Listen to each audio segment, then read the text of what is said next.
Alright, let's give that a moment. YouTube side should be kicking in. So, skip most of the usual preamble. I'm just going to say we're taking a look at Atelier Resleriana tonight. And normally when I do a spotlight, I like to go in blind and just do the first 4 hours and kind of give my first impressions.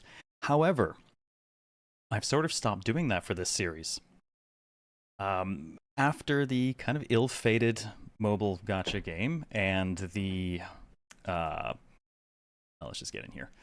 After the ill-fated mobile gacha game and Atelier Yumia, which was not a bad game in and of itself, but it was, I think a lot of us agree, not a very good Atelier game,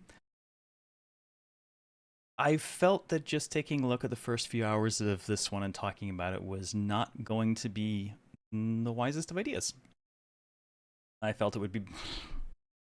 Alright, Giant Party Parrot. You got it. That's for you, Otter. That's for you. To be fair, this whole show today is basically for Claymore, because I delayed it in my schedule until Claymore was available as one of the other resident Atelier heads. So, I went ahead and played the entire game through. I have finished it. I have not platinumed it. Yumia, I had platinumed before we ever talked about it. I have not platinumed this one, but I have finished it, and as you can see above my head here, actually that's not even accurate because my save has closer to 70 hours on it. So suffice it to say, I got time in with it before we talk about it.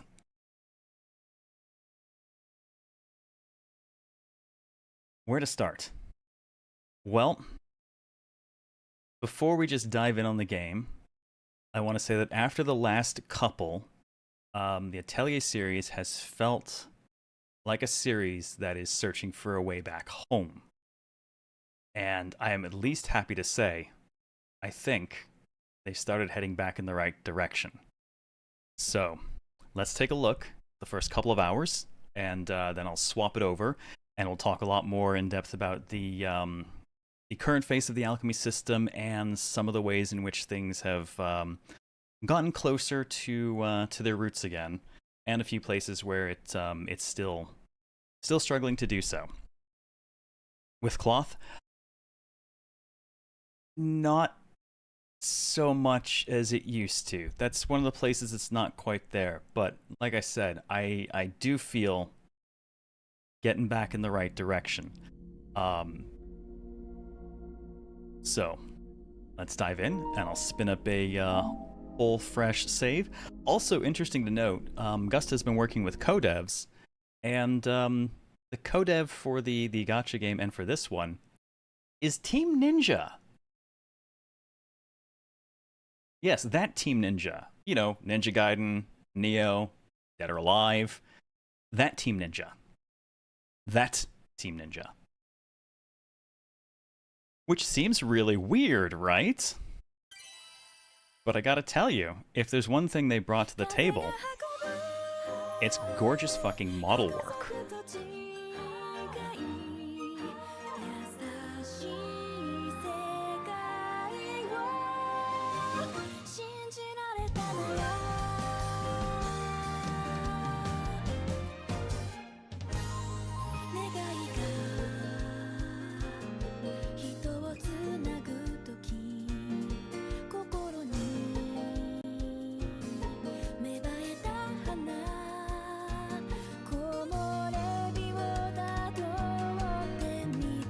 And whoever said Sophie one was the best, that was a great one.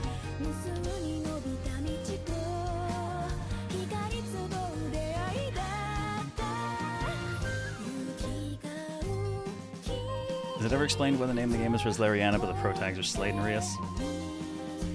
It is still the same setting as the previous Resleriana, and Resna does make an appearance. Outside of that, Rias' full name is close. Kind of.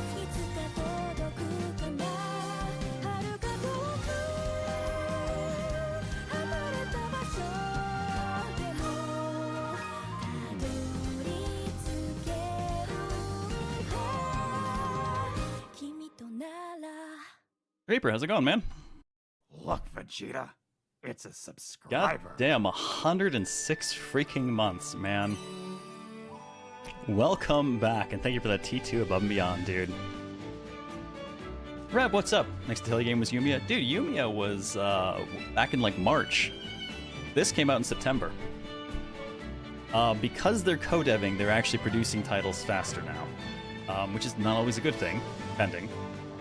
But it kind of really depends. There's definitely been a few of my favorite series that have picked up a release pace that has ultimately fatigued me to the point of no longer playing them. Need to get back to Second Rises someday. Enjoyed the first, got fatigued with the second quickly. Probably me. I mean, they are big games to bite into. You know, the alchemy system is huge, and it's such a big part of particularly Ryza that, yeah, if you're not 100% there for that part of it, it can definitely cook you. Well, since the game has seen fit to, I guess based on previous saves, give away a bunch of characters, let's talk about the return of old characters aspect of all this. Hey Evan, how's it going? Yeah, I gotta cover some Atelier when it comes up.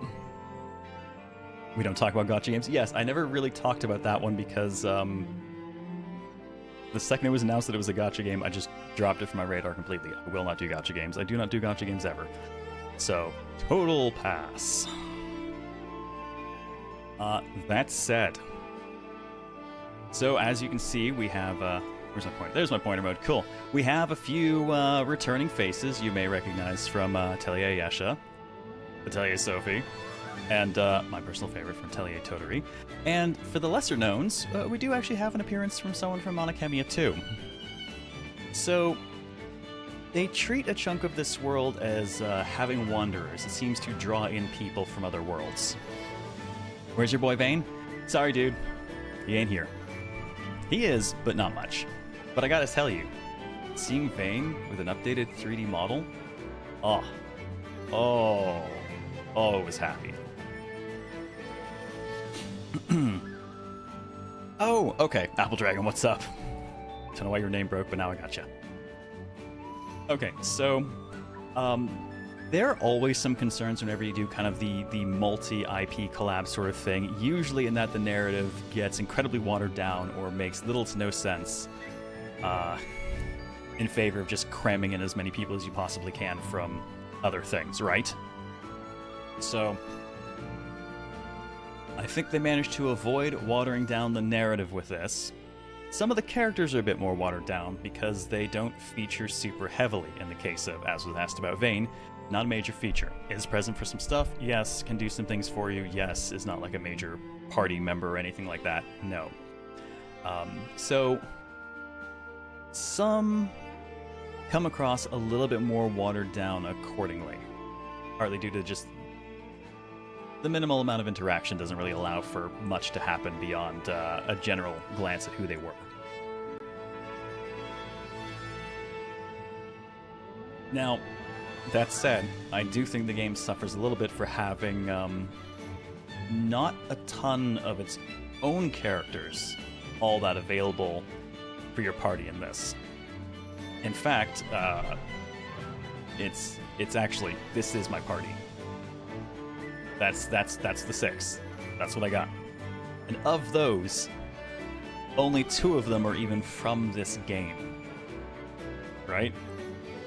Now that said, I am more than freaking happy to have some of these people returning and actually getting to play a major party role. Particularly Atelier Toturi is one of my favorite entries in the whole series, and her updated model is just fantastic.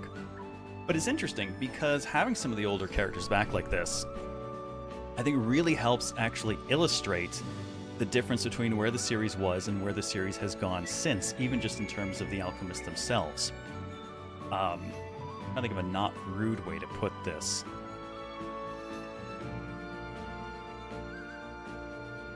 Well, since we have Rias and Toturi right here,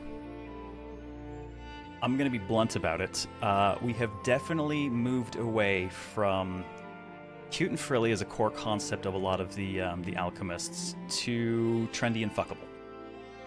I'm going to blame 90% of the latter of that on Ryza's success.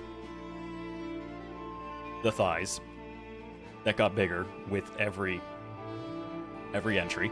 in this inner trilogy.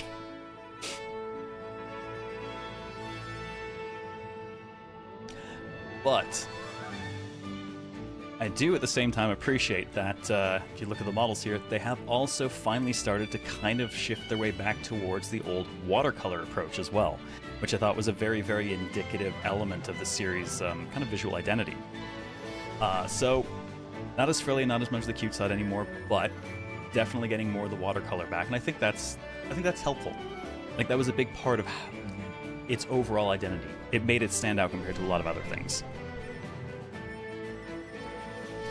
Now there is Ryza ASMR sound selling. Is it just thighs rubbing together? Actually, you know what? Don't answer. Not a real question, and I know I'll regret a real answer. So let's just not. Just leave that alone. Just leave that alone. Our voice actor asking you to have a comfy time. I mean, the things people do for a buck if they gotta. It's the sound of explosions. No, that's the Toturi ASMR, because for all the explosives that happen in Atelier series, that girl was the most explosive of them all. Also the most Super Sentai references.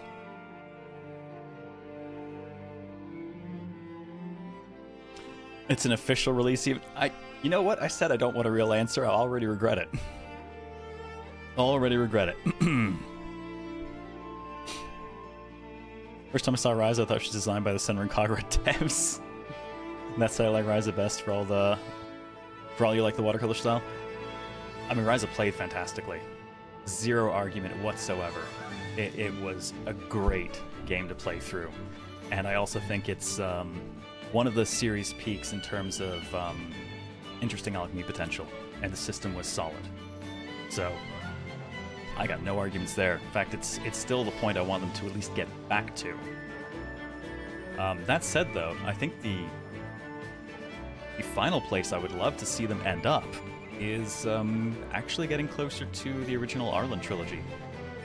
In terms of weird and unique alchemists and characters and relations, and how the three games, despite having very different protagonists, all intermixed and connected. Big fucking series peak for me. Would love to see them get steered more in that direction again. But, all that said, I do feel like this entry is a lot closer to the right way back. Like I said, Yumia was a good game in its own right. I enjoyed it. I just didn't think it was a good Atelier game. I have hopes that it'll do something good for the second entry they do, since it is a new trilogy unto itself, the Envisioned trilogy. So, fingers are crossed for that. But that's not the game we're here to talk about, is it? Oh, no, I don't want to load game. I want to start up something completely new here. Let's do the thing. We'll get a few hours in, and then I will talk about a bunch of other stuff. Okay, actually, first things first, we can pick who we're starting as. So we have Slade, guided back to his hometown by a mysterious item left by his father, or we can start as the anonymous alchemist Urias. An adventurer sets out to meet her destiny with childhood memories in her heart. So, which one do we want to start as?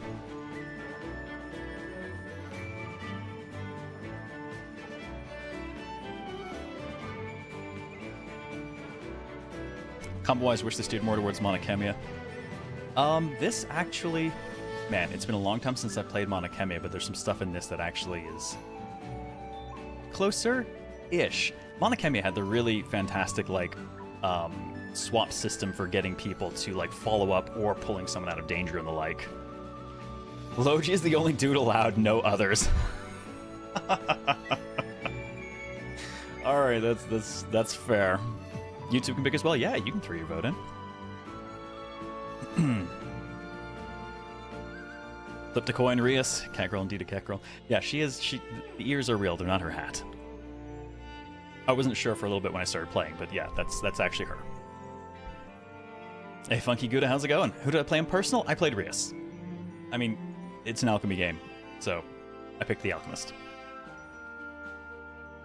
Now the Slade obsessed over hero known as Robin. I feel like that's probably a reference to one of the Fire Emblem games that I no longer acknowledge as existing.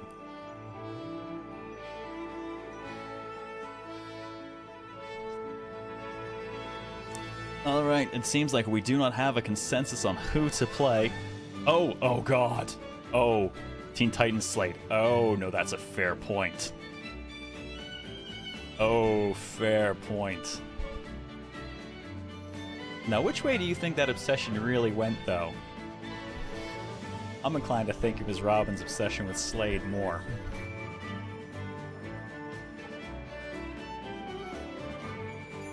Yes. Yeah, okay, yeah.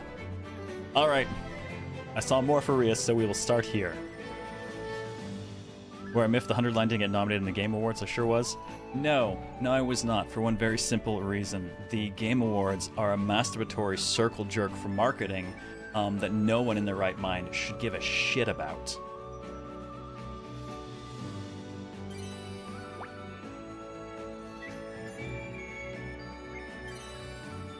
So we will start with Rias.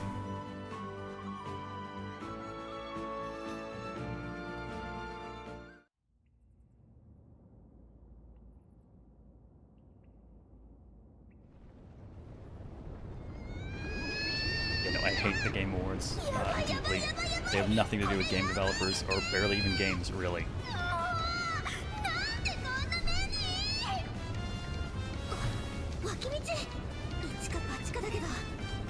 Book it!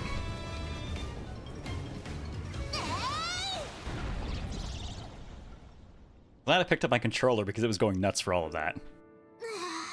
Record scratch. I bet you're wondering how I got in this situation. Look, Vegeta, it's a subscriber.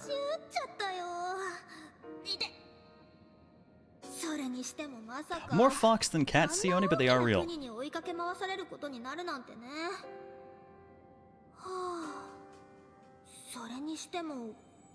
Honestly, I kind of forgot that the game wasn't in English because I'm just so used to reading the subs now and stuff that I don't think they've dubbed an entry since Fierce, I think? Dust Bystander, what's up? Prats, thank you for 89 months. Welcome back. You can't annoy a scientist. I have no lab coat anymore. I hung it up.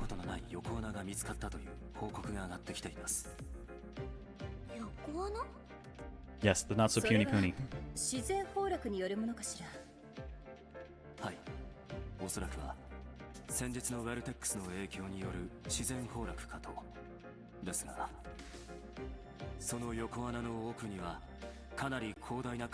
All we're hearing is secret tunnel to fun place.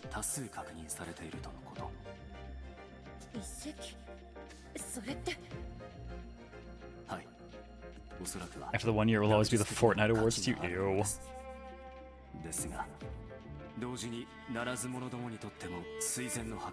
Secret tunnel! Oh no!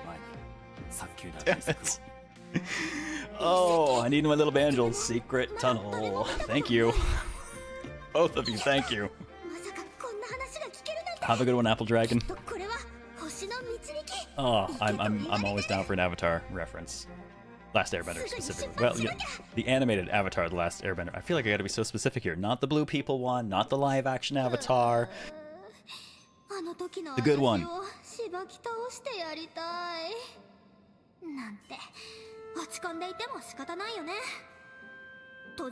The OG, yes.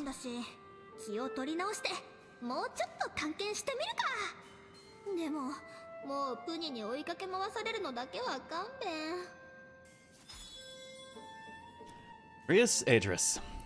Can't sit still knowing unseen ruins are wait. Oh, goddammit, it progressed without me. Well, either way.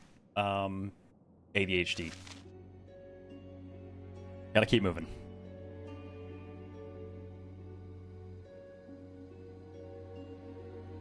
No, there is. Oh my god! I actually, even when I was mentioning that, I forgot the movie. I actually thought the live action was fairly crap. A lot of bad characterizations in it. But I'm not going to get into that because that's not relevant today either. Quite the jacket thing. That is a word. So Korra, CLZ said good. If I was referring to Korra, I would have said fucking great. Sorry, Aduro. There was a lot in that actually I thought was pretty cool. Some that's not so great too, but a lot that's pretty cool. Let's face it, Old Lady Toph was a fucking bomb.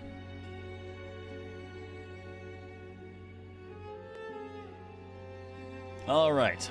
We have move, we have sprint, we have jump, and then we have our standard camera and everything. And we can save and load. Now, they're actually kind enough that for the most part, you can pretty much save and load just about anywhere in the game. Alright. Oh, apparently I've acquired some extra costumes and, oh god, right. So, the Atelier Series Legacy BGM Pack, which was a free download, and as usual adds an absurd amount of former Atelier game music. Which usually means that I go and replace the boss theme with Disruptor from Mount Akemia pretty much immediately, because yes, that song is so good. Oh, weird. My, hang on. I can tell my, my YouTube chat is a bit messed up because it's showing me people's handles as opposed to their display names, and I don't want to call people out by just their handles when they obviously have display names. But to answer the question, favorite Atelier game? Oh, tough call. The tough call. I enjoyed the hell out of the first Ryza, but the OG Arlen trilogy has a super special place in my heart for how the games were interconnected and a lot of the characters in them. Absolutely loved the OG3. Favorites of the ones everyone's forgotten about, or at least Justice forgotten about, is Monokemia. Heckin', how's it going? Your top 5, no particular order, but maybe Meru on top. Meru was great. Meru, Ayesha, Shali, Lulua, and maybe Esha Taloji. Man, the name of that one was so interesting to look into because it pops up. You know, it's got two names, Esha and Loji. Okay, that's kind of odd names. I mean, the alchemists usually have weird names, so it's kind of particularly odd this time. Until you look at it in Japanese and you think it's Esha Toloji. And then you put it all together and you realize that that's eschatology, which is the study of death. And, oh, well, that goes places, doesn't it? So subtle. And fairly literally lost in title translation. Yeah, because you lose the to in favor of and. When localized here, you lose eschatology as basically being the name. Between Sophie and Esha, Logi for you? Sophie's a good one. Honestly, I generally have a really good time with all of them. It's more what's at the low end, and for me that's Yumia was not a particularly good Atelier game. Decent game on its own, but not a good Atelier game. And of course I won't go anywhere near the previous Resleriana. Ooh, nice speed on our sprint.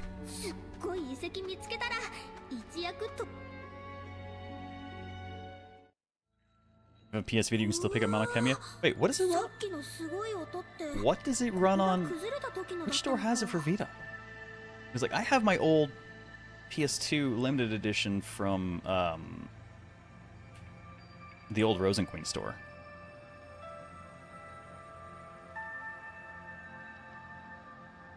What system is it available for via the Vita? I didn't think they sold PS2 anything on it.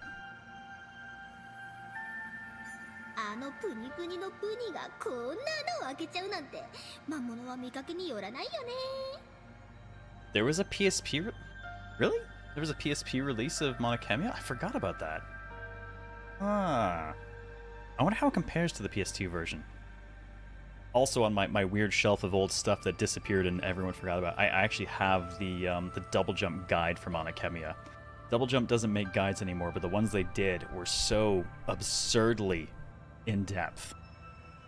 Good stuff. They used to do the Disgaea games as well, which were thick novels for guides. PSP version of Monokemia 2 as well, don't think they left Japan. That one I also have the Rosenqueen limited edition on the shelf still. Shout out to Monokemia, combat's cracked in the game, it's so good! I agree, a move back to Ireland would, I'm reading backwards here. Ryza 1, Fate of the Trilogy, highly underrated of the three. And Sophie 1 are just outside the top 5, sometimes in it too. I enjoyed the hell out of both of those. Really move back to Ireland would capture what the quintessential Atelier experiences meant originally. Yeah, and I'm going to be a bit of an odd one out for this, I think. I know a lot of people weren't a fan, but I actually... two things we've lost that I really liked. The time limit, I actually really enjoyed because it gave a lot of reason for New Game Plusing through stuff. And to go along with the New Game Plusing through, we used to have tons of endings in these games. I mean, you wrap Ronan, yeah, okay, so sometimes you wrap and you become like the, the kingdom's official alchemist. Great. Sometimes you wrap your ending and she becomes an adventurer instead. Sometimes you end it and she's just running a pie shop because fuck alchemy. We can make pies. We don't get that anymore because since they're stringing the games in sequence a little bit more directly with the same people, we can't have non-canon endings anymore. And I miss that. Time limits just make me anxious. It's not an active clock. It's a time limit in the same way that Persona has a time limit. You know, game ends on certain day kind of deal. I liked that. It kept things reasonably focused. Should fire up Alchemy Tetris again since you barely scratched the surface? Well, that sounds like Sophie. Multiple endings were a sad loss. Yeah, they were so neat. Oh yeah, thank you for the photo proof of that, Otter. I'll have to see what the difference was between the two. See if it's worth trying to find, because I still have, obviously, my Vita. We're going to be using it tomorrow for Areshka.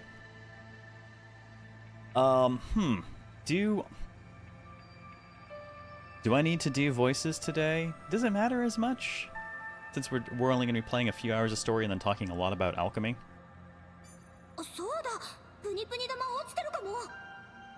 Oh yeah, and the girl is obsessed with pony balls. They're cute and squishy. Nappa? Just Nappa-rias, huh?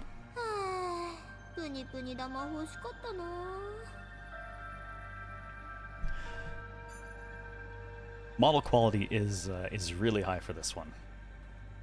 Nice capture of the kind of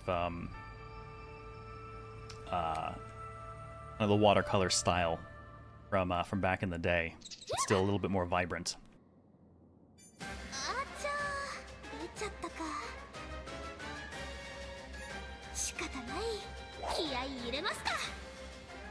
Well, let's see what we got as combat.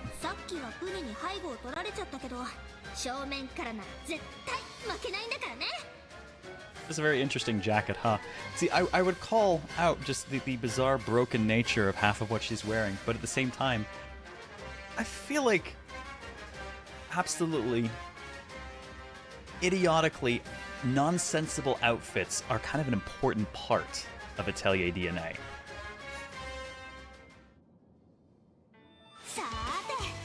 So I'm more than happy to see a ridiculous one again. Alright, so to win a battle, we must defeat all participating enemies. Form over function? It's... yes, it is 100% form over function. There is virtually no function to be had. And practical design's key for a protagonist? Yes. I think fans should be more willing to embrace time limits. Imagine it'd be difficult, but maybe future games could be designed with a time limit difficulty to be turned on and off. Like, oh, did they do that for the Mario remake? I picked it up, I haven't gotten around to playing it yet. I'm working through... I need to wrap up Lulua, but I keep getting distracted by the newer releases, so my play is kind of all over the place. Alright, if everyone is knocked out, you will lose the fight. Oh, I didn't set difficulty or anything. I don't think I can yet. Difficulty is something we should talk about too. So enemies and allies take their turns according to the timeline starting from the top. So one, we're back to timeline as opposed to the sort of ATV system of Ryza, and definitely not the active combat of Yumia. So welcome back to turn-based. Compared to the other Sophie's outfit. Sophie does have a more practical outfit than most, doesn't she? Normal attacks do not consume AP, aren't powerful, but we can always use them. So let's smack a thing. Yeah, turn-based is back. We also get to see any weaknesses up here, including whatever we're currently hitting it with will be kind of flashing itself. Have a good lurk, Rataphraser.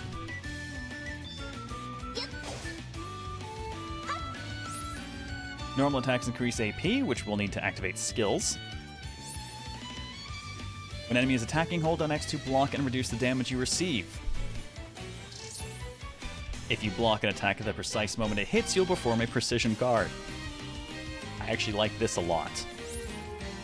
Precision guard will not only greatly reduce the damage you receive, but will also prevent you from being inflicted with any status ailments.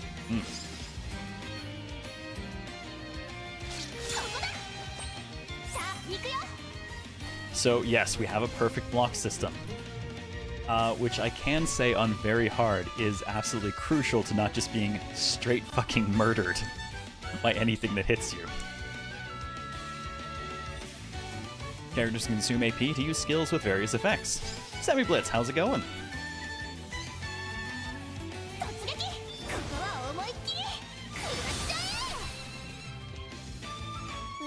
We have a chain whip for a staff.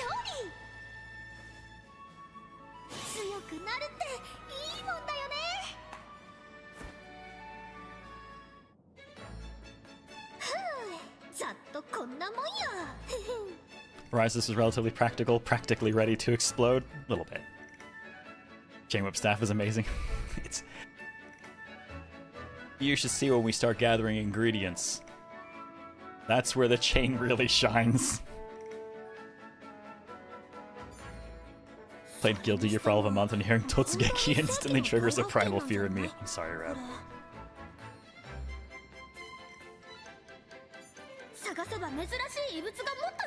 Oh, we found ourselves a nice fat ruin.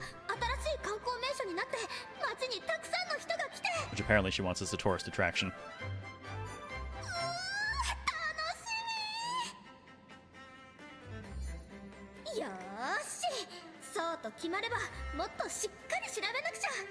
No disrespecting man the dolphins. Any girl with large anchor, we fear.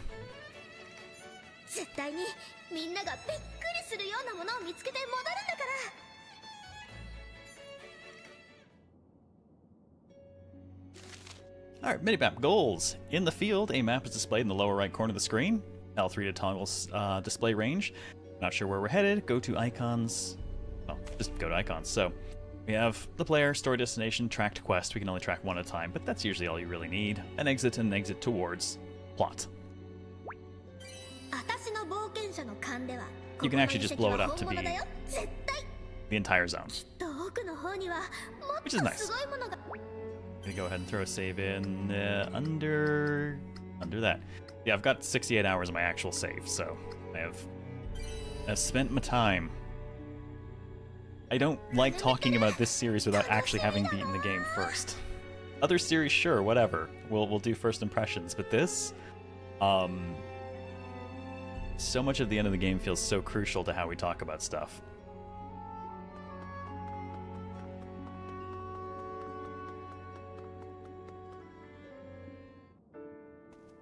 Ooh, actually, I gotta get into our regular menus because they're nice.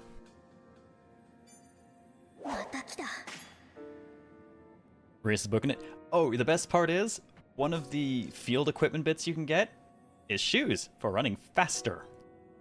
Max those things out and yeah, you run like the wind.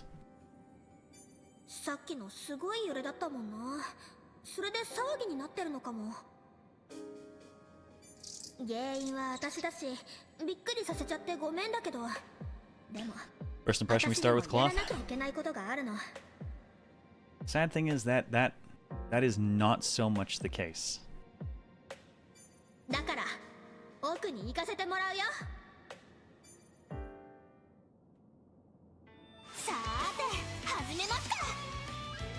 Okay, we have the effect panel. Effect panels shown on the timeline grant various effects to the character taking their turn. See here, there's a heal coming up. You can change who benefits from effect panels by defeating enemies and altering the turn order. Alright, so try defeating the enemy on the effect panel to gain its effect for ourselves. But we still have AP left over from the last fight, so...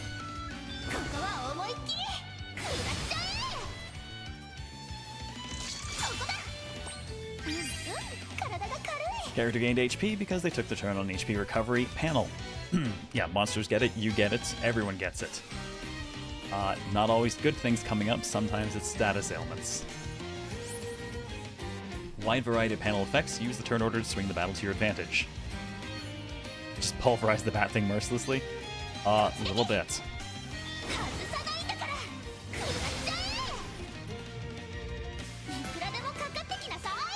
Yes, turn time manipulation is a thing.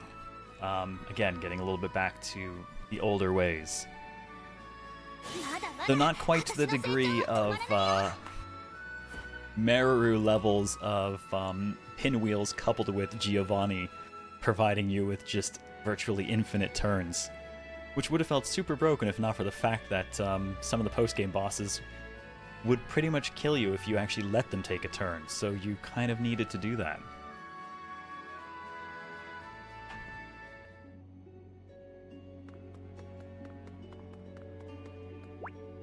Oh, actually, now I can check the, okay, so, normally I start off with settings, we kind of skipped over that. So, we have standard stuff for cameras, we have zoom level, and whether or not this is inverted, so R2 in or out. Sensitivity, autocorrect, leave all that alone. We have our difficulty. The game will let you pick anywhere between easy and very hard when you start. Charismatic and legendary unlock when you beat the game. Not entirely unusual for the series, but I'm glad that they've at least made very hard available, because I do feel like that put some teeth in a few places where I felt the playthrough needed it. I couldn't ignore alchemy like I did for Yumia, which I ignored the system for nearly the entire game and made one weapon per person at the literal final boss. Otherwise, I never made anything. Never made a good suit of armor. Never made any good accessories. Did not get to do that here. Definitely had to stop every so often and update things at least a little bit until I got to the boss of the 6th chapter, which sat me on my ass so hard I had to go back and actually rethink my items finally, for serious. That was fun. We have autosave. Yay, leaving that on. We have color filter settings for various forms of... I'm not super familiar with the various color blindness, but we have options. Map rotation, which I have off. Item auto select, which is just when you're clicking on various items in your stuff, progressing forward. Leave Monokemi was one of the first to do timeline manipulation in the series, or am I completely wrong? I think you and Raynell have the right of it. And in particular in that one, I also remember, what was his name? The Roxas? Who could just pull cards right out of the timeline completely? That dude was such a cheater. It was so much fun to do. Okay, we can choose how we save. Sort. Swing frame rate. Just frame rate the hair, clothing, other things sway at. I'm gonna leave that on standard. Auto block. You can turn this on.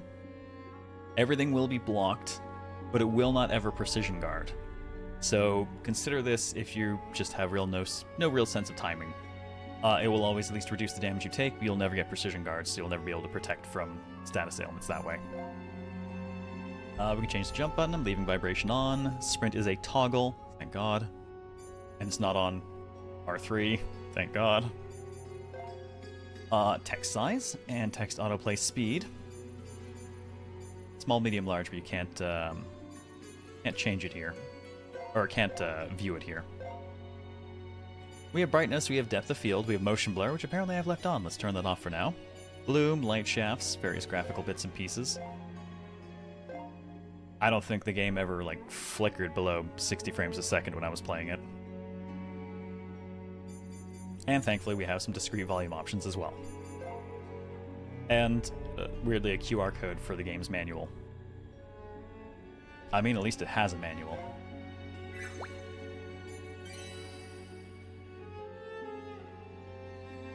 That said, I don't think I have access to my regular... Yeah, I don't have access to my regular menu yet.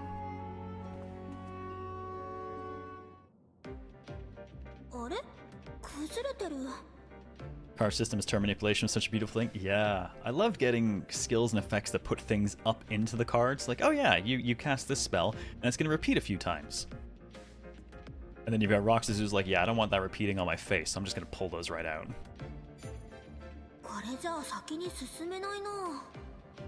Miss game manuals that came with the disc had so much personality. Yeah, I miss them too. But to be fair, consider how many games are sold now and consider how much paper that is. It's a little, maybe not so much these days, you know?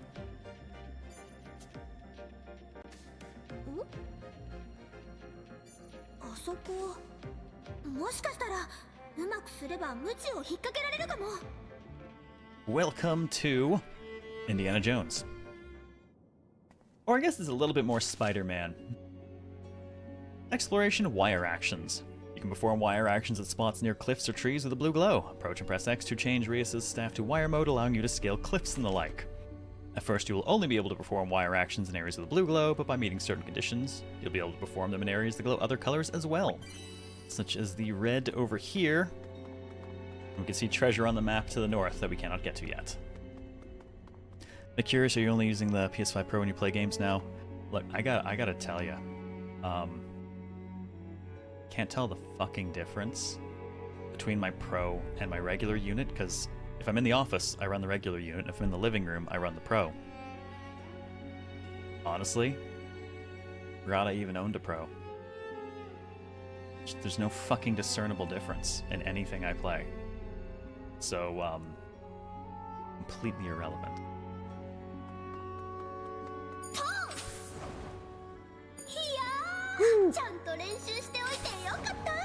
I feel vaguely Spider-Man, both the swing and the fact that I can't see what it's attaching to. Like the BGM, it has a solid soundtrack, and it also pulled from some of the other games as well. Character themes and the like. I think, other alchemists, I think, got to enjoy their Atelier themes for some of their scenes.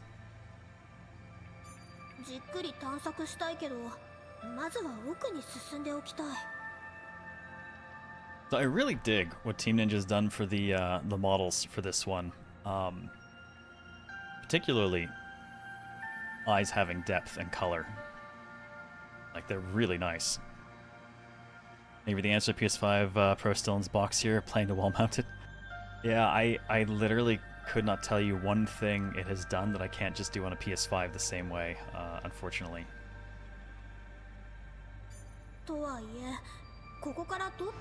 Even games that say like they're, you know, they have like improvements for the PS5 Pro, I can't tell.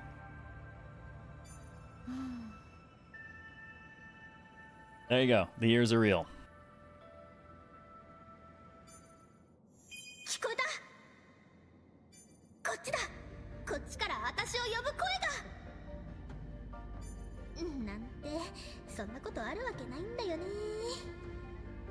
The wiggle.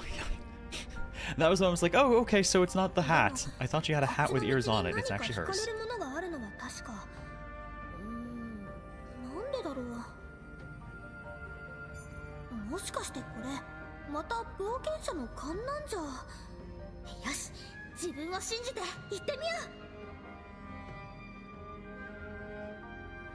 Need to play FF7 Remake and Rebirth for the Pro to really shine? Kid, but damn, Twitter exploded with those kinds of tweets. Like, Space Marine 2 was supposedly better on it, but I gotta tell you, it didn't fix the god-awful load times for it, and that was the only thing I fucking wanted it to do.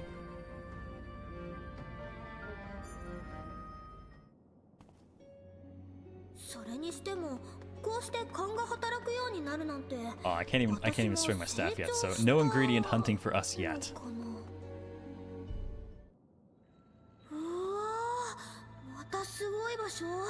Power bombs in this one? I didn't use the bombs as much in this one, Otter, as I did massive stat debuffers.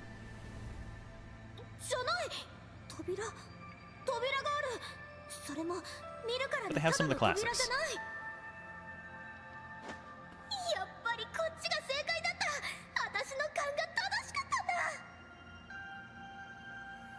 Man, I ran wilds on King Rock and I still didn't see much of a difference.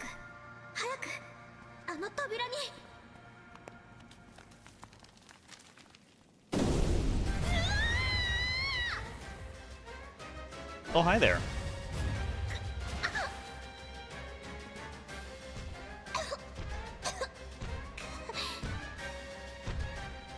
Stomped.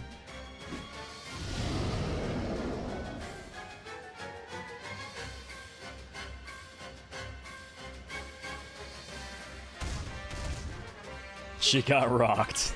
私ここで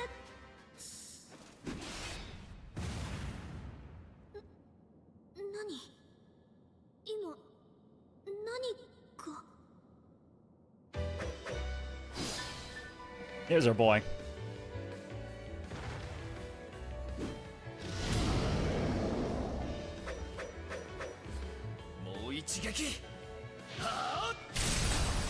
Always nice to see pro tags with non-standard weapons. Spears don't come up nearly often enough, I think.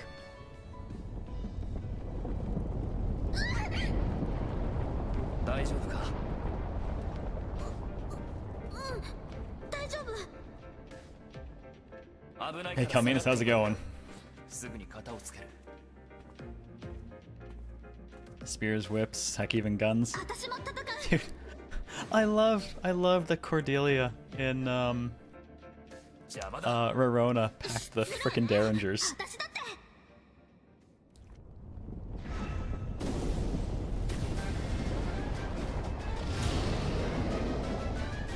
Just swords and fists. Yep.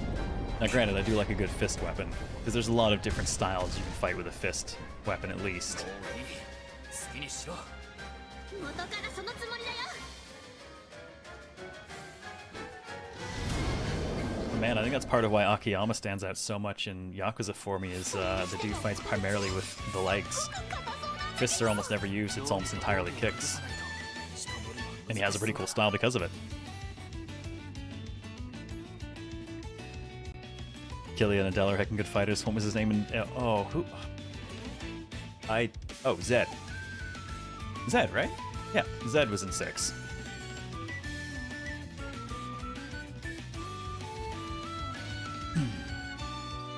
Alright, enemies will be stunned once certain conditions are met. Try selecting normal attack or skill. 守りは任せてくれ。 Now you notice that there's just Slade here and just Slade on the lineup here. 攻めるぞ。 When enemy's stun gauge is reduced to 0, you'll be able to stun them. Stunned enemies have their turns delayed and take increased damage until the next turn. D6 will ever be the game that toasted my Switch. Oh god, did you set it doing automated grinding for too long? さあ。と。ここだ。慎重に動かないとな。 Now, if it seems a little bit slow... Oh, they haven't given me the option yet. You can roughly triple the speed of combat animations.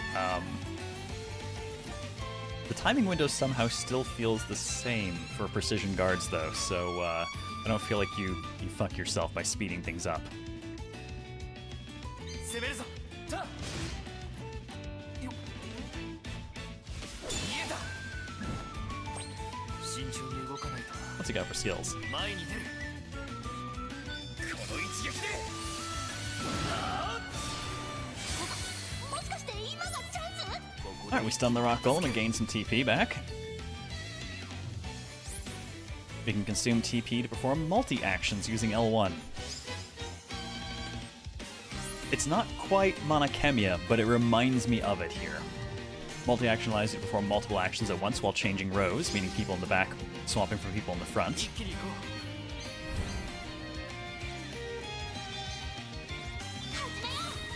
切り開く。 So he's going to drop off the front line and she'll take the front line instead. 行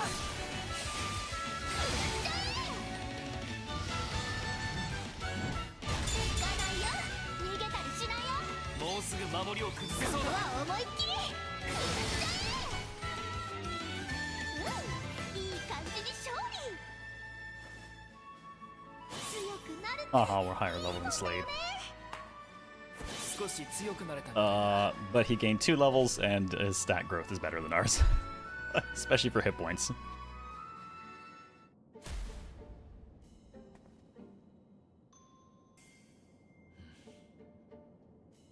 Three days of 30 degrees Celsius, room full-time grinding for, I think it was upgrading the equipment. I beat Bale on all but Rakshasa difficulty, and then I started working on the grind for that and looked what it was going to take and realized that the amount of time it was going to take to play that piece of game, but not even be playing the game and have my Switch doing all the work in the background, I was like, nah, I'm good. I'll stop now. Spine, what's up? This is both a new game and off the backlog. This is Atelier Resleriana. It released September 26th. It just took me a little bit to get to it, because 1, I wasn't streaming during September, and 2, I have been holding on to my coverage of it until I actually finished playing the game. So I beat it conveniently earlier this week. Now we can cover it.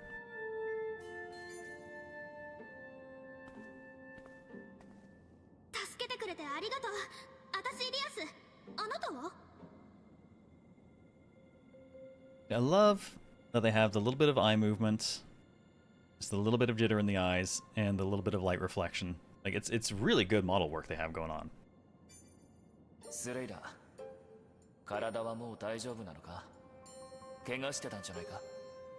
A U2 rep? Yeah, it was too much of a grind. It was not worth it. Slade Clustlighter. Really saved me there. I see he fights with a spear. Maybe he's an adventurer?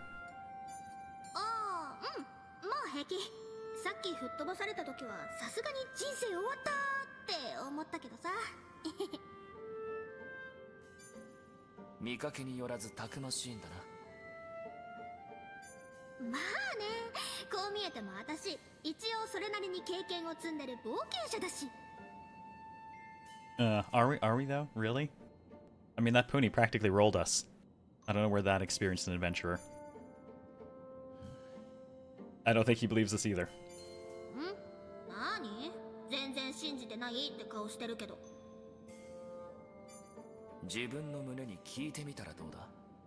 Can't stop, won't stop rolling. Don't get in the way of the pony.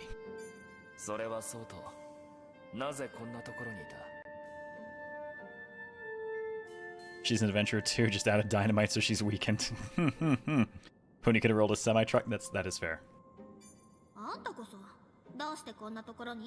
The unspoken caribou of the Atelier universe, the giant pony.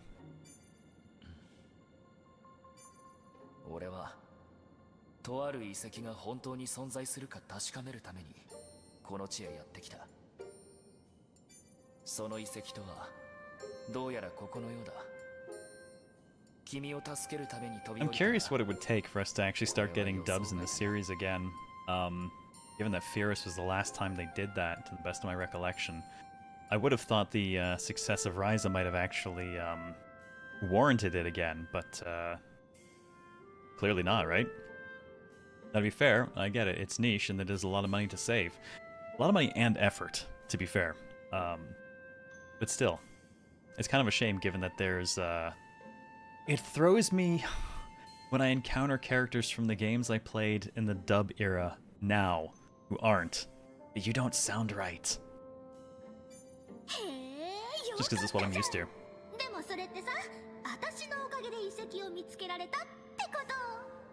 Thought the new Ryza version would have come with a dub for how successful it was, right?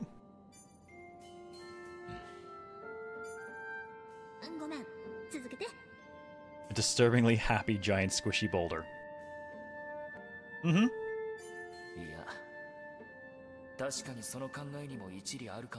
May just be a Koei Tecmo thing. A lot of the recent games don't have a dub. I mean, it does reduce cost. It takes a chunk of the overhead out. I can't argue that at all.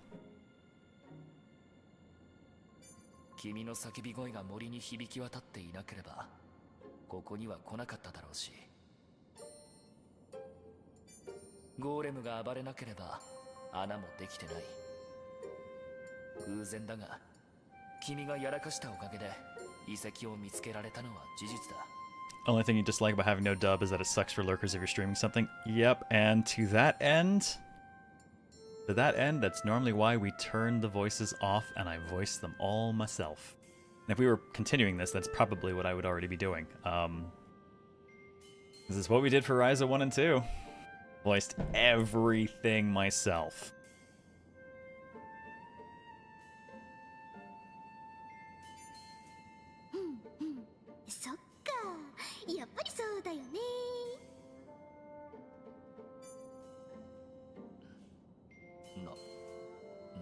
Even the explosions? Oh yeah. Kaboom! It's good stuff. Which led to some amusing moments. I mean, it does give us weird shit like, I will forever associate DBZA Nappa with Kiryu. Metroid isn't what it once was. Used to do voice lots of stuff. These days I do that for like 3 hours. I'm screwed. Got to work on that. There's a couple of mine that definitely hit me more than they used to. Satan voice tears me up pretty good. それってさ、運命の出会いってやつじゃない？いきなり何を言い出すんだ。 So it's Prinny. Oh my god, yeah, no, Prinny is fine as a temporary, but my god, the time we accidentally picked it for a character who had way more lines than expected. Oh. You can do it, dude! Nope, no you can't, dude! Too much, dude! You should stop, dude! Prinny, dude! というわけで、私を探索の相棒にしない？依頼料とかはいらないよ。 You remember Motorboat McGruff? Oh my god, that one actually made me lightheaded. そういう意味か。紛らわしい。却下。よーし、そうと決まれば早速あの扉を調べてみよう。 There is no stopping this girl. 待て、人の話を聞け。俺は君とは行かない。君は町へ戻るんだ。 戻るわけないじゃん。ここで会ったが100年目。 Mostly reminded the two. Oh my god. Yeah, when we did. Claudia got the Donakuma voice, and then so did. Someone in the second game got Valley Dawn, and then they wound up having a conversation together. Oh. That was nightmarish. Like, having to have a conversation between two mafia heads, one of which maintains Valley Girl slang. No, this is not something I needed in my life. This is killing me. Please make it stop. I would like for this to end now. It's a shame though, I do enjoy voicing Claudia that way because my god, Chopin was a monster. 意味わからずノリで言ってるだろ。とにかく俺はもう行く。急いでるんだ。あ、待って。実は私ね、本当のことを言うと町には戻れないんだ。 Can't go back. なんだ、どうしたんだ。町で何かあったのか。それがさ、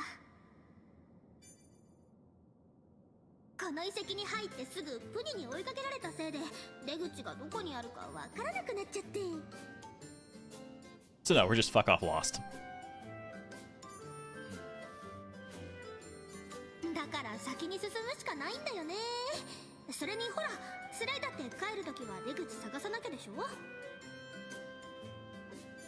だったら一緒に探した方がよくない？二人なら2倍だよ。成功率も速さも多分2倍。Well, I mean, she's not wrong, but she's not right. 4 legs are faster than 2-ish. いかん、頭痛が。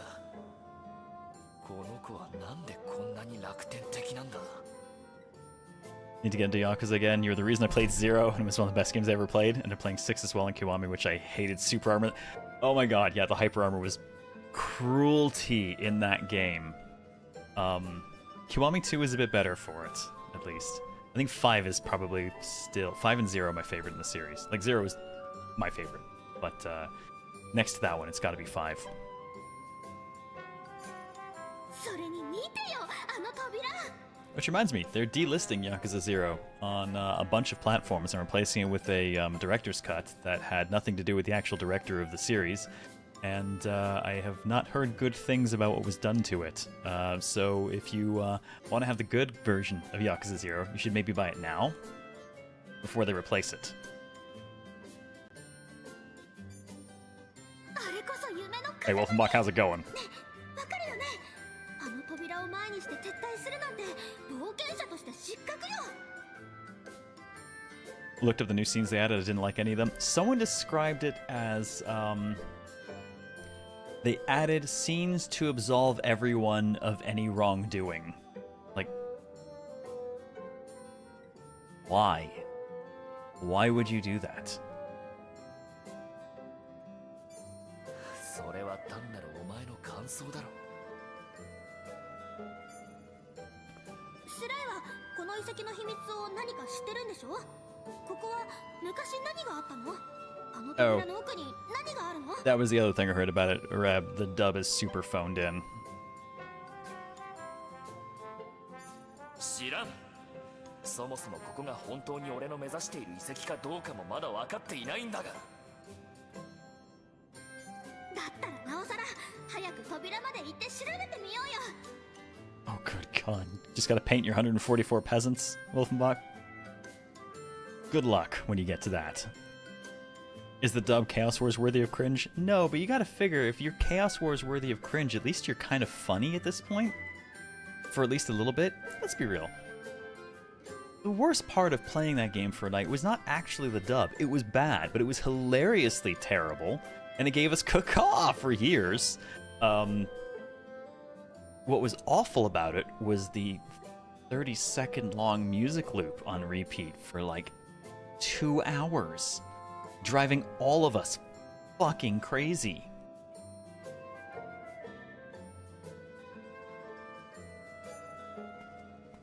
Oh, oi! まったく、なんてやつだ。この調子だと何を言ってもついてくるな。 Do you need a new X-Shot first shirt? Yes, you may. できれば巻き込みたくなかったんだが、万が一のことがあれば、その時は俺が。 I thought they were Dragon Quest with that kind of music loop. I'm pretty sure Dragon Quests are longer than 30 seconds, though. すまん相棒。戻るのにもう少しだけ時間がかかりそうだ。 Honestly, kind of interested in it because it had Growlancer characters in it, and it ended up being that. It's one of my favorite horrible things on my shelf because I don't know where you would find it now, but at least I have a copy I can beat people with occasionally. 一人で勝手に行くな。罠があるかもしれないだろう。 Similarly, I have actually I was gonna say I have Sneak King, but it's worse than that. I have at least 3 copies of Sneak King on the shelf, which means one of these days I'm going to unload some of them on unsuspecting people.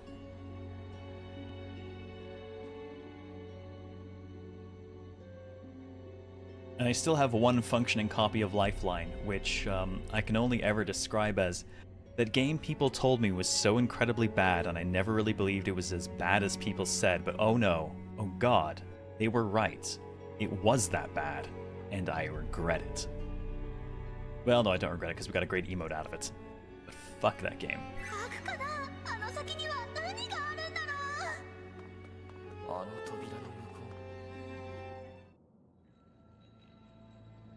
Sneak King was disturbing, but funny. Some games are just suffering.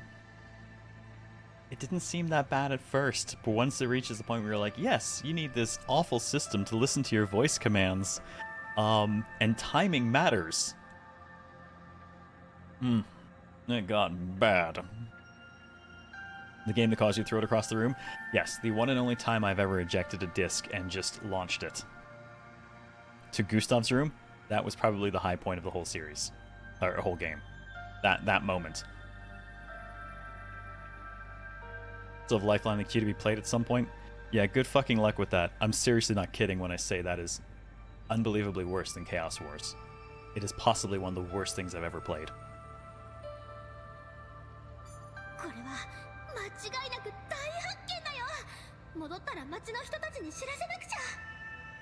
I can tell you right now, if you do not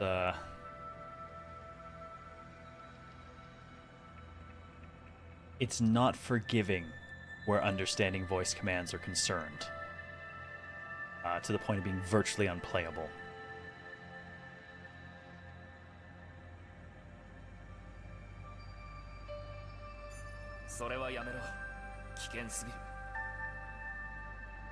Not often you're into a game that's completely objectively bad. At least I don't anyway. No.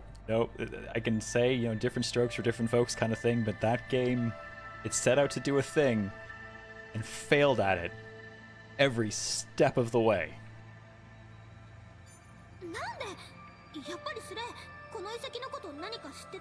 私に隠してるでしょ。隠し事はしてない。ただここが俺の目的とする遺跡ならならこの遺跡はまだ生きてる。 Boy's got secrets. 生きてる。それってどういう。言葉の通りだ。まだ古の機構が稼働してる。その辺の遺跡にあるような残骸とは違う。何それ、すっごい。それって大発見ってことだよね。 He's like, this shit could kill us, and she's just like, I love every minute of this. そう単純なものじゃないんだな。よーし、そうと分かれば早速中へ。おい待て、気安く。 No thoughts, head empty. I mean, she is definitely a modern day Atelier alchemist. Well, not even a modern day one. Rurona was peak dummy thick. 遅かったか。 Part of what I loved about the Arlen trilogy, your three protagonists were the peak dummy thick, the adorable explosion, and the Queen of the Mushrooms. ダメだ、びくともしな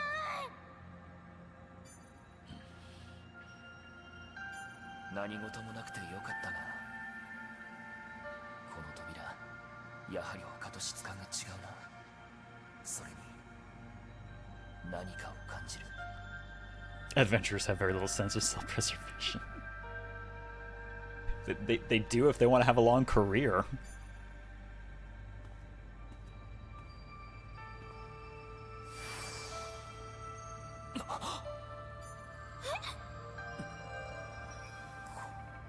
Way to go, buddy.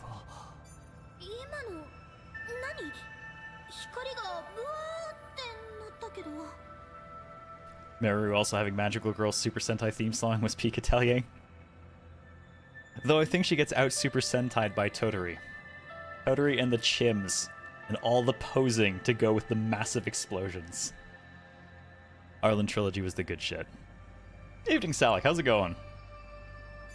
ねえスレイ、その腕は何なの。ちょっとすごすぎるんだけど、何やったの。 If they valued their lives, wouldn't go diving into death traps filled with monsters with minimal profit. Well, I mean, it's the gig economy, right? 俺は何もしてない。腕輪が遺跡に反応しただけだ。この腕輪は、これは両親の。 That should be a memento, not momento. 腕輪は父の。腕輪についてる石。ガイストコアは母の。な。 Very appreciative for this break I get to take, let's put it that way. No break for me. I work for a Canadian company. I'll be doing my Thanksgiving family stuff on Saturday. 形見。ガイストコアが反応した。ならば、やはりここが。 Oh, the Arlen trilogy, the DX trilogy is on sale on PSN for like $40. $40 for 3 of the best games in the Atelier series.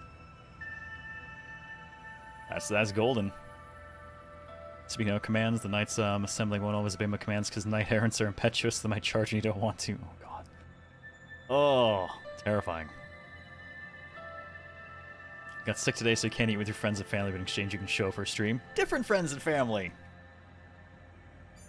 あの男の言っていたことは全て正しかったということか。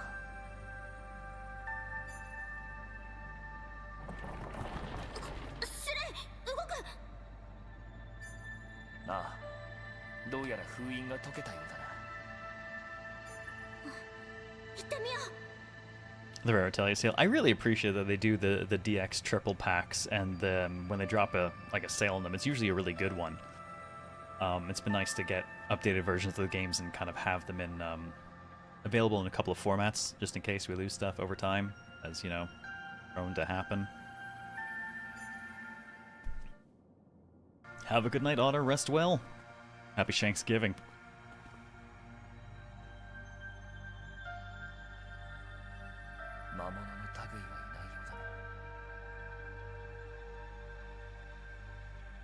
Slade, you're kind of a quiet dude.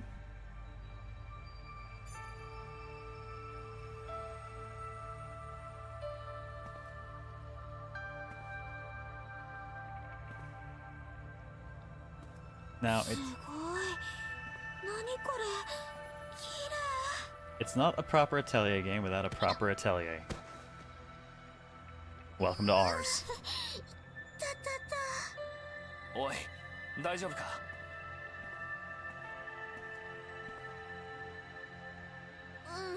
大丈夫。ねえスレイ、これって一体。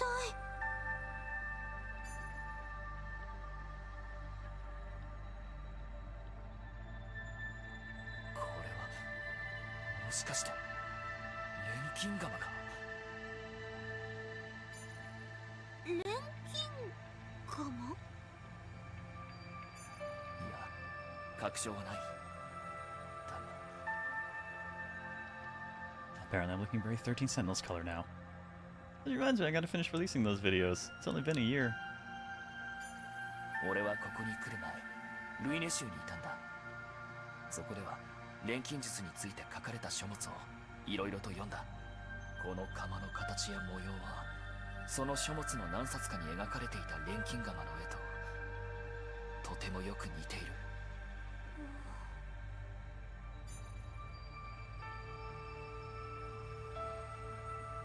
釜以外の装置は文献でも見たことがないが、まさかここは錬金術のアトリエなのか。 Music makes me think of Somnium Files.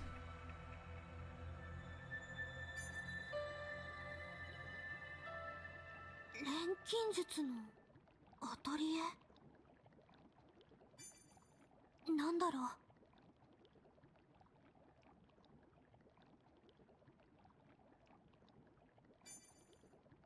私、こんな釜もこの部屋も今まで一度も見たことないけど。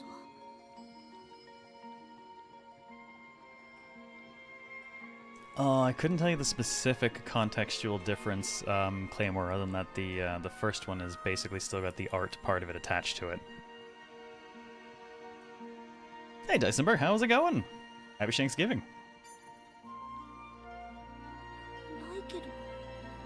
Sounds like the music for the big Dreamscape hamster wheel room. Yes.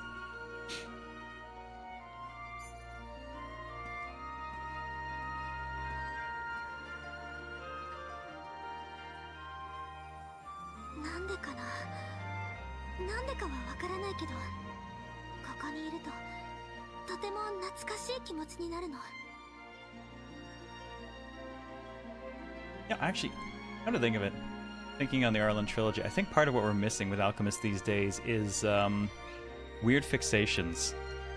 Verona had a fixation with pie, and it actually led to a lot of interesting stuff. Toturi had a fixation on explosives and chims, and that led to a lot. And Meru had her whole thing with mushrooms. I don't feel like any of the last ones have really had that supernatural fixation on anything. Astronomal, what's up? This is the sequel, not the mobile game, because I do not recognize the mobile game as existing, because you will never catch me playing one. Ever.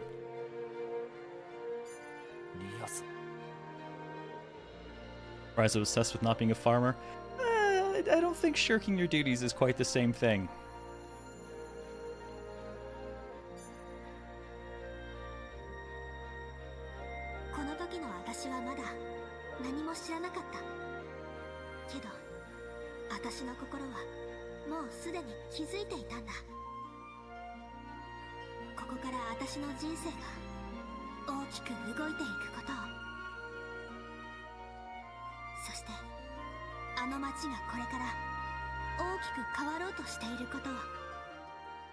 The bigger the boom, the closer to God, Cubby. Or blowing up a god. Also fair.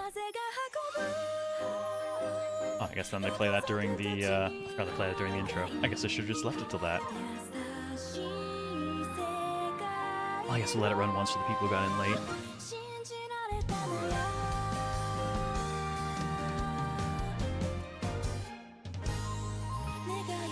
Not gonna lie, this game gave me such a wicked itch to go back and play Toturi again.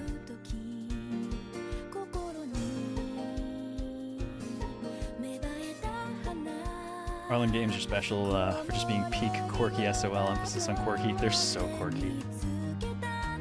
But a big part of what stuck with me from that series was the fact that we had 3 different protagonists and how it all interconnected over the course of 3 games. It was nice to see who came back and who didn't.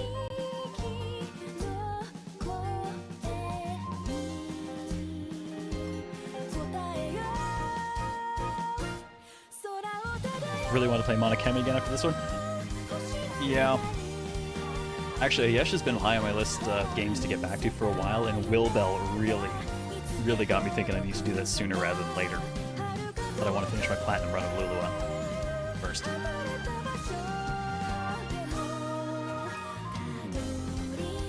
Will I watch an Atelier anime? No. I like them as games. I never felt the need to watch them as anything else. 3D Raze was a joy. Yes. The 3D model work is so good. Similarly, 3D Toturi was just like, yes, pure joy, thank you. Now give me a new game with her. Hey Lord Tyrion, how's it going?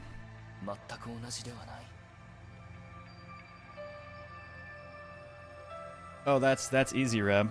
Anyone here that wants to have input on this, having only played Ariza, now wanting to play this one, any suggestions for more Atelier games to put it on your game vote? The start of any of the trilogies, honestly. Verona DX, the start of the Arlen trilogy. The roots of all modern Atelier. Sophie is the first of the... That's the Secret series, right? Yes, Secret? Yeah, that's the Secret series. Orayesha, which is the start of Dusk. Was Sophie Mysterious? Oh no, you're right. Sophie's Mysterious. Secret was the Ryza ones. Technically by name, they're all considered the Secret series. Apparently Yumia is the Envisioned series. I actually don't remember what they're calling this one.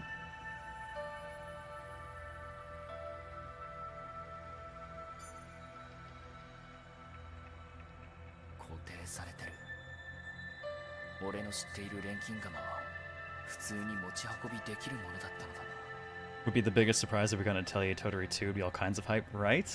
I'm curious where you'd have to place it exactly, because we know what she got up to after Toturi, because of all her prevalent appearance in Meruru. Plus she turned up in Lulua as well.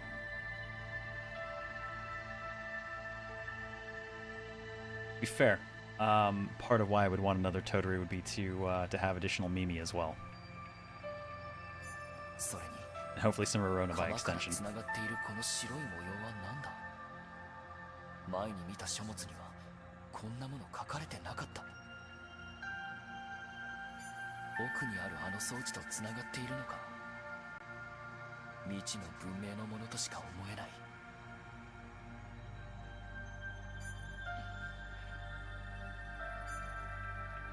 Yes.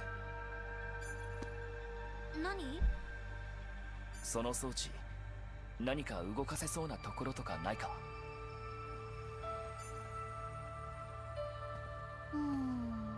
パッと見そういったものはないかな。ねえねえ、これもやっぱり錬金術ってやつの装置なの？さあな。あれ？スレイって錬金術のこといろいろ知ってるんじゃなかったっけ？ルイネ集で読んだ文献以上のことは知らない。実際にこの目で錬金術を見たわけじゃないし、そもそもこの装置と錬金術が関係あるかもわからない。錬金術って一体どういうものなの？スレイの知ってることでいいからさ、教えてよ。俺も大したことはわからないが、錬金術は数百年ほど前に流星を極めた技術だ。星の恵みであるマナを使って複数の素材を掛け合わせ、一つのものを作り出す。I always dug that the concepts of what alchemy was changed from game to game as well, or at least setting to setting. 卓越した錬金術師なら普通では考えられないような薬や道具を作り出すことができた。そうやって作り出されたものは現代では再現できない。失われた技術ね。なら今はもう誰も作れないのか。あれ？でもさ、ここにある本には錬金術のことが書かれてるわけじゃない？ Yep, whether it's lost art or commonplace. Yeah, there's been a lot more of the this isn't really a thing that exists anymore in the last few overall. Whereas it was not common per se, but known as an entity in the a lot of the earlier ones. だったらここの本を読んで勉強すれば錬金術が使えるってことにはならないかな。残念だがそれは不可能だろう。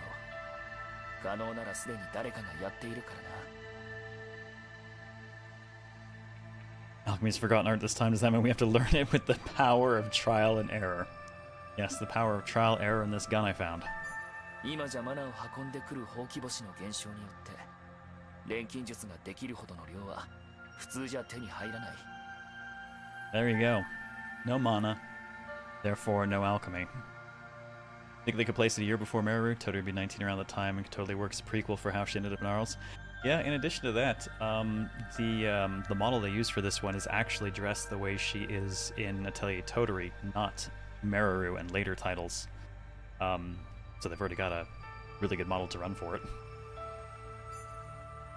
そっか。残念。すっごい発見だと思ったのにな。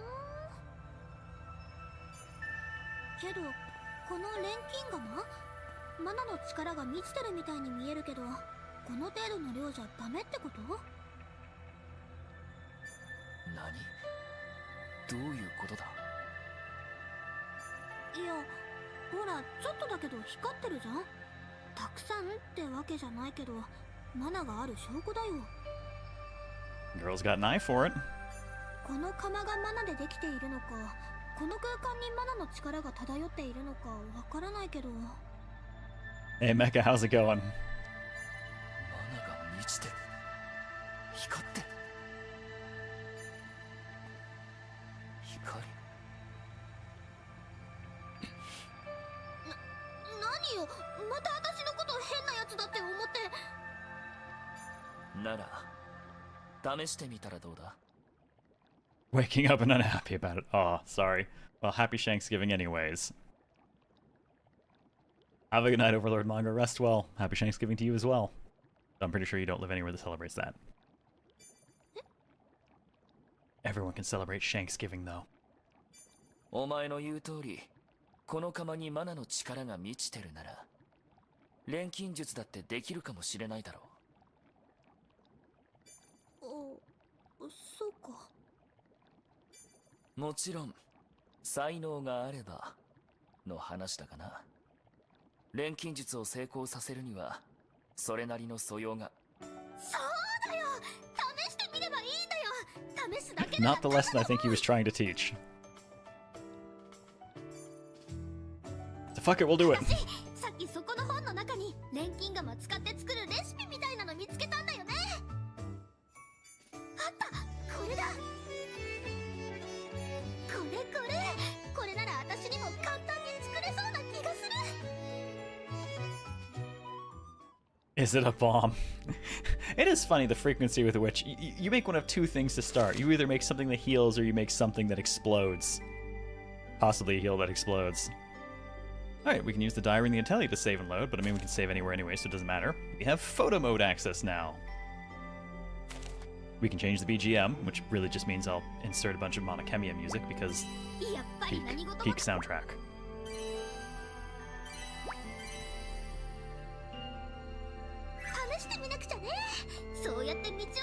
Surprised to start off with her seeing a bomb and going, oh, I want that. A little bit, yeah. Let's see. Never actually poked into photo mode. What they didn't mention is there's also the event log, which is a nice way to access whatever's been said if you missed something. Just up on the D-pad. Thank you for the bits, Dysonberg. Not a boom indeed. Biggest. The primal desire players everywhere, the desire to not die and the desire to recreate the Manhattan Project. I do like DPS is fun, but I'm all about the biggest single hit you pull. All you need is a full heart and empty head and interesting fashion choices and a cauldron to be an alchemist. Yeah, I detect no lies. Welcome to Synthesis. Let's start by selecting a recipe. This list displays all the recipes you've learned so far. To begin with, we'll try making a healing salve. And the recipe details are on the left. If you have the necessary ingredients for a recipe, you can perform synthesis. I'm going to actually go quickly stretch my legs and get a backup drink because I've blown through most of mine before we get into this, because once we start synthesizing, I'll probably have a lot to say about synthesis, so I'm going to need a drink on hand. So I will leave you with the cool music, and I will be right back.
Alright, thank you for your patience. It occurs to me it's the last freaking show of the season and I don't have a beer, so rectified that. Now I do.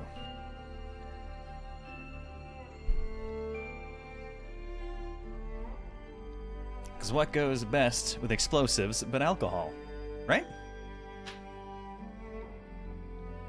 So cheers, here's to the end of Season 4 and my shadow retirement.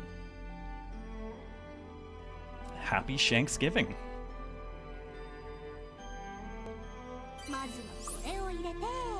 Oh, hey Shivlin, how's it going?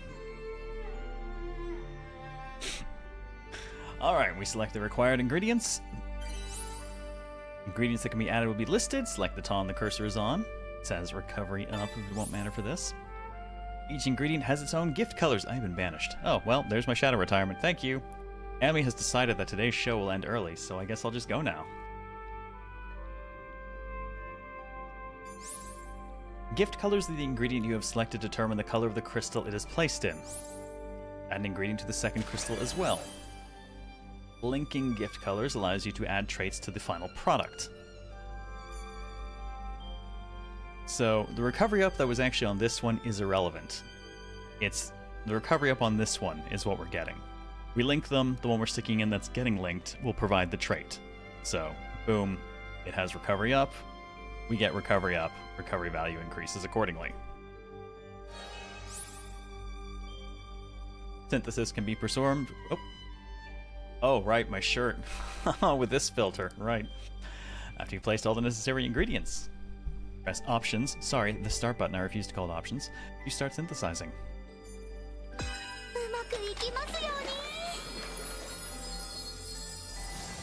Not lie to you, I'm not started with cloth yet until you say the thing you are stuck here. I'm not going to say the thing, though, because it's not the case for this one. Sort of. We'll get to it.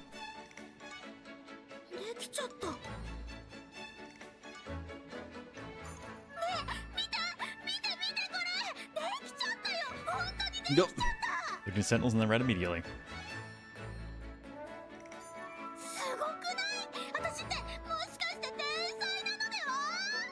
Still mad the select button is turned into the share button and just takes a damn screenshot?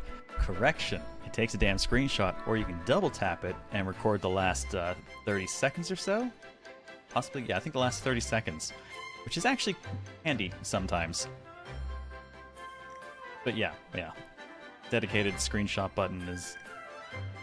I mostly use it for like, oh, I'm doing build shit in Diablo. I need to keep a reference of my build here. I'll just copy that and yeah, there we go.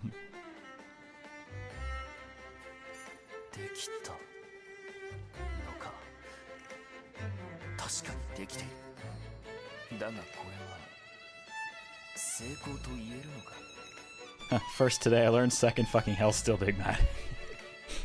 It's still not great, but it is kind of like a clip button.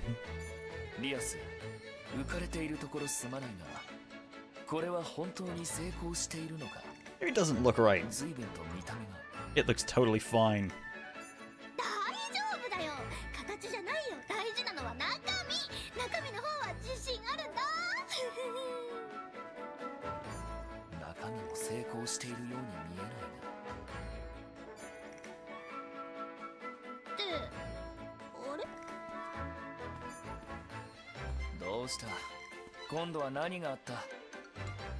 Yes, they will forever be starting select in my eyes too.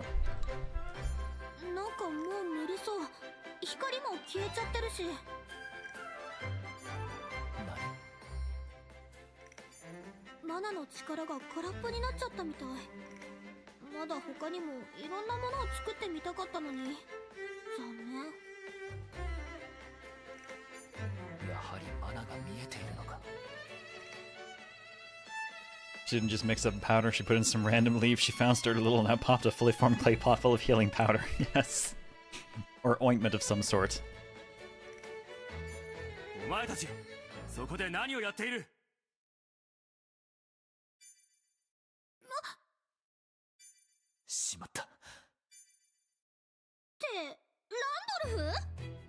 Oh shit, Dad found us. Not literally Dad, but kind of Dad.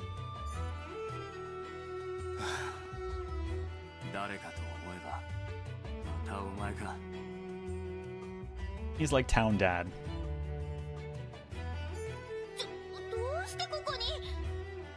Dad energy? That's right. He's not angry, Rias. He's disappointed.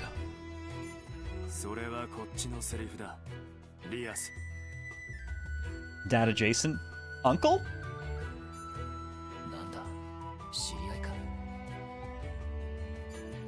Dad adjacent. You're fired.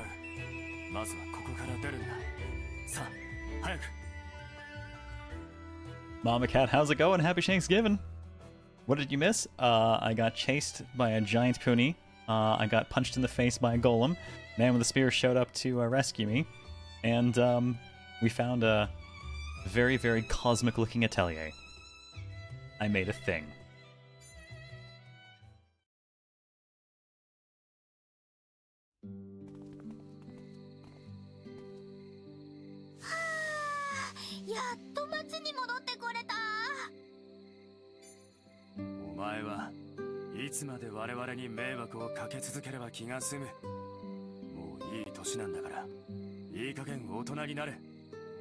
I don't know, man. I'm not convinced there's any such thing as an adult alchemist in an Atelier game.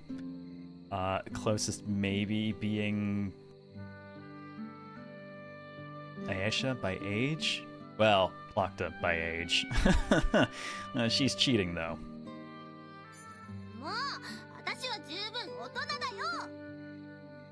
Oh god, actually Astrid by age, but we won't get into that because I don't want to die. 寝言は寝てから言え。正直、私はお前がどうなろうと知ったことではない。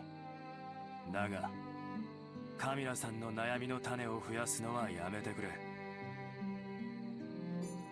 ああ、それを言われると言いたいな。Don't think Alchemist mental ages ever get past oh shiny. That's one other thing that stands out in the Arlen trilogy. The mere existence of Astrid and everything to do with her and her disturbing obsession with Rorona. Or possibly just little girls in general. That woman was frightening. お前の聞き取りはカミラさん同席の下で行う。星の踊り場まで来るように。Huge bonus. She's voiced by Michelle Ruff, aka Etna from Disgaea. は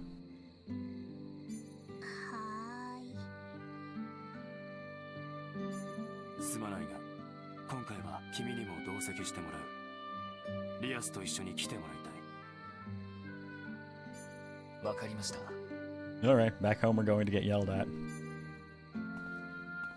But not by him, because he's not angry, he's just disappointed. お前、一体何者なんだ？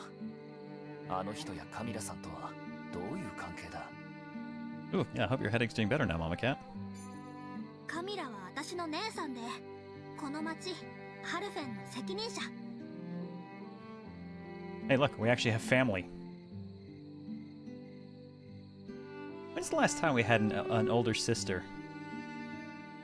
That wasn't also... Well, Lydian Swell didn't quite count. Not Toturi and her sister, was it? Surely there's been another one since then. ランドルフは姉さんの部下だよ。Ferris, right. Though she did actually go adventuring with you. 実はとんでもない子なんじゃないか。But is the family disappointed in us? Oh boy.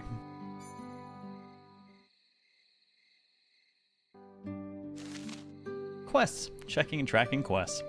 Destinations for your adventure and details of requests are recorded as quests. Open the radial menu with L1 and select quests to check your quests. Triangle when viewing the quest list to track the selected one. Tracked one will always display at the top of the field screen. And there we go. Now we have access to our main menu. We can check our items and quests, change equipment, and more from the main menu. And we now have L1 for the radial menu. And if we just tap L1, it'll open whatever you opened last via it, which is nice. Oh, right. There was some sort of wishlist campaign before the game launched, so you get to start with a little bit of extra money, some traveler shoes for a little bit of extra running speed, and slightly better than normal accessory.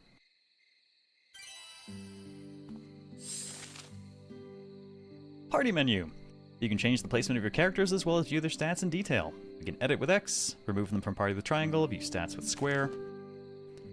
Characters in the front row participate when a battle starts. Back row can switch with party members in the front. And reserve do not participate in battle, but unless you have DLC characters, you will not have any reserve.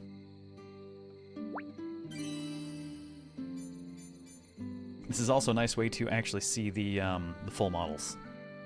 Well, mostly the full models.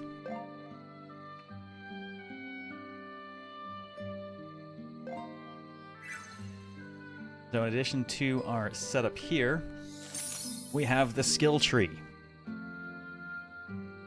So in the skill tree, we can strengthen a character's abilities by spending skill points.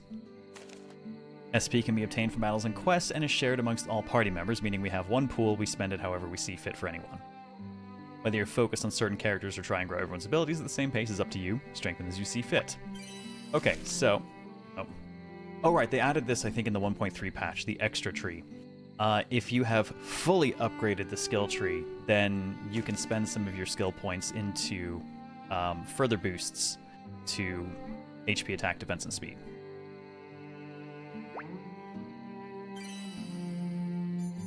Okay, so it's not so much a tree in that it never branches. It's pure linear lines. So like we have 155 SP right now. If I were to spend it on this for a small attack boost, then now I could spend it down here for more. Then, you know, stats all the way down to the bottom. Every so often you'll get something a bit more interesting. Item power increase, additional slot for items. Your active skills and AP totals are in here. And then some kind of random extra bits and pieces here. Now, this says raises the rank of ingredients gathered by swinging, but this is not the same as Yumia, where the skill tree had control over the quality of all the ingredients you got. Rias and Slade have a couple of things that can improve them a bit, but majority of that, what you can gather and whatnot, comes down to crafting tools again. So we actually have tool crafting back properly. Thank goodness. That was something that was very much missing from Yumia. It was part of what disincentivized alchemy. You didn't need to improve tools via it, you just spent the skill points instead. Alright. Well, since we have equipment, I'll go ahead and throw on the bunny tail they gave us. A little bit more HP, a little bit more speed. All stats up a tiny bit. And slightly cheaper AP use. Oh, plus. There's our healing salve. Alright, exploration equipment. Speaking of tools, this is where they will go. For now, though, we apparently start off with... Oh my god, I forgot it started me with these, so... 10% XP gain. I was like, oh cool, yeah, I threw that on, and then I forgot about it. Until I was about level 85, and I was looking through recipes, and I realized I could make a better one that gave 30% XP. But by that point, I was nearly level cap anyways. Boost SP gain by 10%. Same level, 85. I was like, oh shit, I could have been getting a lot more SP, I guess. Oops. And these will give us slightly increased sprint speed. The ears are ours, they are not part of the hat. Make better tools to get better ingredients to make better shit. Yeah, it's not so much better ingredients, as much as it is... The ingredients you can get from any given source are tiered 1 through 3, and the tier of the tool will determine the maximum type you can get from it. So if I've only got tier 1 tools, I'm only ever going to be getting the base kind of ingredient from something. Better ingredients, better pizza, Papa John's. I mean, it's technically still not wrong. Also, we can make better accessories while we're trying to make better throwable explosives. I mean, I usually circle back on my accessories every so often and make something, you know, silly and broken.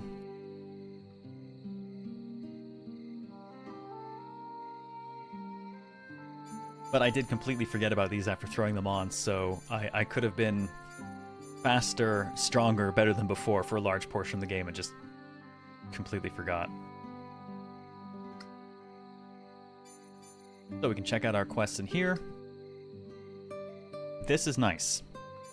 So, if you want to check out any of the effects and traits and stuff that you've seen, you can get the full list here. Monsters you've encountered, all turn up in here along with info. All the various items, ingredients, consumables, there's a lot in the game. All this stuff turns up here.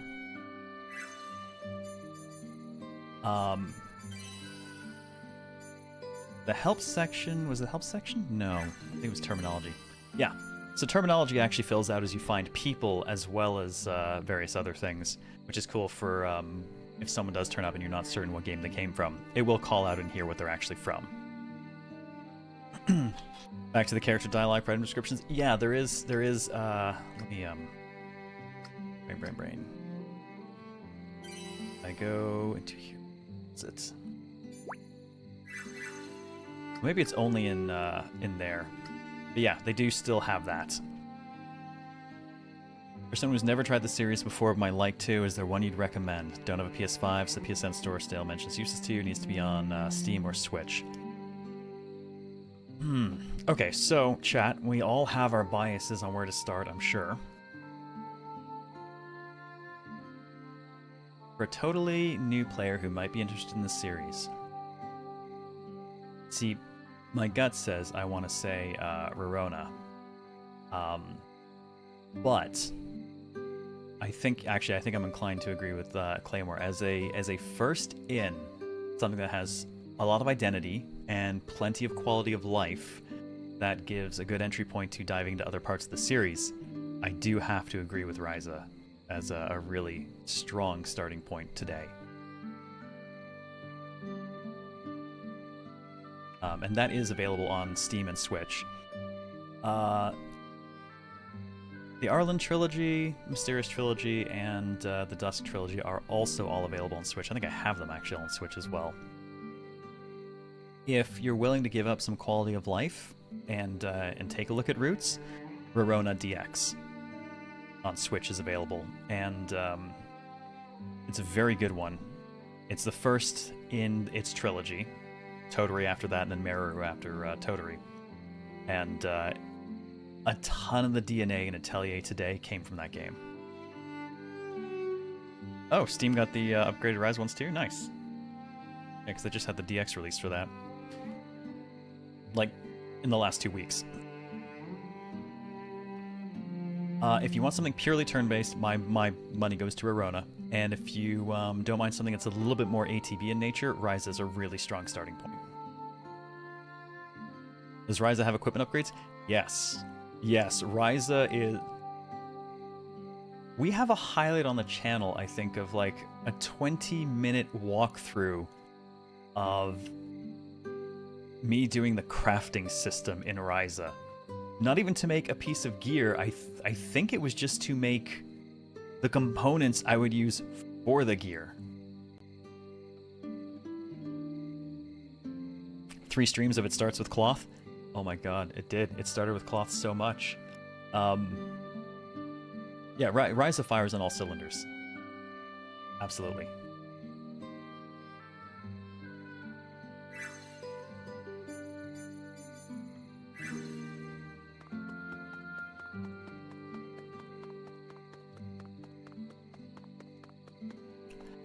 Yeah, the Marie remake is on Steam, but I haven't played it yet, so I can't recommend it accordingly.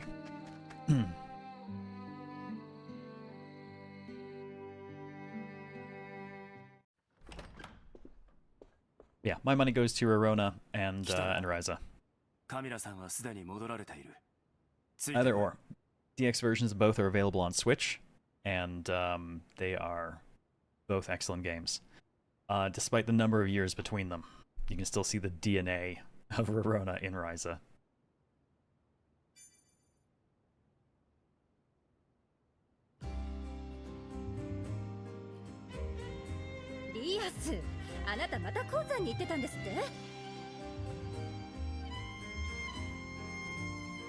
Say hello to Big Sister. あそこ危ないからダメっていつも言ってるじゃない。あまり心配させないでちょうだい。ごめん姉さん。ごめんなさいね。挨拶もまだなのに。私はカミラ。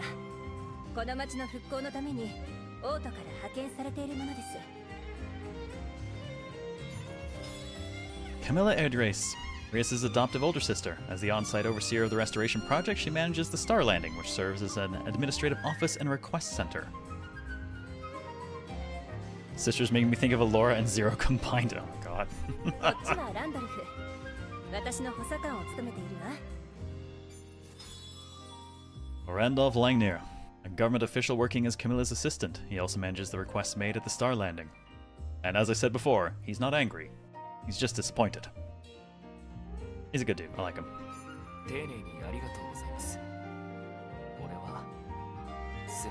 What is this blasphemy? I hear Ryza. Excuse me, it's Thyza. I mean, yes, it is that too. Oh god, I've been banned. Thanks, Sailor Peter. It picked up me saying Randall. Wait, what did? Oh. Oh, I see what you mean. よろしくね、スレイ君。今回はわざわざ来てもらってごめんなさいね。I'm sorry, I'm speaking into your text-to-speech. Speech-to-text. Yes, that. それじゃ早速お話を聞きましょうか、リアス。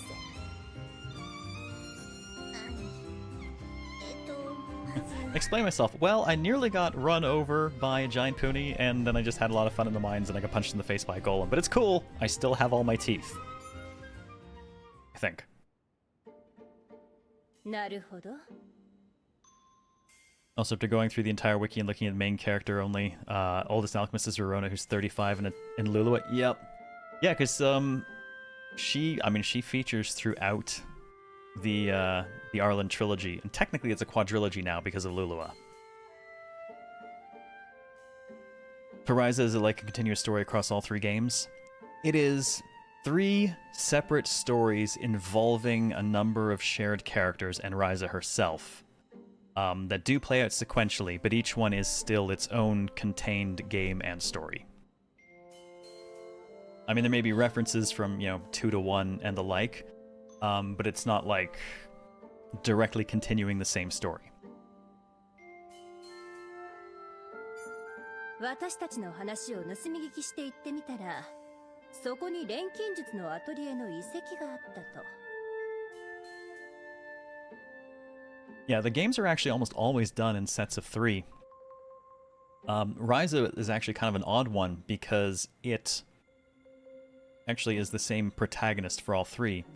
Like, the Arland trilogy is Rorona, Toturi, and Meruru, and a number of characters kind of feature and are shared between them, and they take place chronologically one after the other, but your protagonist is a different alchemist for each one. Rise is the first time they just stuck the same protagonist in every game in the trilogy.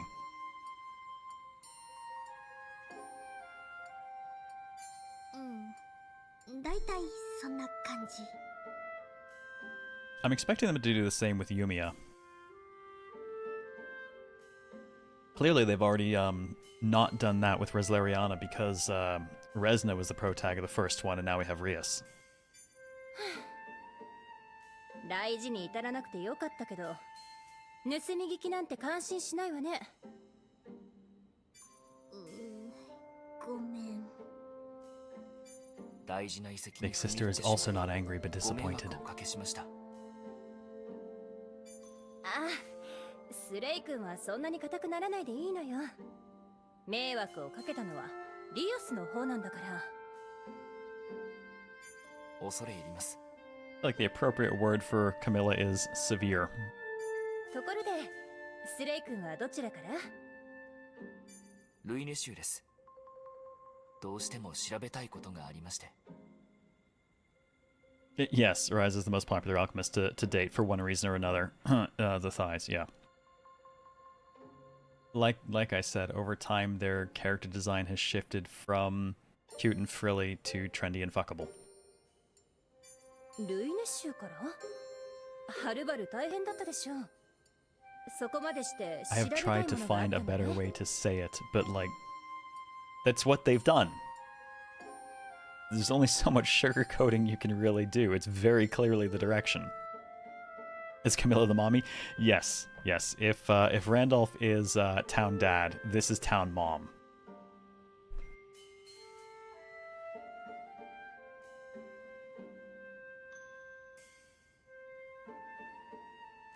You start with the default, but didn't they they gave something though, I thought, for having save data from the other ones, didn't they?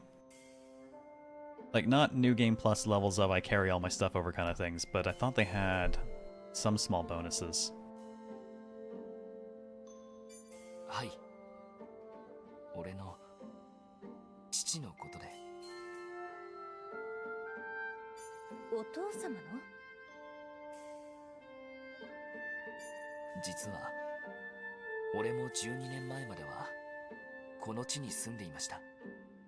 Oh, so our boy Slade has come home after 12 years. 父はこの町を警備してた一人で、12年前にあの悲劇で亡くなりました。 There's only so much you could really carry between the games, Metazoxen, because the potential power by the end of an Atelier game that you have is off the charts. Carrying any of that forward into the next game would be a little ridiculous. 俺はどうしてもあの悲劇の謎を解明したくて、それでずっと手がかりを探していたんです。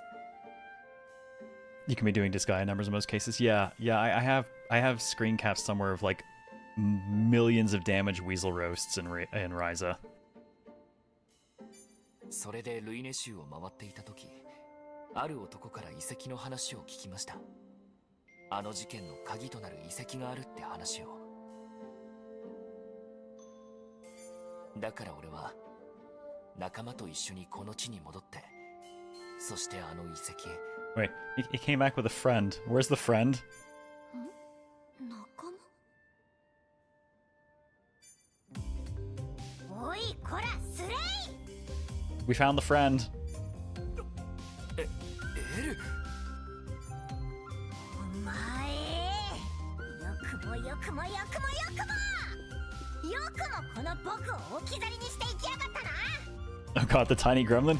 She kind of is. She has serious Rie Kugamiya character vibes. All that Kugamiya energy. すまないエル。これにはかなり複雑な事情があってな。I found a scantily dressed girl in the ruins and then things happened. その事情とやらは、この高蘭新式博識多彩、世界の頭脳との名を欲しいままにする僕の命より。 Do you know how vicious rabbits really are? It's fitting for their size. You are correct, Retlock. Elbel, a young archaeologist who's dedicated her life to the field. She's even made a name for herself in the capital. だからすまないと言ってる。本当に悪かった。 And yes, her ears are real too. 誰？静かにしないか。ここは執務室だぞ。 Defended Randolph's propriety.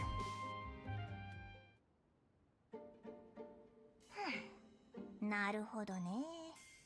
話は理解したよ。 Having just started playing the Wizardry games, rabbits and bunnies have new level of fear in your eyes. Vorpal bunnies are next level evil. I mean, if you've ever played an Etrian Odyssey game, you should already be scared of shit like rabbits, right? By the way, out of curiosity, do all these games take place in the same world, or is it only general themes and styles shared? It's themes and styles. Typically, the games are built in trilogies that all take place in one setting. Notable exception being Arland, which is now a quadrilogy, and technically the Mysterious trilogy is now a quadrilogy because we got a direct Sophie sequel. But otherwise, their world lores are different. Even the concept of what alchemy is and how it functions is different.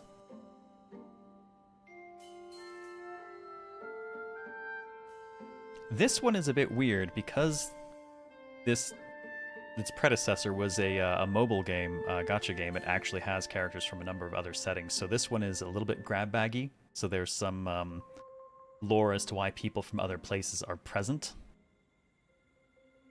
Etrian Odyssey 4 taught me the rather huge fear of kangaroos in particular. Yes, the early FOE kangaroos. Oh god, I loved Etrian Odyssey 4. That was so much fun. Even if I missed the hateful orange ball that was the FOE. 君たちがその錬金術の遺跡を重要視していることはよーくわかった。その上で、あえて言わせてもらおう。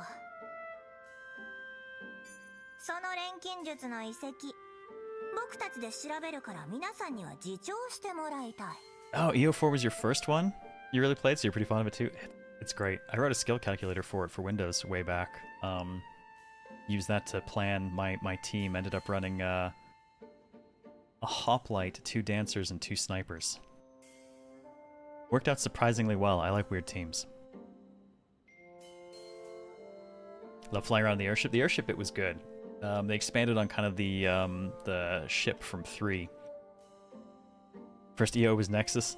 Yeah, that's the wrong one to start with, dude. It's literally endless references to every other game in the series. Like, every NPC is from a different game in the series.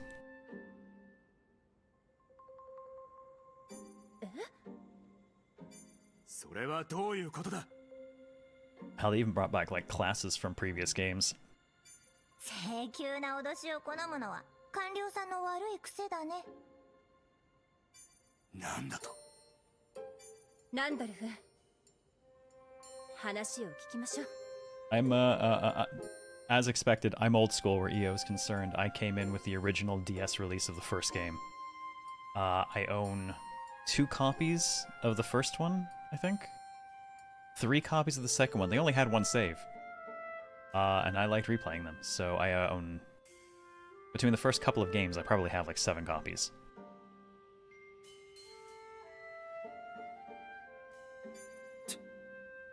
わかりました。理由は大きく2つある。1つ目はここにいるスレイだ。Do not punt the small sassy child. It probably bites. そのアトリエの扉を開いたのはスレイの持つ腕輪。君たちだけでは永遠に開けられなかっただろう。その腕輪以外にもスレイはお父様から形見をいくつか受け取っている。おそらくそれらも今後役に立つはずだ。You are correct, Retlock. Manakemia 1 and 2 are parts, technically, of the Atelier series, even though they don't quite share the name. In fact, characters from 1 and 2 are present in this game. There were only the 2 of them, and we never got any more, and that was back in the PS2 era, unfortunately. Oh, nice, Metazloxen. I hope you enjoy. I really, really do. I streamed... I covered a few of the Atelier games prior to Rise's release, but when I went to cover Rise's release, I had so much fun, we ended up just streaming the whole game, and it ended up being the first Atelier game I platinumed. Really pulled me back into the series after I'd kind of put it down for a while. And yeah, if you ever got questions, feel free to ask me, or... God, I'm gonna drop the Discord link just in case. We have a few Atelier fans in Discord, so if I've forgotten, someone else will remember, I'm sure.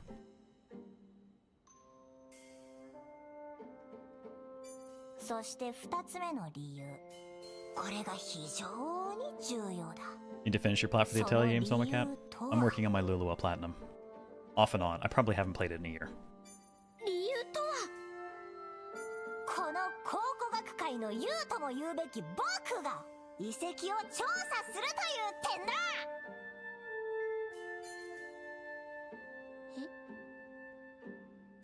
思い出しました。この L というもの、確かに王都でも名の知れた考古学者。 Don't think any of the other Atelier games have topped Manakemia's battle themes for... Oh, no, my god.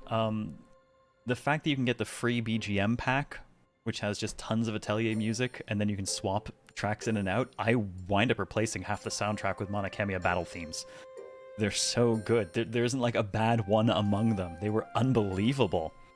I think my regular save of this, I replaced one of the boss themes with Disruptor, because fuck yes. の卵です。 Yeah, archaeologist in the making. やっと気づいたかい。説明する手間が省けて助かるよ。これでもはや選択の余地はなく In な the った making の means で you're は not ない really か there な。 yet, L. いや、余地ありすぎだろ。卵だぞ。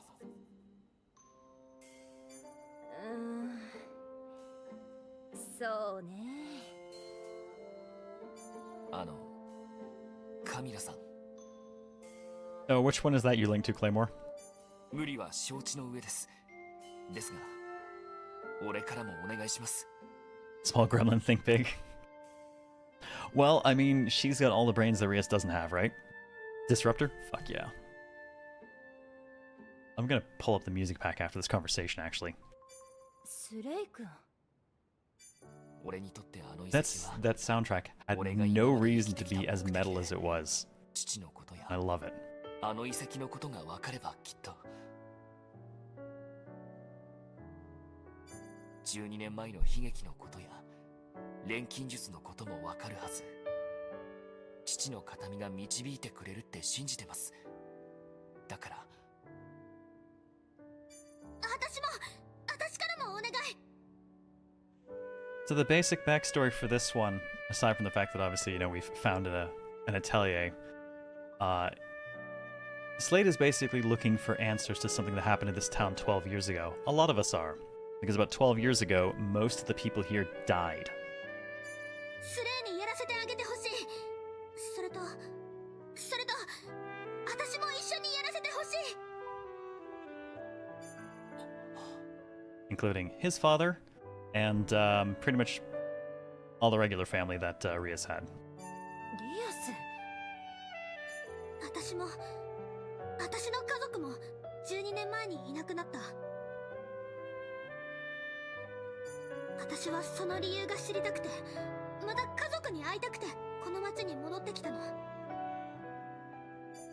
それに錬金 Ooh, 術。 Nefertiti's a fucking good one, Claymore. もし私が錬金術をちゃんと使えるようになったら、この町の復興にも役立つんじゃないかって思ってる。 Do we even know the nature of how they died? No. 12 years ago, this bizarre red mist enveloped the town, and monsters swarmed out of it. And no one in the town was ever found. だからアトリエのことをもっと知りたいし、また錬金術ができるか試してみたいの。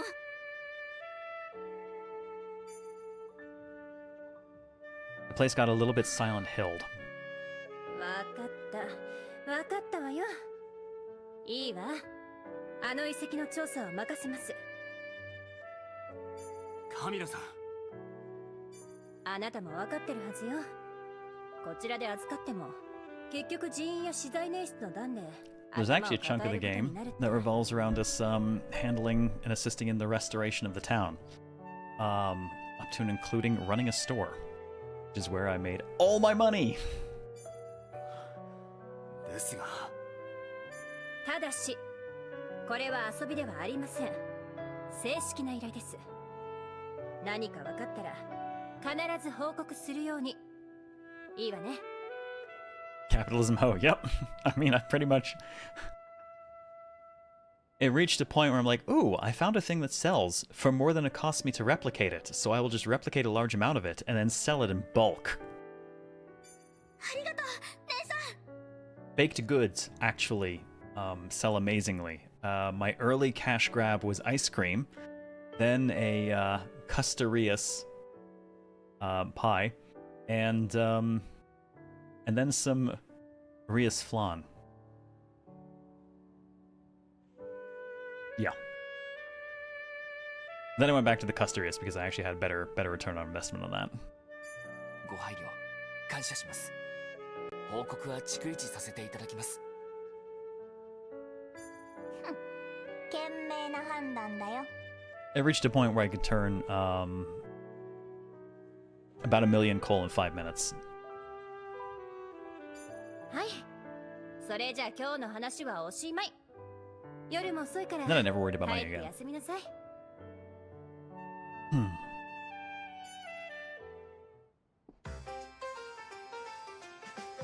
Just sold the accessories you got in the dungeons that I wasn't using, took the lazy out there. I sold those occasionally too, but mostly I just sold baked goods for massive amounts of money.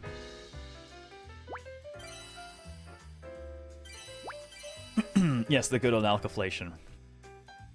Cheaper to make it yourself and then sell it, right? Even cheaper to just replicate it.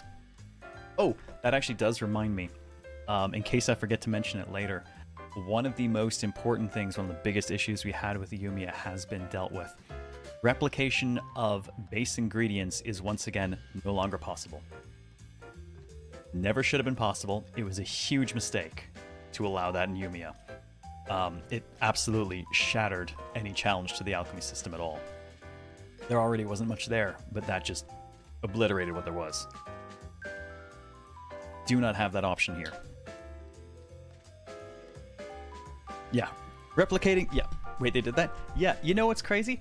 let's see. I have a perfect Dunkel height here. I guess I'll just replicate 1 billion of it and stuff it into every fucking conceivable slot that will take anything, and yes, everything I make is now super maxed. And because the traits had nothing to do with the ingredients, it didn't fucking matter.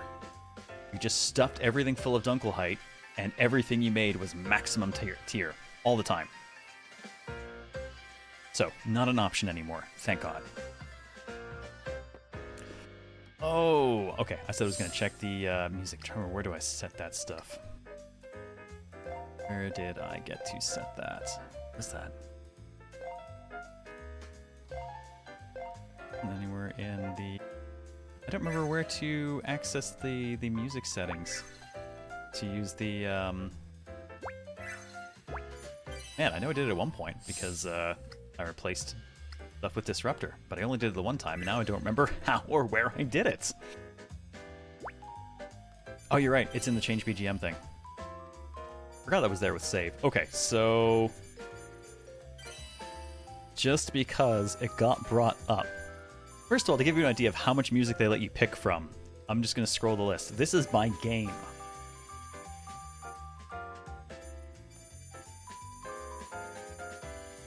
And then within each of them, it's like, oh, well, you know, where's, boom, there's Monocamia. Let's just pop in here, and, yeah, so here's the soundtrack to that. We could pick anything in here.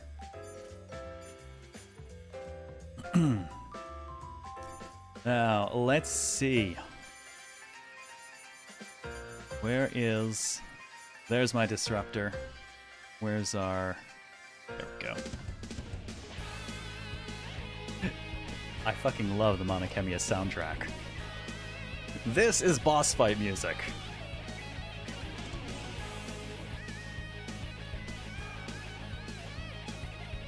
Monokemia's soundtrack was just pure metal out of the blue. Like, I never saw it coming when I booted that game up the first time. Is that in Rise as well? It's in like all of them now. Pretty sure it was in regular Rise. The regular Rise actually has an incredible soundtrack.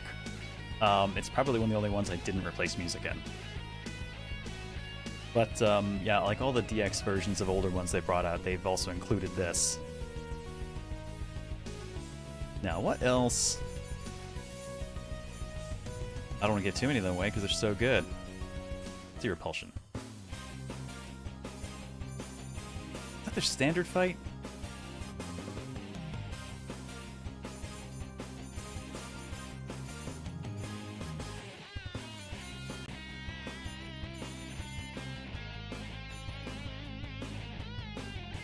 I think that was their standard fight.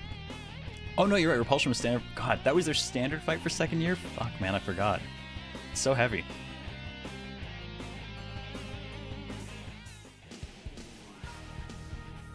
This was for some of the boss fights, I'm pretty sure.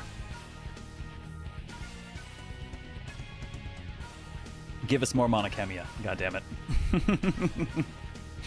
I mean, we've got updated models for Vayne and Raze. At least just... I'll take a remake at this point. As long as they don't mess with the soundtrack. Gotta be clear there. Don't touch it. Leave it alone. At the very least, give us more of whoever made these themes. Right? I saw a call for Stigmata.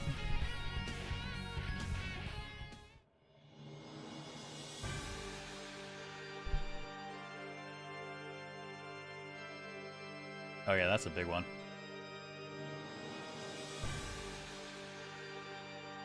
Alright, we'll leave it on this one for a moment, then we'll go run off and actually do more.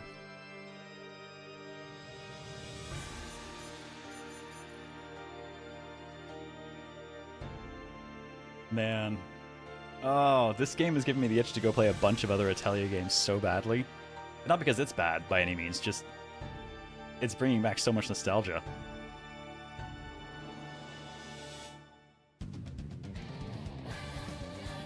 There we go.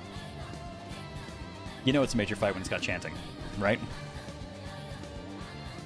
I'm gonna get fucking ID claimed on YouTube all over the place for running this. Which reminds me, I actually, I got content claims for every single Final Fantasy Tactics episode we did that had Delita's theme in it. His theme, for whatever reason, every single time.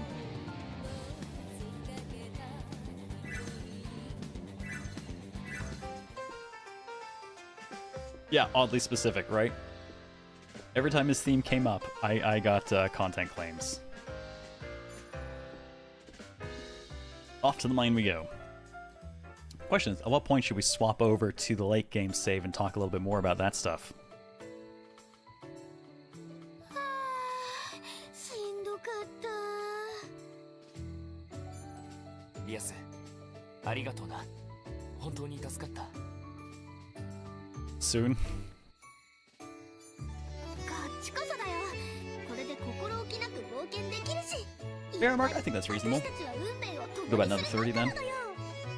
And then we'll swap to my my end game stuff, and that way we can talk about the larger alchemy system and other things that kind of branched into it, and take a look at some of the characters that it gives you. ほほう。スレイ君、君は人生の伴侶とも言うべき僕を置き去りにし、挙句浮気までしていたのかい？ Love Atelier series on YouTube. I mean, the only two that we fully played through on stream were Ryza 1 and 2. The other one's all been just on my time. え、二人ってそういう関係だったの？おいエル、お前の冗談は分かりにくい。あんな場所に置いていかれたんだ。これくらいは許してもらわないと割に合わない。まあこんなやつだが、リアスもこれからこいつの Oh, what a way to introduce your friend. This is my friend. She can be a pain in the ass, but you know, hopefully it's cool. もちろんだよ。っていうか、私さっきからずーっと我慢してたんだけどさ。Oh, I forgot. Actually, I said she didn't have any weird predilections, but that's not really true. It doesn't come up a ton, but she does have a couple. なんだいその手は。で、まさか耳もふもふさせて。That's one of them. おいこら、勝手に触るな。自分のがあるだろう。スレイ、この娘どうにかしろ。 It's this and repeated attempts to steal Wilbel's hat. そういえば二人って泊まるところは？問題ない。居住区にある宿を取ってある。そっか。 To be fair, Wilbel does have an amazing hat. Yeah, she do. この広場に集合で。 The difference is, she succeeded at this, she will never get Wilbel's hat. That girl's fast. ああ、リアスもゆっくり休むようにな。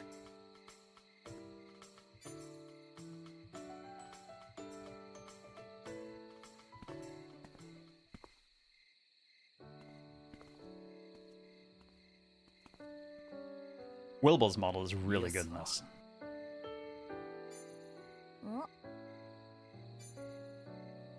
リアスは一体何者なんだろうか。どういうことだい？いつになく深刻な顔をして。俺には何も見えなかった。なるほどね。詳しく話してくれないか？興味がある。リアスには見えてたようなんだ。あのアトリエの錬金釜に宿ってたマナの力が。 Yeah, so he could open the door and we couldn't, but we can see the mana and he can't. ほほあまりに不可解すぎて、ならやってみたらどうだと。結果は聞いての通り、生まれて初めての経験をしたよ。やはり興味深い。考えられる理由は2つある。 Yeah, that means Urias knows the secret of mana. Alright, where's Flammy and Dende? 才能か血筋だ。もしくはその両方か。いずれにせよ、あいつは特別だ。なんだかな、焼いてるのかい？君らしくもない。そうじゃない。ただ、少し胸騒ぎがする。Super Flammy Dende. My My name is Dende. 別という点では君だって同じだろ。それは違う。俺は特別なんかじゃない。父さんが残したこのガイストコアが特別なんだよ。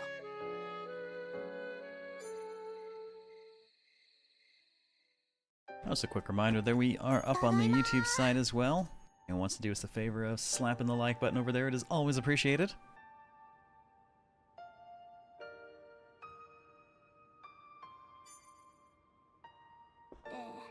誰もいないのに挨拶とか。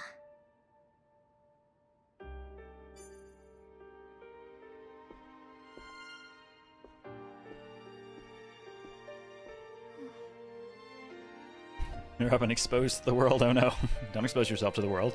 You're gonna get banned. How's it going, Darkest Night? Doing your part, Reb. I appreciate it.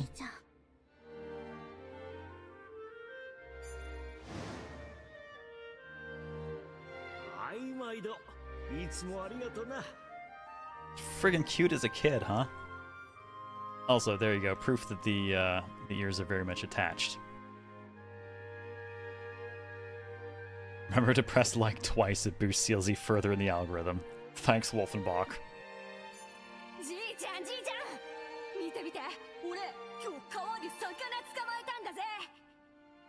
Okay, it's bugged you long enough. What in the world is this collar neck type thing that she has that doesn't look like it attaches?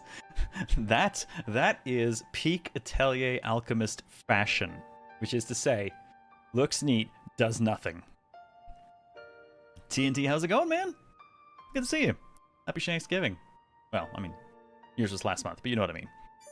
おお、これはでかいのを釣ったな。よし、褒美にそこの菓子から好きなの一つ持ってけ。 Kitty Riz, honestly, I gotta view it as fox, but I think that's because the color of her hair really makes me think more of fox fur. やったー。 Don't remember there being Beast Folk and other Atelier games? None that spring to mind. No, this place is a little unusual for that. Been replaying Demon Souls? Fuck yeah! That's good stuff. 宿り木堂さん、ちょっと大変大変。あ？なんじゃい、どうしたい？見てよこれ、洗濯板が真っ二つに割れちまって、なんとか直してもらえないかね。あ、そりゃ傑作だ。お前さん、今年の怪力自慢大会にでも出たらどうだい？ Okay, I'm actually glad I'm replaying the intro right now. There's some stuff in this memory and exchange that I didn't realize was referenced later on in the game, because it was, you know, like 60 hours of me playing later. Actually sweet. Did not notice that. おじいちゃんがいた頃はとても賑やかなお店だった。すごく繁盛してたわけじゃないけど、活気に満ちていた。なんか商売してる時間よりも町のみんなの相談に乗ったり、世間話をしたり、子供たちと遊んだり。 Yeah, that is to return to the Nexus, Reb.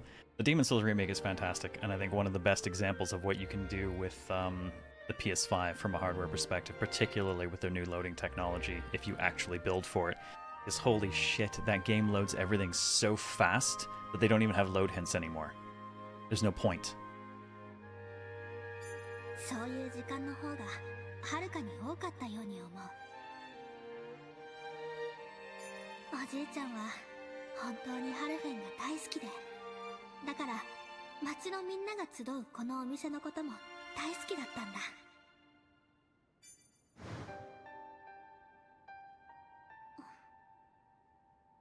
Oh, really, Ray Ray? Well worth the play. 必ず取り戻すんだ。そのためなら錬金術だろうが何だろうが、使えるものは何でも使ってやる。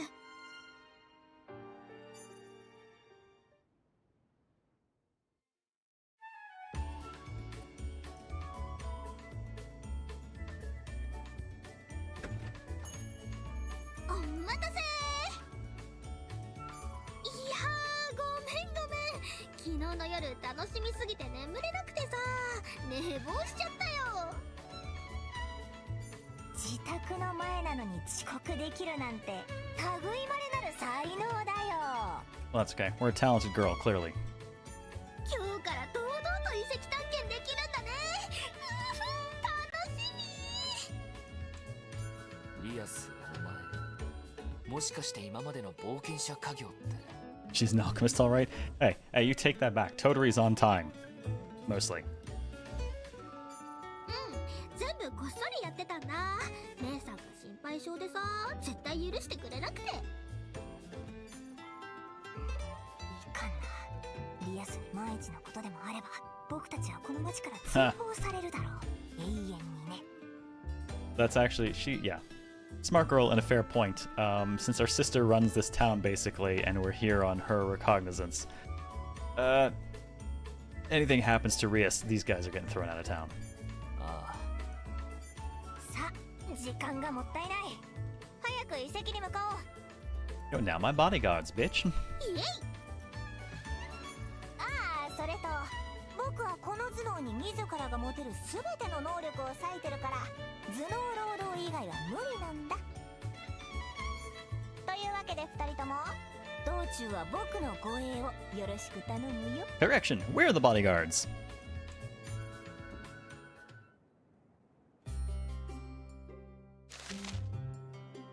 In battle, how to use items. Items you have synthesized can be equipped to characters from the combat equipment on the main menu. Remember that an item cannot be used in battle if it's not equipped. For example, healing salves can be used during exploration to restore HP. Equip items while in town, then while out exploring, open consumables basket with right trigger. Not right trigger, right on the D-pad. We can use our bed and mistletoe miscellaneous to pass time until day or night. Now, it's specifically day or night, and this didn't actually click to me for a while. 楽しみだな。 The game has, 新たな大発見があるかな。 ostensibly, a day-night cycle. まあ It does not have anything between day or night, and I just kind of wrote that off as keeping it simple. That's actually not the case. This world literally does not have anything between day and night. There's no dusk, there is no dawn. The transition of day into night is relatively immediate in nature. It's a bit weird like that, and some of the other people from other worlds comment on getting kind of fucked up by it, because they're not used to it.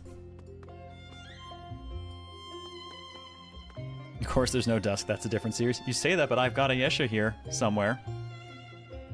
Either morning or midnight, pretty much. Well, it's actually, yeah. I mean, it's kind of overcast today, but it's generally just day or night. Noon or midnight, take your pick. That is actually the state of the world. Oh my god, I gotta admit, I kind of forgot what the town looked like when the game started because I have rebuilt the whole thing. It's so much shittier than I remember. Damn. It's a fucking mess.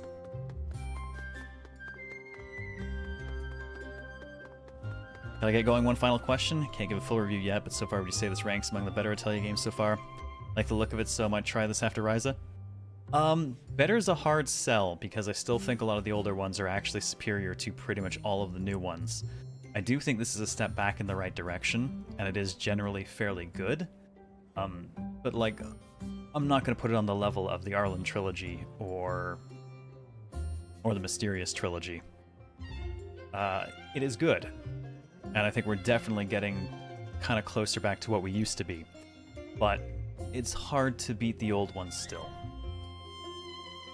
That said, still a totally good game to play. Might be a bit weird to play if you haven't played much of the other series, though, because it does reference them a lot. But at the same time, I don't think you're necessarily... Not like it's using them for in-jokes so much, so you're not necessarily losing much. In fact, if you like some of the characters, it might send you to go play those ones. So definitely worth the play.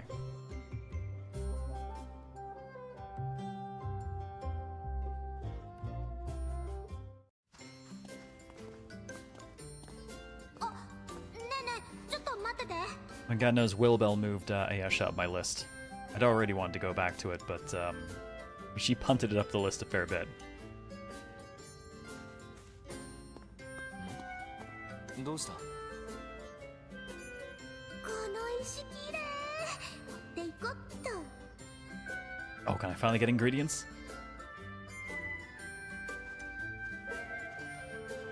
そんなガラクタ持っていったら重くなるだろう。ガラクタじゃないし。この石ちょっと他のと色が違うでしょ。なんとなく錬金術で使えそうかなーって思って。君の意気込みはわかるけど、その辺に落ちているものは大抵外れだ。錬金術といっても何でも使えるわけじゃないし、その見分けが君につくのか。 Pack rat alchemist. Every alchemist is a pack rat. We loot all things. その点はご心配なく。こう見えても私、うちのお店の手伝いをちゃんとやっていた優良児だったんだから。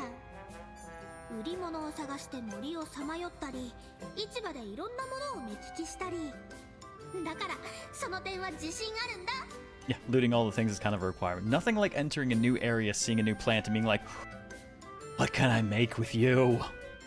Let explode. 錬金術だってその辺は同じだと思うんだよね。自分がいいって思ったものこそが正義なんだよ。To be fair, Reb, my bag carries 500 things in this one, so it's fairly close to being a bag of holding. なるほどね。その技術と直感が本物であることを願っているよ。 You want it now? I think the bag holds 500, and I think the container back at the Atelier holds a total of 9,000. Minimap exploration areas. Monsters roaming the search area and unopened treasure chests are indicated on the map. You can also see landmarks that will allow fast travel, so use the icons as a guide to explore. Yes, strong enemies are back. I love my pseudo FOEs. We have landmarks, undiscovered landmarks. Exploration area map. You can fast travel to locations you have already been to once before. Open the area map with touchpad. I guess touchpad? Touchpad. Guidepad? I don't remember what they call it anymore. And then select where you want to go. 9,000 is also not enough. I can say, having beaten the game, I have not actually managed to fill the 9,000 box. I'm in the 8,000s right now. I have not filled the 9,000 box. The only time I filled the 500 bag was doing their proc-gen dungeons about 15 floors deep. Monsters roam the field. Making contact with one will initiate combat. Hitting monsters with a swing using square will cause a first strike, granting you TP and allowing you to start battle with an advantage. Gathering. Square to gather. Yes. From gathering spots, yeah, some gathering spots require special tools. So again, tools are back on the menu. When a lock icon appears in the list of predicted items for a gathering spot, that means your gathering rank is too low. Try raising your gathering rank via the skill tree as well as by synthesizing higher ranked tools. Question mark in the list of predicted items indicates an ingredient you've never gathered before. So yeah, here, tools too low, gotta make better tools. An ingredient grouping feature has been added to the container. Oh, that was in a recent, I think the 1.2 patch maybe. You can find the option by pressing triangle to open the submenu while viewing the container. Ingredient grouping features it groups ingredients below a certain rank by type, allowing you to store more in the container, but the item level and traits of those ingredients will be changed to fixed values. So you can condense it down at the cost of the variety. Never had to do this.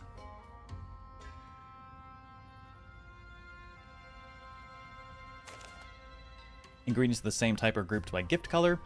Item levels are unified to the base value. Traits are lost. Any amount over 1,000 will be discarded. Favorited ingredients are excluded, and only ingredients or affected synthesized items are never included. Remember in Rise of the first thing to do was make a bomb stick so strong I had it for at least a quarter of the game? Oh man. That is actually something they don't do in this one that I really liked about Ryza. Was using different tools on the same source of materials, right? Like, it's a log. Okay, hit it with an axe. Get wood. Great. Hit it with a bomb stick. Get something different. I really liked that. That was very cool. They don't do that in this one. Instead, they have opted to embrace the speed of gathering. Which is to say, it'll auto pick the tool for the type of thing you're hitting, and the chain whip comes into effect.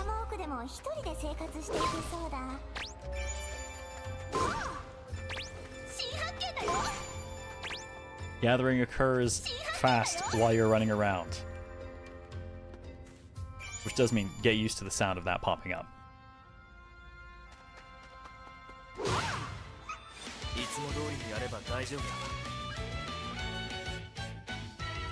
Fleeing! On a party member's turn, press R2 to flee from the enemy. You're a coward if you ever do this. The battle will end if successful, but the character's turn will end if you fail to get away. On a party member's turn, you can press L2 to switch the character to the back row. It doesn't consume AP or TP, but it does end their turn. Which, given that we have plenty of multi-action built up, we'll just electrocute the shit out of things. Oh, can I speed up things now? Oh, I still don't have the option to speed up combat yet. Oof.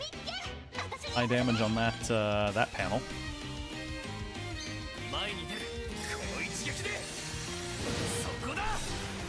Chain whip does much better reach when you're running. It certainly does.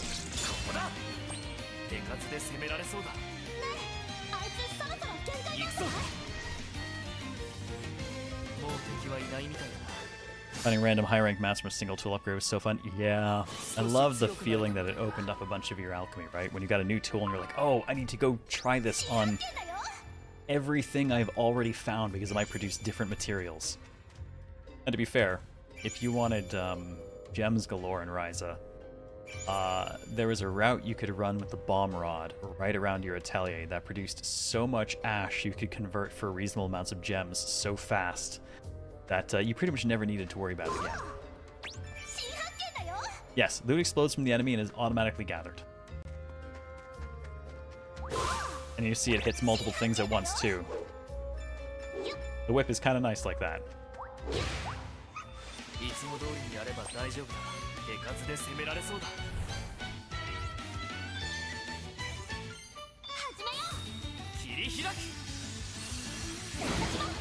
I'm waiting for it to give me the speed up for combat because I run it at maximum speed when I play by myself.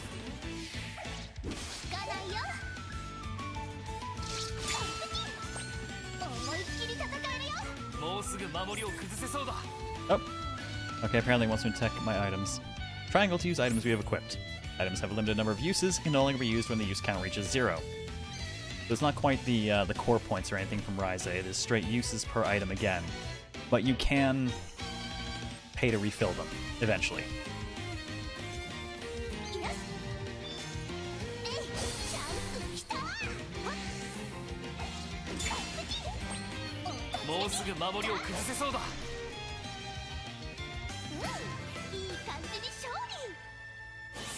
Rias retaining her level advantage over Slade.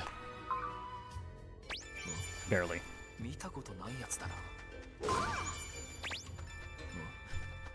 Things to gather everywhere, but also, this makes me think a little bit of Yumia. Can't gather that yet, need an axe. And however, get to loot!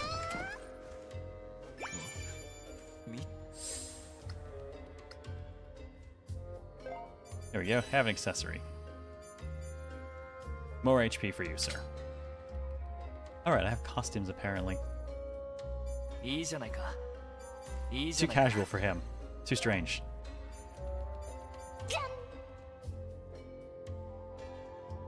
It's so weird without the... I need the big goofy jacket, I think. And the hat. The hat's cute. Gotta keep the hat. There's a bunch of outfits and stuff you can buy as well, like usual, and I think some also unlock after finishing the game, which don't show up apparently on New Game. But they do have a New Game Plus mode, 2 of them actually.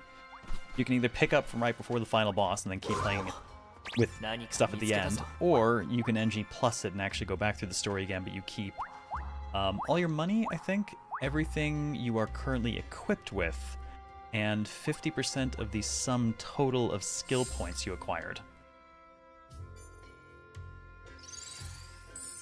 Which reminds me, let's improve our skills a little bit.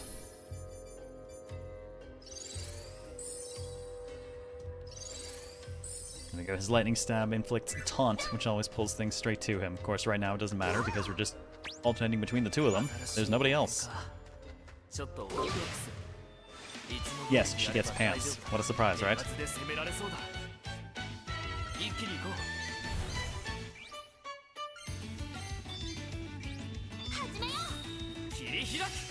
There we go. I can buff speed now.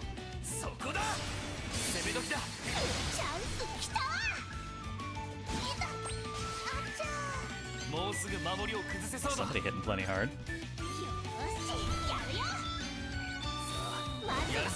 There we go. Much faster. She turns the jacket into pants. Is that what's happening?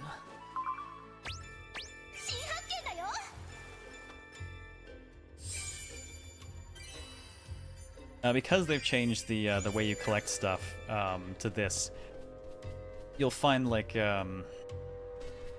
gonna get less excited about ingredients you necessarily pick up while you're out doing stuff because you're not seeing the neat traits and things on them. So it's kind of more when you review your stuff later. Oh look, hello. You seem large.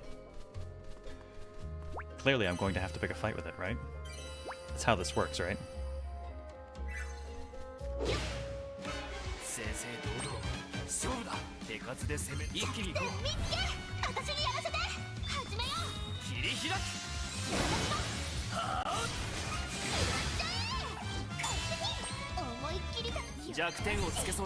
Keep doing this for the double attacks for now. There's a bunch more stuff you can do when you have more people. For the moment, we're best off mostly just doing this. Oh shit. Wasn't expecting to go twice there. That's on me.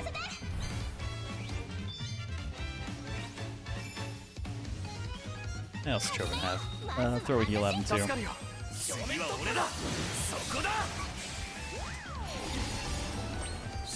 Because I threw an item as opposed to attacking, she actually didn't leave the back.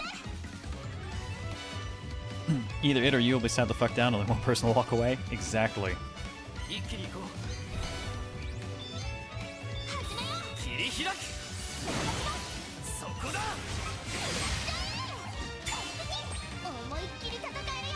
Almost got the break.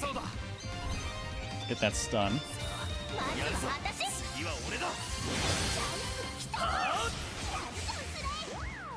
Oh, you dick. Oh, you dick. There aren't enough people for us to really take advantage of a stun.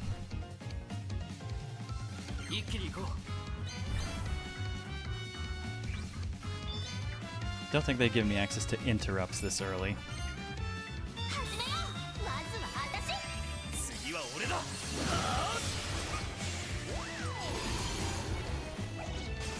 Oh shit.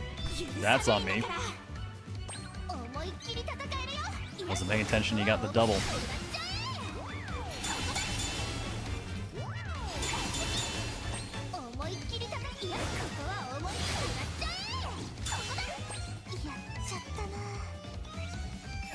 Gonna be cutting it close.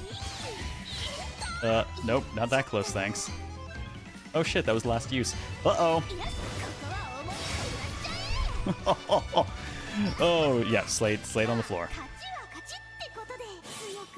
The bright side level means everything gets refilled.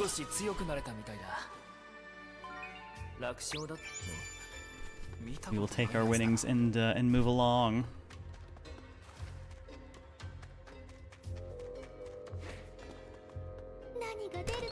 That's how it's done. No, that was nearly failed. Oh, we have another accessory. HP and crit rate. Nope, I think I'm gonna keep all our stat buffing on the rabbit right now.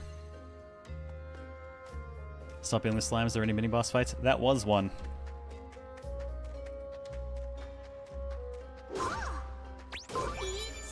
Yeah, there are plenty of larger than normal creatures floating around.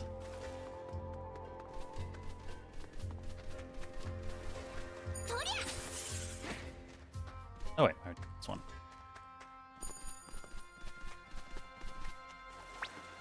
Can't do that one yet. That takes green. Means probably can't get to that chest on the map.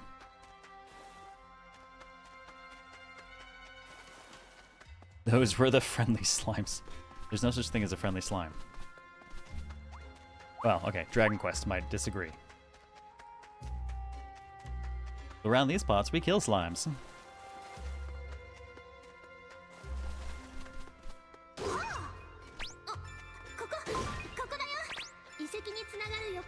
You almost collect ingredients too fast to kind of enjoy some of the collection itself, which is a little bit of a shame. Usually don't really know what you've got until you go to do some alchemy and then realize, oh shit, I have a bunch of weird stuff I hadn't seen before.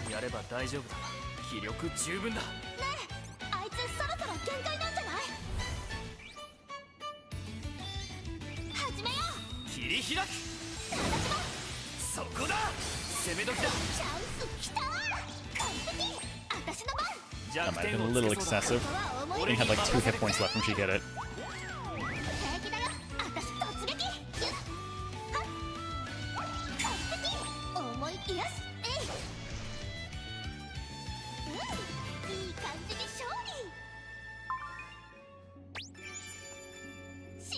Always good to find new ingredients, though.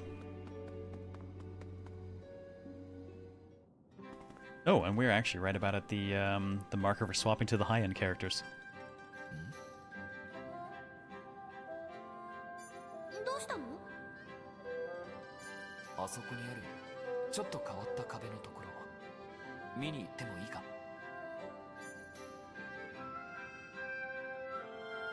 In terms of environmental exploration, she's Spider-Man.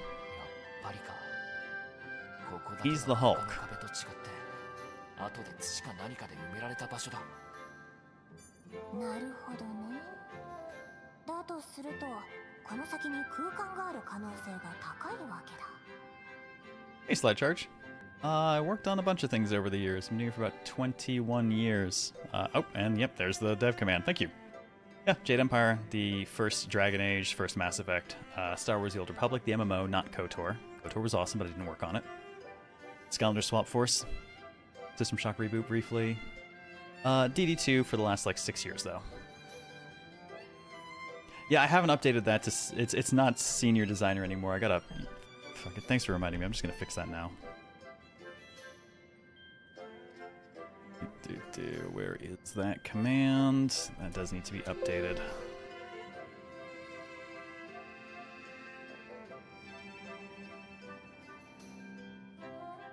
I'm also going to update it a little bit more than that.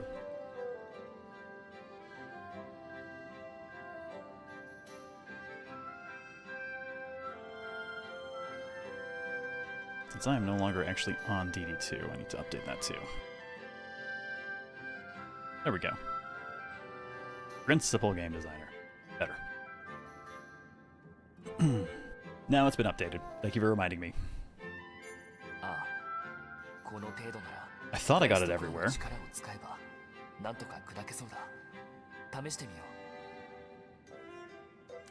Do I ever drop insights on the... Oh, god damn it, you're right. There's an error there, Claymore. Fuck. Why you gotta complicate things?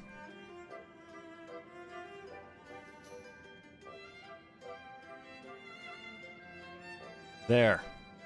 Actually, no, I'm just gonna make it worse for you. Do I ever drop insights in the games I'm playing? I mean, most of the time, yeah. It'll depend. Depends on what we're playing. Some things we're just doing for fun. Most things, designer brain never really switches off, so to some degree, I'll always be talking about something related to design in a game. Some things more than others. Like, this is a one-day look, and I've played this game the whole way through, so we're about to switch over to the endgame character I have going, so I can talk a little bit more about the alchemy system and what they've done compared to some of the more recent games. Yes, dev brain is never off. For better or for worse, it's never off. Sometimes it's fine, you know. Sometimes it's sometimes it's super cursed. That's why I drink on Friday nights with Daimyo.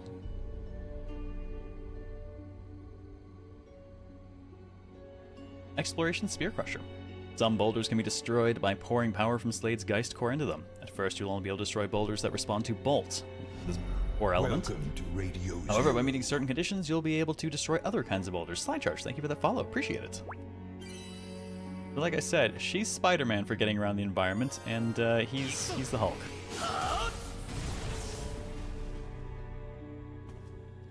He explodes things. If you're going to Shadow Retirement, we have to make sure your shit is accurate as of Shadow Retirement. That's fair. I still keep finding places where it either says like 20 years in design and senior designer and have to keep updating stuff. I didn't realize how many places it was written. Alright, but that being the case, let's get this thing back to title, and I'm going to swap up to the real save so we can talk about some of the larger stuff. As you can see, compared to when we initially booted the game up, they do actually update the title screen kind of based on your current party.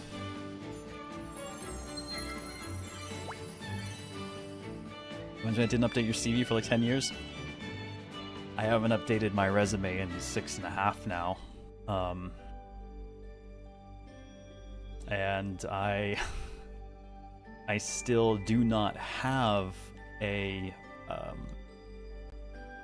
portfolio. I have never put together a portfolio because somehow I have always gotten away with finding work in the industry without having one. I never put together a portfolio. I think it's a huge part of it is just I've worked on games that were big name enough that I kind of don't need the portfolio so much. You know, Mass Effect still carries a lot of weight. If I were to build a portfolio now, most of it would just be centered around Darkest Dungeon 2 anyways, because as far as putting very specific personal fingerprint on development, that is the game. That was 6.5 years, and 80-90% of the creatures went through my hands, and every single hero did. Okay, so welcome to our much more updated Atelier. This is what the game looks like literally right before the final boss. We got full team going, so full front and full back rows now. I have also built shit out of the town at this point. So Rias has far more abilities now, including some really useful ones for moving other people up in order, for increasing durations of debuffs, for making things more prone to crits. Shows your Dynamite of Doom. I actually do not run hyper explosives on these builds. Of all things, I am actually running massive debuffers. Just super potent debuffers.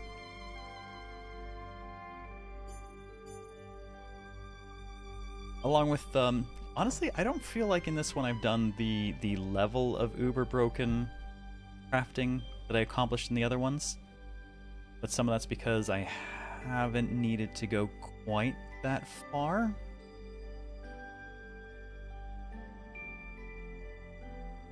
So you slacked off and didn't break level 100? No, I'm at the cap. It doesn't get higher than this. Well, some of my gear is over 100. So as far as alchemy itself goes, the recipe system is a little bit different this time around in ways that you kind of don't see in the early parts of the game. So rather than just a recipe for a thing, much like Ryza, we have a lot of recipe morphing. So some of these trees actually, weapons obviously are much more linear, but some of these cover a fair bit of ground. Even at this point, I'm still working some of them out. Some of them, it's a matter of finding the recipe and where it exists in the world and getting access that way, but for a lot of them, you can actually get through on guesswork. So, let's see, what would be a good example? I don't know that I have any of the equipment I would need for guesswork right now.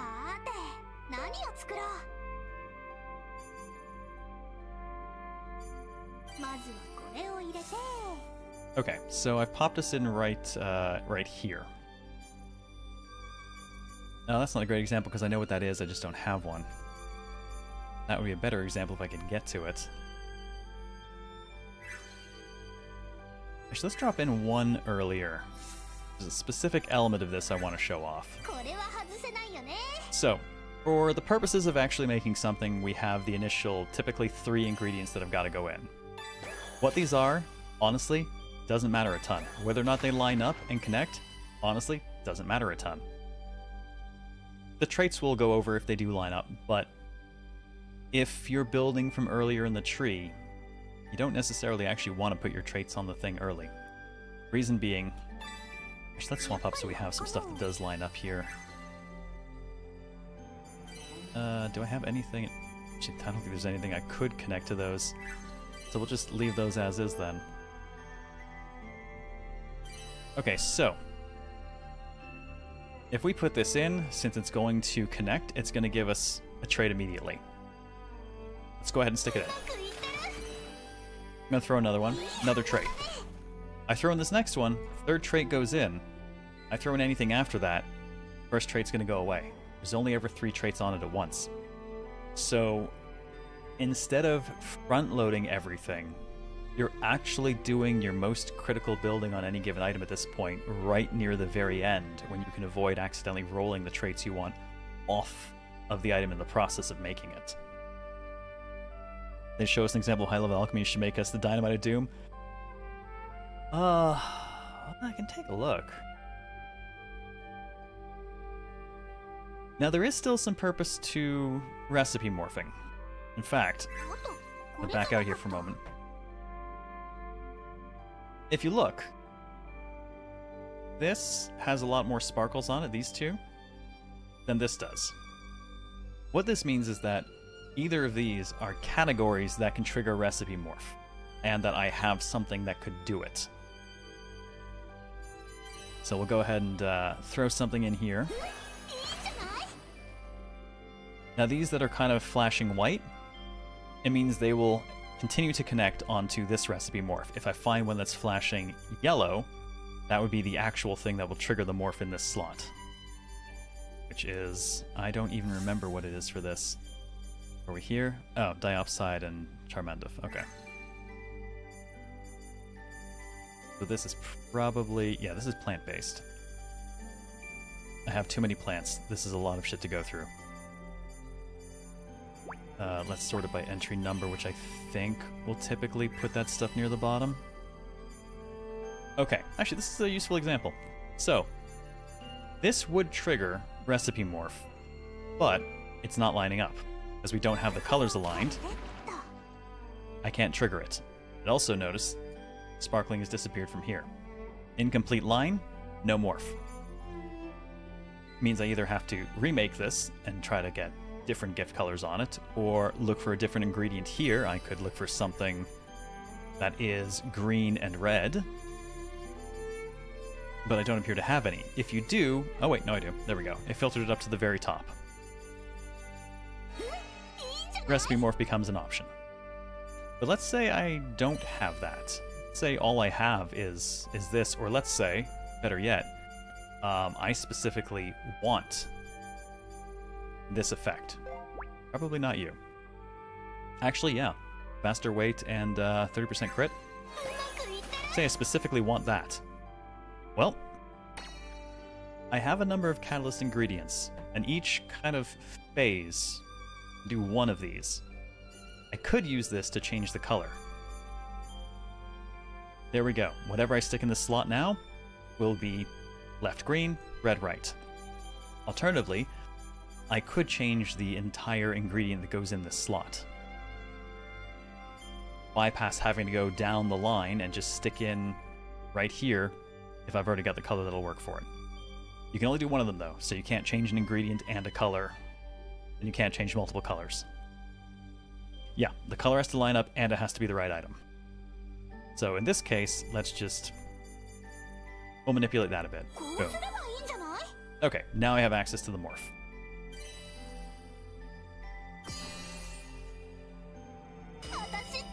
Alright, that drops us right into basically the additional set of 3, the things that'll determine traits and whether or not other morphs happen. Nothing sparkling, nothing here can morph. Checking the tree, this is the end of that part of the tree anyways.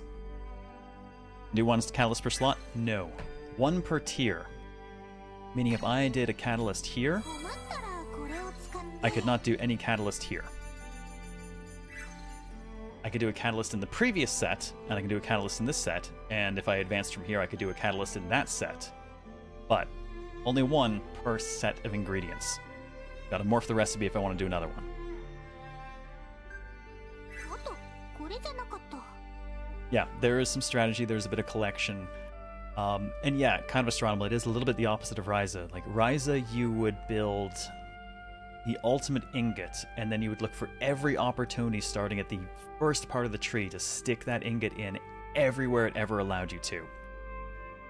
That doesn't work as well. You can kind of do it a little bit by doing kind of color connection synthesis for the really, really, really optimized stuff. But a lot of the time, it's like, I could put an ingot in this slot, but I specifically require a certain type of ingot because I need to morph this thing up. So unless I've made kind of hyper powerful ingots at every single tier, it gets a little bit harder to do that. Now you notice actually something that's completely missing is there's no quality anymore. We don't have a 0 to 100 to 300, 500, 999, whatever. There's no quality bar. Instead, quality is driven entirely by the level. So the higher the level ingredients that I am putting into it, the higher this thing's level will be, up to a total of 99. Most things typically have any of their extra effects by 60. Gear, however, or bombs, or anything that has stats associated with it will continue to get bonus stats all the way up to 99. It's like here, okay, I throw this in, and that synthesis speed is going to go up to +7.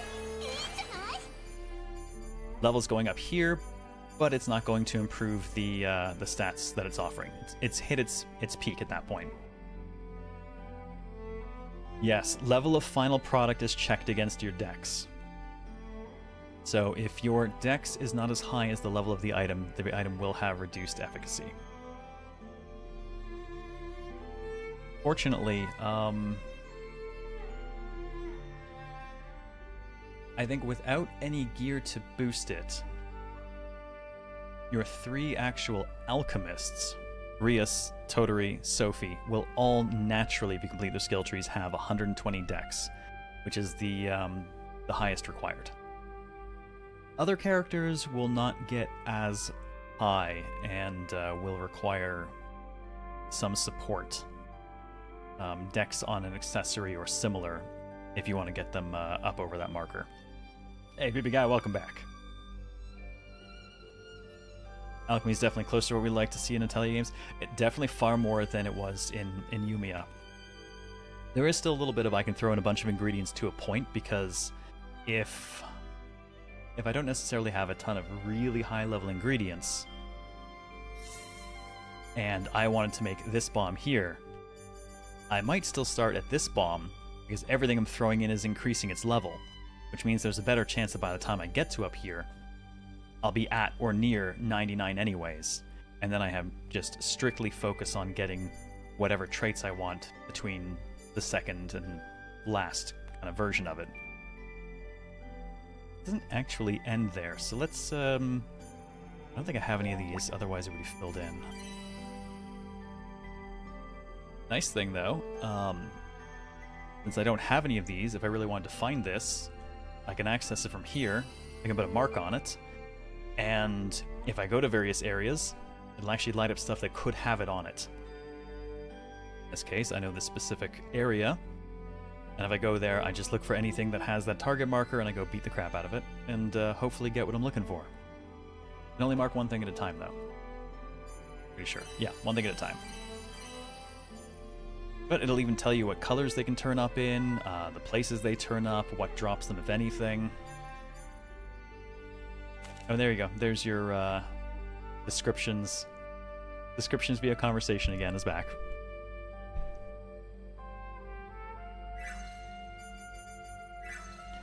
Alright, let's build something. What would be decent to build?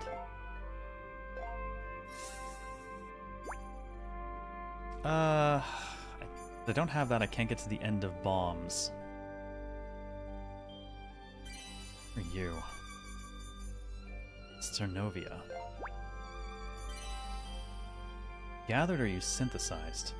You are synthesized. You can check what happens here. No effect up to level 20. Level 30, all stats +7. And level 60, all stats plus 10. Apparently I've never made any of these. I think I just unlocked this, like, the last time I played. How do you defeat the end boss without a nuke? I gotta tell you, actually, with the stuff I took in on very hard, and without super nuking on bombs, the last boss was actually a good fight. I was very heavy-handed with status effects, but so was he. Especially area effect paralysis. Fun. I have fortunately killed that. I have, however, since then, dialed it up to legendary difficulty, picked a fight with something, and it was hitting for more life than any of my people even have. So there's still clearly some upward growth room to deal with legendary difficulty. Just have to work out some of the specifics of what it is. That thing nearly one-shot my people even on precision guards, and it was not like a major boss or anything. It was basically just a dungeon FOE. But apparently, on Legendary, it jumped it up to 87,000 hit points, and it could hit unblocked for over 1,000. I don't think anyone on my team has over 1,000 health. At this point, Arias is definitely the most overdressed of my people. And she clocks at, yeah, 980 HP. So, not there yet. Still have room to do stuff like that.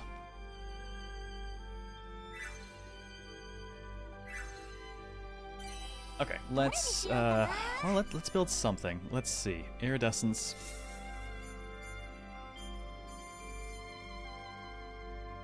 Okay, let's... Oh, hey, there's Synovia, actually. That's perfect. I believe I have some of these. I don't know if the ones I have are any good. So let's take it back a couple of steps. I can make glass goblets. I'll use the glass goblets to make Sternovia, and then we'll use the Sternovia to hopefully produce something solid. Let's tinker a bit. So we'll just we'll come in at... Well, that's only one off of it. All right, we'll come in at Sylvalia. So second tier ingots, and we'll need some alchemic clay to make it into what we want. So we got to put our initial 3 in, to replicate some. Never risk running out of anything that you've built. Also, for the old-time Atelier fans, the frickin' fairies are back. You should recognize these guys. Yes, we have find out we need an item, back out, make the item, forget what we needed the item for. It's definitely still a thing that happens. I have lost some hours to the alchemy system, which is good. It's what we want. Let's see. Oh, don't run out of whatever you are. I want to make any others. I don't have much alchemic clay, so we'll get a couple of those. And... Oh, my glass goblets aren't bad, and Destruction Plus at least is... Well, that's just for an item, though. Or a combat item. That's not so much for making iridescence. Alright, let's dig up where's my Sylvalia? Starts with some of these. Let's just go ahead and... Skill power, always good. I'll just make a handful of those, throw them in.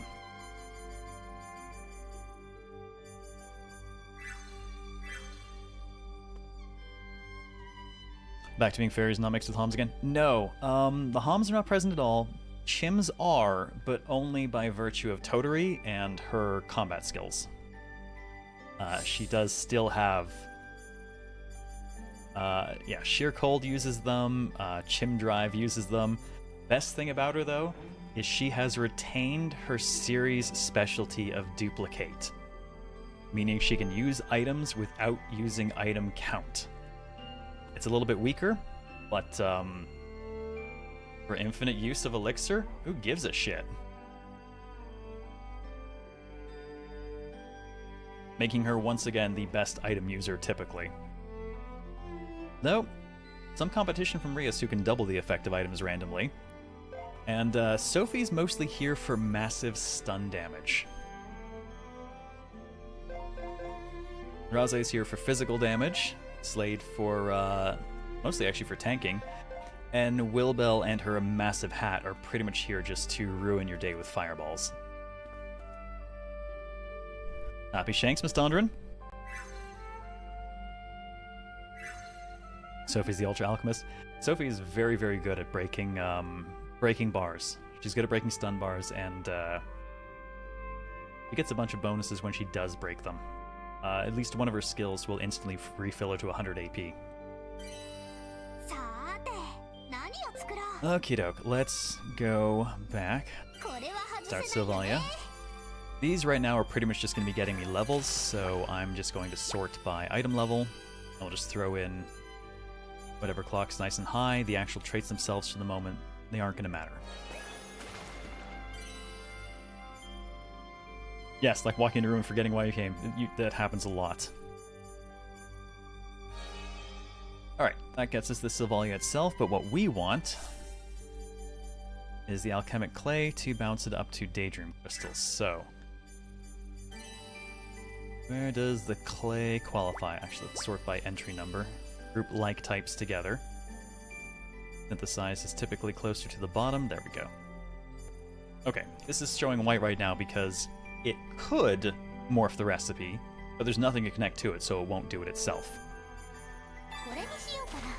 But we've put that in, so this will automatically siphon anything that would cause it to work up to the top. But as you can see, too, we are already pushing that attack trait pretty much up and out at this point. Sometimes it's worth trying to find something that'll combine down to a blended trait just to save space. But we do not appear to have that option, so that's fine. We could throw another thing in to improve the level, but again, don't necessarily throw the trait off unless we just happen to get something that'll blend down for levels, but we've got plenty of room to get the level. We'll do our morph, we get our crystal.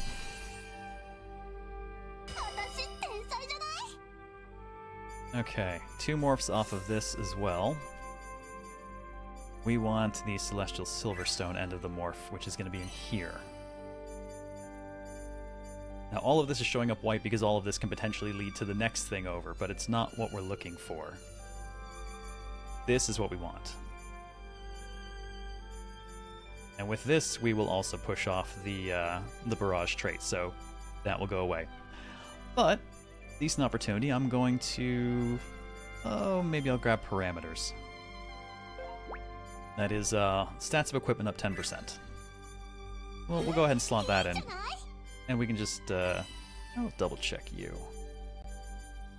Maybe, if we're lucky... let's see, normally above these... nah, I was looking for another version of the 10% stat boost, but not the actual 10%, so that we could get some trait blending. Doesn't look like it, though, so we'll just go ahead and say nothing to that. I'll go ahead and morph up to the glass goblet. Hey, Numeric, how do you like the story? Honestly, not bad. Not bad.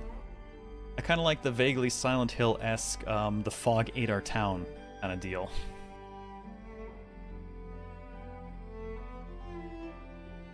Had some nice poignant bits.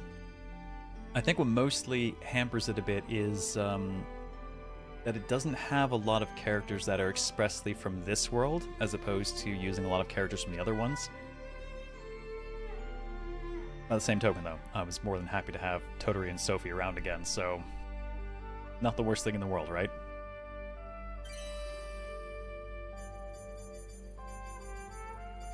Okay, this is the end of the line. There's nothing for it to morph to from here. So we're making the end of this line now. So we can just look for things that will be useful on a weapon. Skill power stuff would be good. Wouldn't say no to some skill power. Taking a poke through. Now it will always filter naturally what can connect first. So you'll notice everything here has green on the left. all things with green on the left will get filtered up to the top, regardless of kind of how I'm sorting it. Until eventually we get into things that won't connect.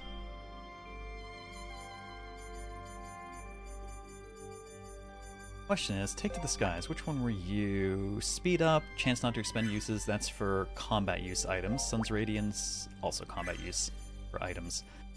We are building an ore, so we're going to want something that provides more gear statting. So let's see if this one of these, any other parameter options? Okay, miss parameter is 8%. So that, you'll notice, changes the previous 10% one to enhanced body.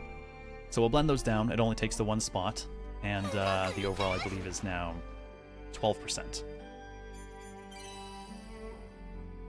Let's see, Pinnacle, attack up, reduce skill power. No, I will not be reducing skill power. Not for 30 attack, it's nowhere near enough.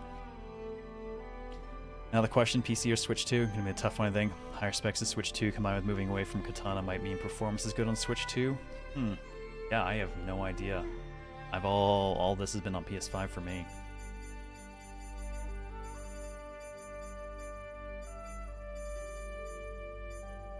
Alright, let's make sure that whatever we stick in here will definitely connect. So this makes all of our neutralizers work. Reduce skill cost. Skill power goes up a bit, AP consumption comes down a bit. It's not bad, but it's only 8%. Flammable, 30 additional attack, and any fire skills up 10%. Alright, you know what? That's pretty usable. We can work with that. Oops. Go ahead and slot that in. And let's see if we can get one more appropriate trait. I think magnetic, yeah, that's for combat items, not gear. Defense, health and stuff like that. Sharpen Edge just adds a little bit of magic damage when attacking. It's technically higher than it says. All of your other stats and things kind of factor into it, so it's a second hit on top of your usual. Not as strong, but it can get pretty strong.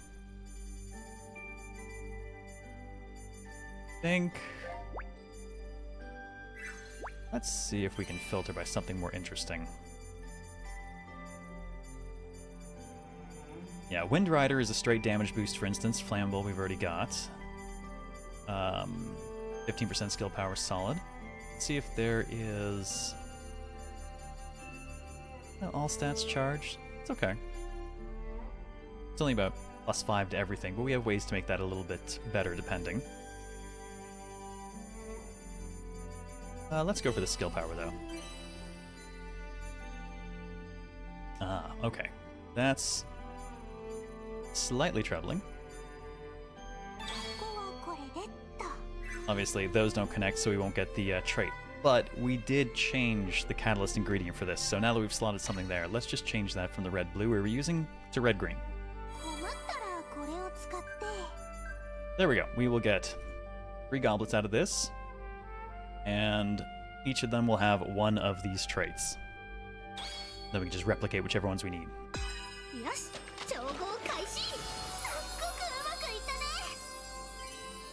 Yeah, they all came in at level 94, so they have everything they're going to have for bonuses. Just going to replicate each of them a few times. Sort those by order received, so they're at the bottom. Alright, a few enhanced body, a few extra flammable, and a few extra skill powers. Alright, that's step 1. Now that we've got that, let's see if we can't make some Sternovia. Want to get that in at high level 2, so let's start around the gold Asen. We'll probably be far enough back. Alright, we throw in the initial ingredients that we have to.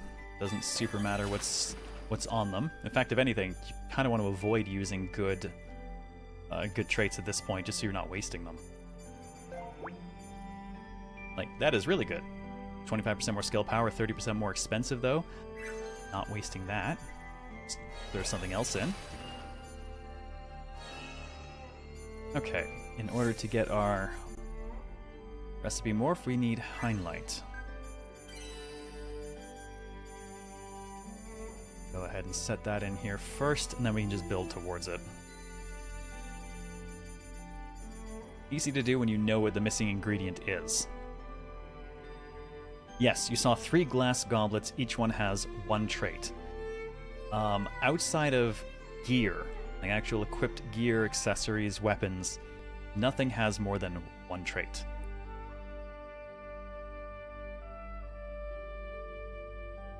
A little bit different in that regard.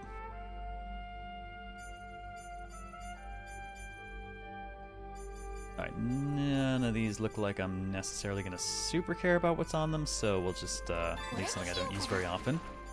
And we'll build backwards towards it. And, yep, there we go. That'll fill in that slot. It's attack supercharge at the top, but sure.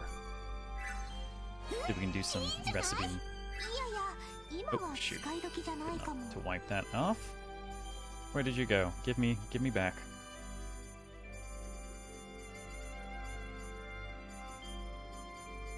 Oh, right. It's gonna be... I came up from the bottom, it's filtered up to the top. All the greens first. Wait. Oh, I must have only had a couple. Where are you? Buried in here somewhere.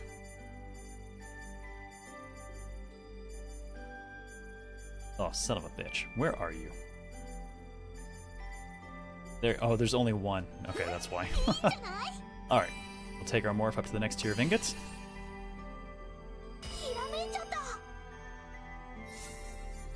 From here, we're going to use the glass goblet to get down to Sternovia.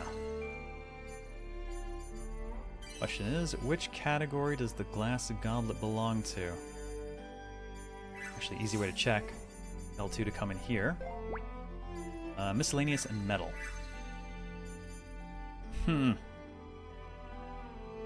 Miscellaneous and metal. Oh, I think...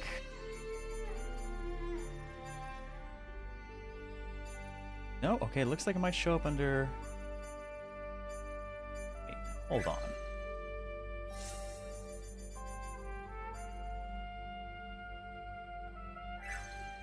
Hold the fucking phone. Okay. We might have actually stumbled into one of the interesting rare cases. Shit, I gotta find one of my things to double check here.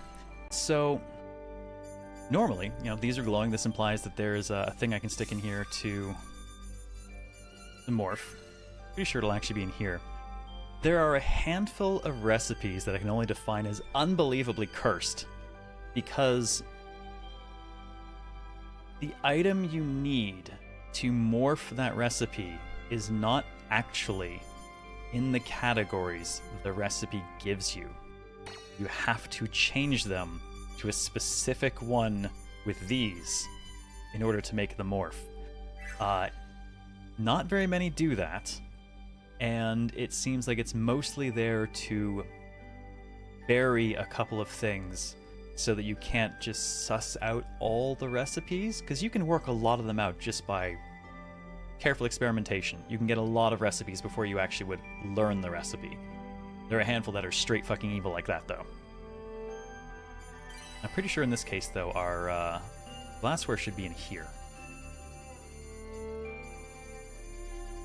It's a question of where our glassware is. There it is, okay. All the way down the bottom. Let's see, what do we want to stick in here? I'm only gonna get to throw the 1 in, so I'm gonna say let's throw in the skill power. There we go. Now we have our connector. Does I have anything in here that'll pair with that skill power to give us a trait blend? Maybe? No? No. That's fine. We can operate with Free Spirit, which is at least extra 30 attack and some ice skill power boost.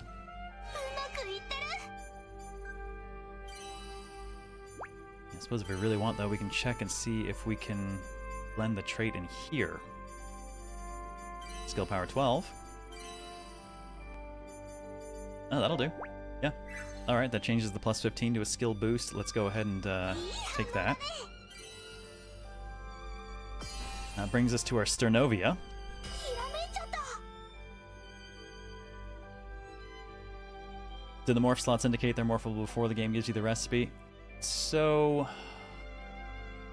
I want to say, unless certain conditions are met, it will not actually give you the glow to indicate.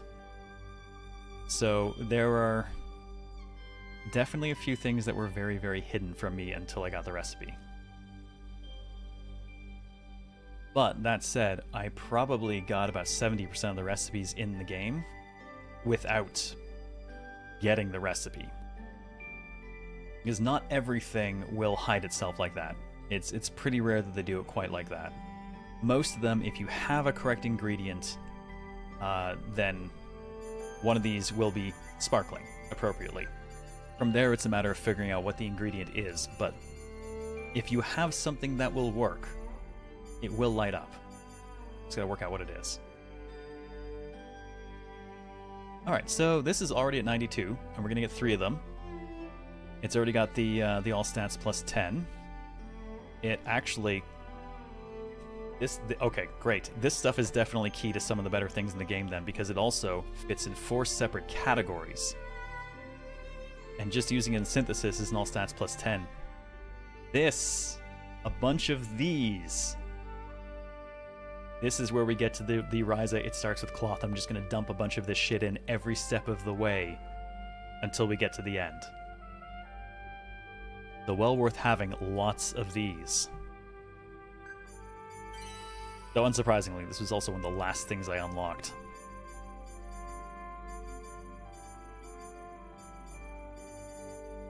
Now we could just make it as is and take the 3 it's got, but I'm sure we can find something a little bit better. Let's see if we can get... Well, let's just see what we've got available in traits. Most of what I like tends to be somewhere near the bottom. Any of these are raw damage buffs, just with straight attack up, so that's good. We have skill charge or skill boost going right now. We have skill boost going right now. Okay. So we wouldn't need...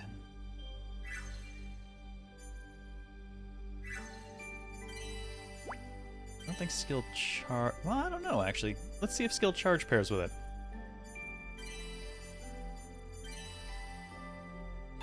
Now, they're not connected due to color, so let's just force that skill supercharge. Alright. There we go. That seems like a solid option. Because those will blend down, that means we've got room to do one more thing here. I'm going to figure out what I want to put in here before I change the color on this, since we'll have to change it again afterwards to match up. Yes, the items that fill many categories, the gateway drug to mad scientists everywhere. Yeah, it's like getting the Philosopher's Stone in a lot of the older ones, right? Since you'll be loot gobbling your ass off, odds are you'll have a qualifying item. The item will glow white or yellow. Yeah, white usually means that it will connect you to something else that will morph. It'll continue the chain to a morph. Sometimes it can also mean that that is the right thing to do the morph, but it's the wrong color to make the connection.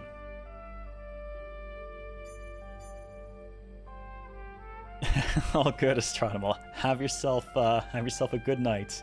Rest well. Happy Shanksgiving.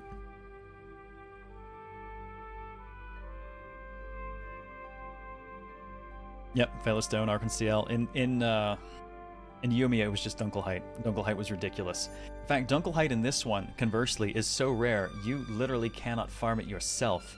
The only person who can acquire Dunkelheit for you is Oscar from Atelier Sophie, doing side jobs for you.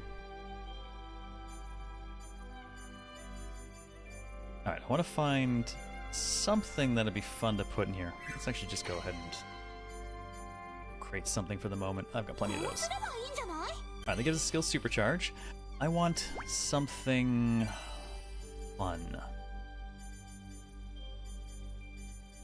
Let's see. Skill costs cheap are great, but cheap doesn't mean you hit hard. Could just go for the straight 12% and a 10%, potentially on the other one if possible, and to get multiple of the skill charges put together. That could do us some fun. Alternatively, could go for let's see what happens if we take the attack speed boost, and I can just update that to be an appropriate color to match. Let's see if I can get a defense speed boost as well, and just change that into an all stats boost. Ooh, this is skill 15% though. That's... yeah, that offers a better option, I think. Attack speed boost. Will that compare them together correctly? If it's the right color? It's not the right color, and I can only change the one. So, alright, we're a bust on that. That's fine. I'm just going to go ahead and grab that skill 12% here that I saw. Ooh, okay, I need straight red on both sides. You'll find very few items in the game that are actually the same color both sides. You pretty much have to do it via the catalysts. Alright, let's reset you. And hope that that skill power 15 is the right color. Oh, it's not. That's unfortunate. Of course, it's one thing we made. It's our glass goblets. Huh. Oh, that is a shame. Well, 15% would be better than the 12%, so what we'll do instead is we'll adjust this a little bit.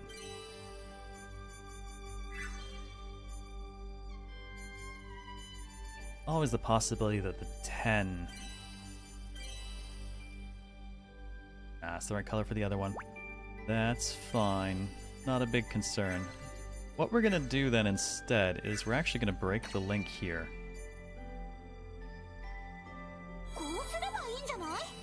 Reason being, I only want to connect these last two. So if we just go ahead and reset you, it doesn't matter what this one is, as long as it does not connect the one to the left anymore. We'll actually go to the bottom of the map for that. I just need it to connect to the one on the right. That'll trigger the trait on the right instead. We won't have to worry about what's on this one at all. There we go. Some red. There. Doesn't matter what's on it. Okay.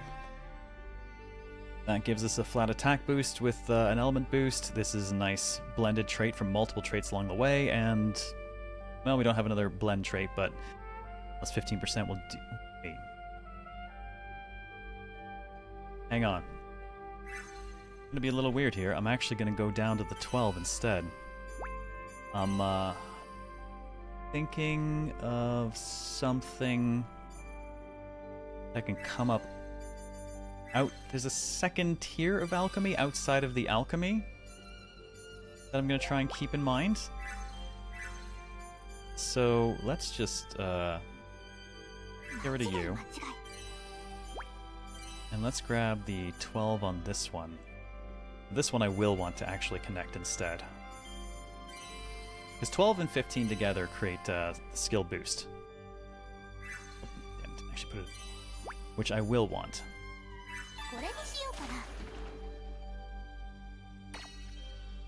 Change that to one of my very rare pure reds.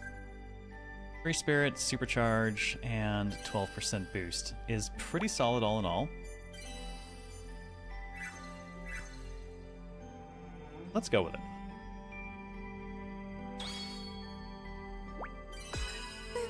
Go make a bunch of these for replication. Which is all cash these days. Replication's just cash, no gems or anything like that. Right, give me a bunch of those, and give me a bunch of those. Make sure I've got plenty. Alright. Let's make... I guess a weapon. Well, I haven't made the iridescence yet, actually. Still have to make the iridescence itself. Do I need to make the iridescence itself, though? I might not now. In fact, all things considered, I don't think I need to. I'm gonna go replicate a few more of those. Because I'm just going to cram a ton of them in on the way up if I can. Let's... I'm gonna save. Yeah. when you're in the business of alchemy, cash is not an issue because we have the GDP of a small nation in our account. Yeah, a little bit. And if I ever need to make money, I can just go to my store and, actually, before we run out of time, I am going to go to my store briefly. Because it's kind of a neat extra bit of the game that comes up a fair bit. Alright. This is my store. Any of my stuff I can sell. That's ingredients, that's synthesized consumables, items, whatever. So, if I want to make a bundle of money, I'll just talk to you, and I'm going to go to my consumables. Oh, apparently I already knew I was coming. Thanks, past me. Look at all those custarias pie. I guess I'd readied for myself already. So, this is my store. I don't operate my store. The fairies operate my store.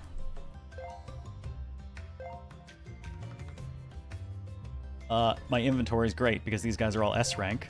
These guys are mostly S rank. There's a couple of B ranks in here for my customer service because I'm leveling them for other purposes. But I don't think I actually... I might not need to right now anymore?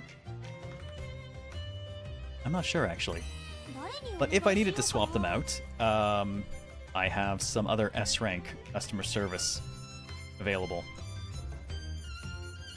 And some swapping I can do. Well, that guy's at least a AAA. I have collected a number of fairies. There's a limit to how many you can have, but you'll notice in addition to their service and cleaning and inventory and whatnot, there's this over here. So you can use fairies for kind of an additional subset of alchemy application after an item is created, but only for accessories, armor, weapons, and combat gear. You can't alter synthesized items like ingots. It's specifically the end result of stuff you can run through the fairy grinder. And the fairy grinder offers things... Oh shit, I have plus 12 on you? Wait, no, that's okay. I have the 15 on someone else. Like this guy has attack speed supercharge, defense speed boost. I can get a different set of things after the fact. Actually, how tired are you guys? Was I running you through the grinder? Oh no, they've got plenty of stamina. Symphony, thank you for 90 months. Welcome the hell back. How you doing? Okay. Let's sell some pies. That's about how much it costs me to replicate one, and that's about how much I can sell them for. So I'm going to ignore everything the game would normally tell me about how you run this system, and I'm just going to sell a fuck ton of these. This is not efficient for leveling various sectors, but I have maxed out all the sectors of town, so I don't care. I'm just going to throw all this in. The higher the quality of your customer service, inventory, and whatnot, the more money they can pull. These are not all maxed out because I have those couple of bees I'm currently leveling up. But hey, run the goddamn shop.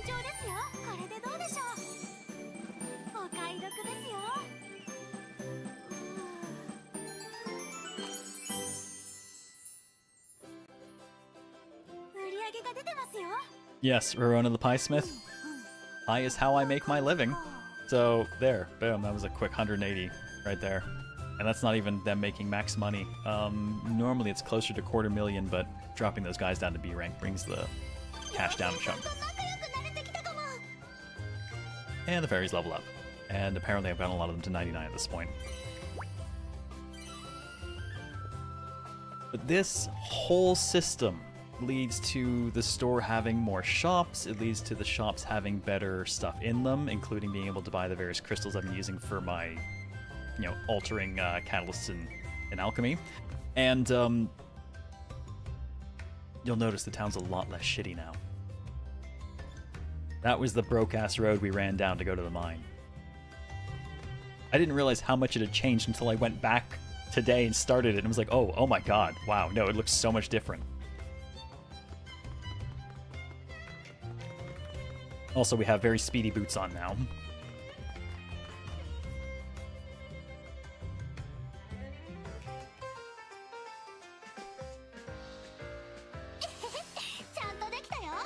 Oh, apparently I've killed a lot of pony.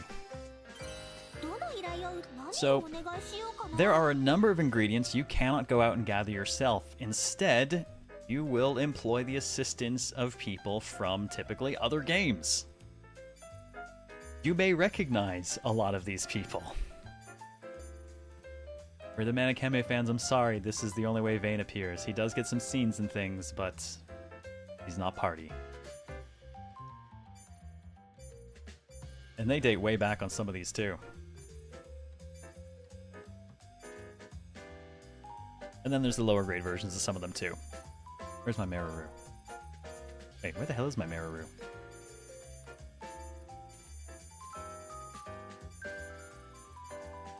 Oh, there's some people missing, I think, because I've already grabbed them for stuff. I've got Oscar doing something higher level right now. There's Fierce as well. For the Sophie fans, yeah, fucking Corey's here. Maybe it was just me, but she was like my favorite party member. She never left my party in Sophie. And you do get scenes with them. They're not big ones, because these are not like major characters or anything, but typically it's small meat, small quest kind of thing to set them up to be able to do things for you, and then usually another one later to kind of improve the stuff that they can do for you. So they get some small scenes here and there.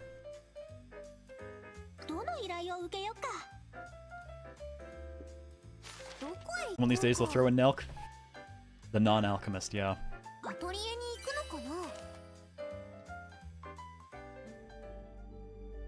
Honestly, I was just happy to get Rousing. Boy, I can do some fun shit with that dagger. Yeah, they call it a dagger, but holy shit, that thing's huge. Okay, now, I made all the replication. What was I gonna make? I don't need to make the iridescence. I think I've got plenty. So let's make a weapon. Let's see what we can whip up for Rias. Yeah, let's see what we can whip up for Rias. So, we've got our, initial basic stuff. We're going to start at the very beginning of the chart. Mostly going to filter by item level early on just to get levels, but getting to 99 is not going to be difficult given the distance we have to cover. So I would like level 96 balls and stuff to throw in. We will want our Sylvalia, because we're going to hook that up. So connect those, and something a bit higher level than that, please. Do we want a recipe morph this early? Do we want to add anything to it? I mean, we can already stick attack charge on attack boost to make beastly power, but it's not going to survive the course of stuff we're doing, so I'll throw in another 10%, just to see if those can last.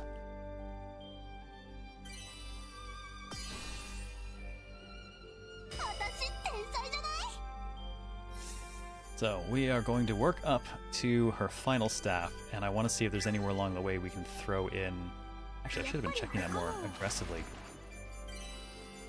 What did that stuff qualify as? Because I met a few different criteria.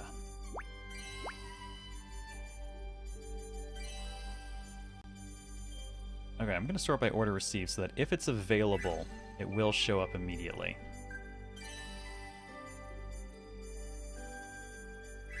I want to make sure... Oh, actually, wait. No, there's a different way to do that. I could just force it in.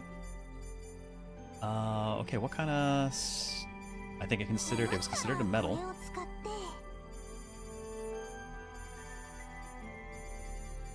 Oh, but it might not be the right colors to line up.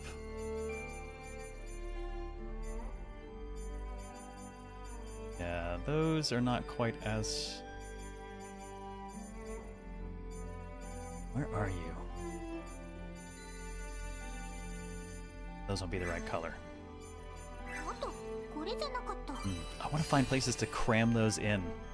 ひらめいちゃった。 Yeah, since we have to link the gift colors, we will be throwing out a bunch of traits. We won't really have a say in the matter. やっぱり To that end, I'm going to go ahead and... うまくいってる。 We'll just keep the 10% in then. うまくいってる。私って I gotta find somewhere, though, that I can cram the new thing we made in. Actually, I can hop up into here quickly, and I can go find it so I can verify what its categories actually are.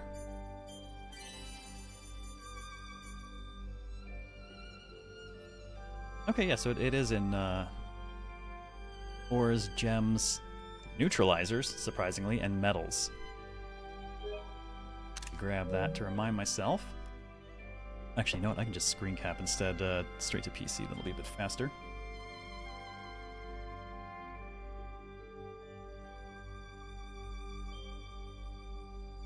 That will do.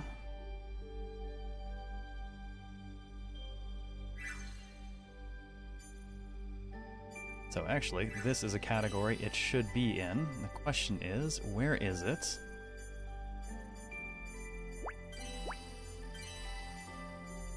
And will it naturally match up? Probably not, so we'll search for it at the bottom.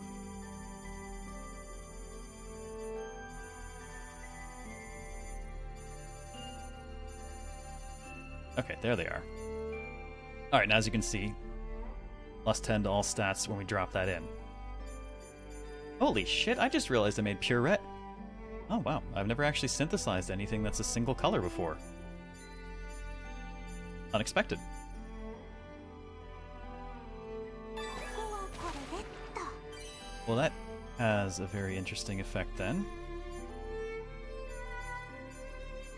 So, okay, I'm gonna have to override the color on that one because we need to be coming up through this stuff to get our morph. これにしようかな。 So we will have to alter the colors of this 困ったらこれを使って。 accordingly. It won't be in this category, so we can just leave that. Or I suppose we could look for... If we look for skill 12%, we might be able to... Oh, nope, it only has 10 and 15. Oh, let's see if... Nope, maybe the 15 will fit. Just gonna see if I can drag a few things up with us. Hey, that'll fit. I'll take it. いい反応だね。 Can you control the color that comes out? It is partly based on things you do. I'm not entirely certain what exactly determines it, but I do know that altering kind of the ingredients going in towards the end, the very end of a chain, seems to affect it a lot. So you can kind of manipulate what's at the very end of the chain before you create it to alter the color. Except for, like, weapons. I don't think those ever change color. But synthesized items you can. Now, this category, again, will take them. So let's get another one in here.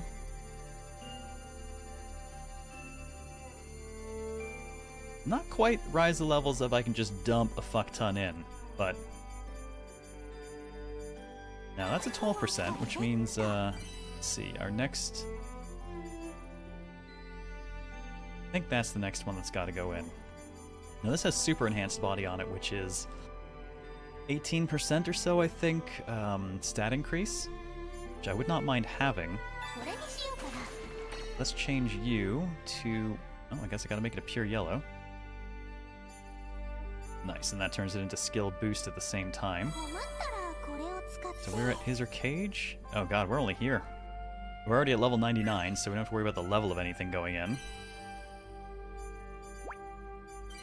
In fact, we probably want to avoid putting in more useful traits now, because we'll probably roll them straight back out.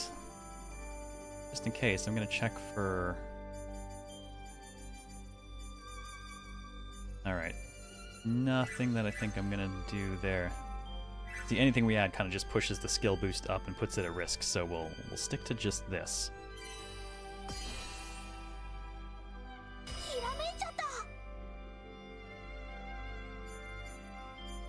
Now, fortunately, because I keep having to use the color swap on it, I can't just get away with changing, say, this to gemstone and throwing an extra one in for the stats. Though, this is a gemstone, so we can get them in here. Let's throw one of the skill supercharges in. Conveniently, that will actually connect, and that is something we want. Do we want rare metal? Man, it's a shame, because I don't necessarily want what's on it. This will get us up to the last tier.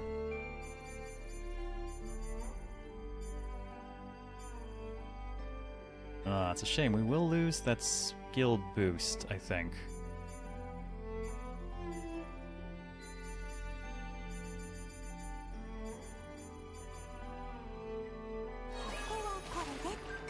Actually, that might be okay, because I think I'm guaranteed to lose one in the post process I'm thinking of.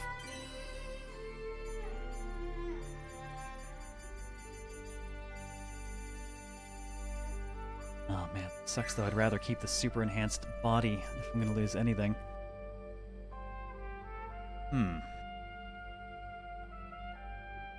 Well, might actually leave that out until the very end. I'd want the extra stats, but I don't want to screw us out of skills, so I want to make sure that whatever we're doing applies to the very end.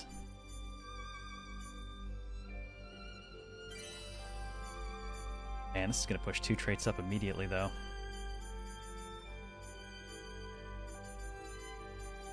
Okay, so this would have been good reason to actually go back to the iridescence and make something a bit better on it. We are definitely going to lose something here. So I can find a way to avoid losing that skill boost. Ugh, I only avoid losing the skill boost if I don't connect.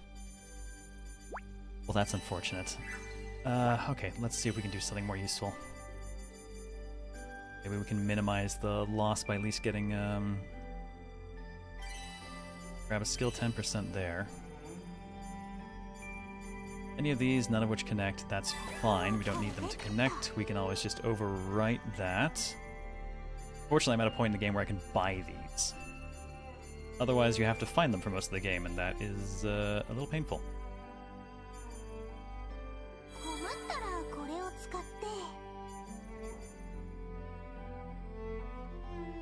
Now, we won't want anything else unless it will morph with something that's already on the line. That will. Yes, perfect, actually. That's skill plus 12%. Okay, that lets us slit this in and still get a bonus and not actually knock super enhanced off. So now we go up to the final tier. It's not as monstrous as the stuff we made in Ryza, but honestly, even this late in the game, I'm still figuring some things out. The Sternovia makes a big difference. Now, this is not something that I could put Sternovia in, but it actually doesn't matter, because we're not progressing beyond this point. We don't need everything to connect anymore. So, we can focus on just getting a couple of things we really want. Or overriding things. For instance, if we just go ahead and make you... what do I have plenty of? I've only got 3 of those. 5 metal could do. Now let's go grab one of them. Buried in here somewhere. Here we go. Alright, skill supercharge. Let's grab you.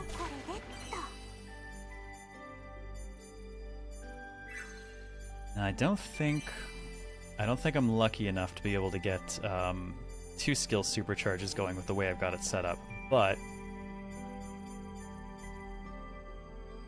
I can make use of this because we're about to push super enhanced body off. If we put this in, which does have super enhanced body, and then connect this to it, but not to the left. I only want the one connection. That gives a skill charge, super enhanced body, and skill supercharge all together. I don't think there's anything I can do to... There's a skill boost I might be able to get a bit more. But I'm kind of doubting that. It doesn't turn up... Okay, there is. But what color are you? Absolutely the wrong ass color.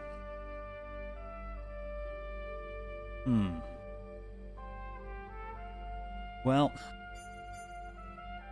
That's fine.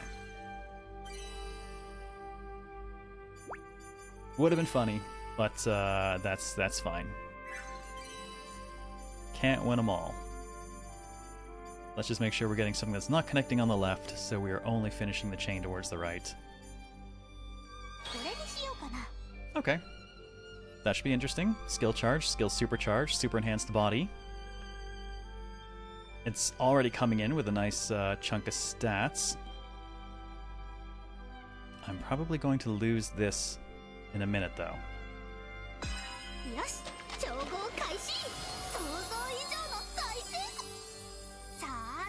Okay, that is at least a level 99 version of her weapon. A bit of extra statting on it, but let's see if we can take that a tiny bit further. Okay, this is where things get a little bit weird. We can only do this once per item. I can do it, well, I can do it multiple times per item, but each one will undo the last one.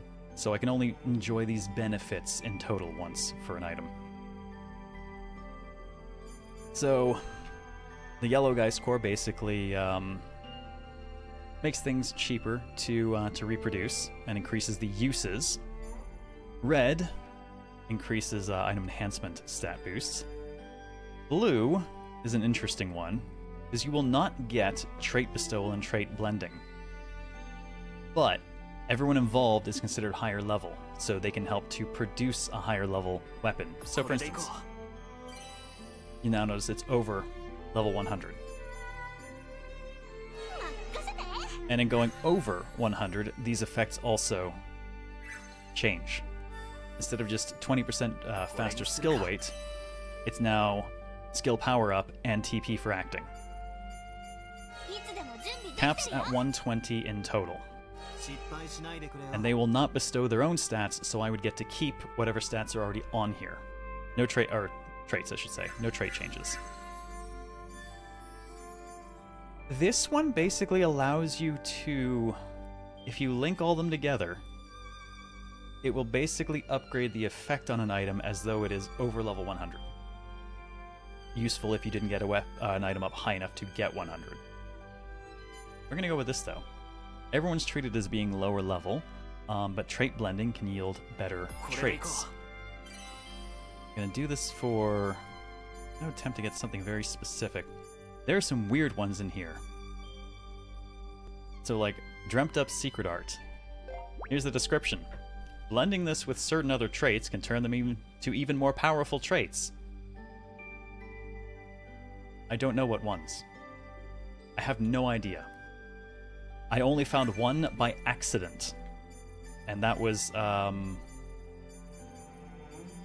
Guardian's Pride.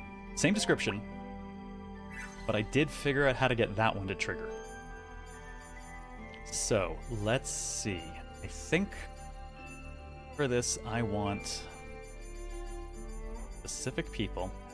The levels are all tamped down a chunk here, which means it'll be harder for them to level the item up in the process, but it was at 99, so we're still going to get the bonus for becoming over 100. I need... Oh, I think I fired one of the ones I would normally have used. I don't think I need them anymore. Oh, none of these people are the right starting... Alright, let's see. Attack speed boost. I need to get these to link, but I'll,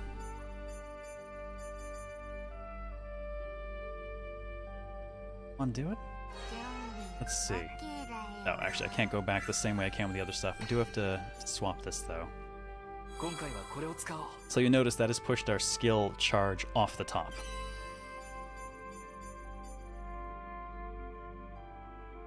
So this should just be like all stats boost. It's all stats supercharge now. And if I throw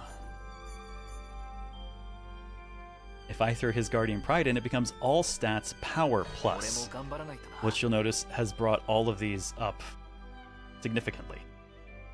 That's worth 50 on its own, Super Enhanced Bodies providing a bit more, plus the various Sternova we threw into it on the way up. これで申し分なさそうだ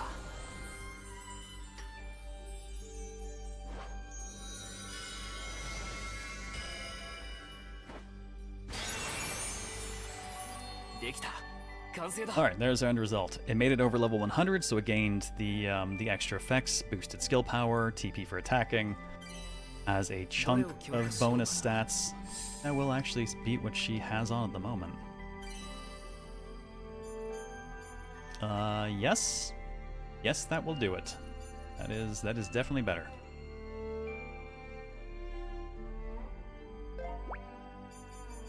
And skill supercharge is 35% boosted skill power, on top of this having 15% boosted skill power anyways.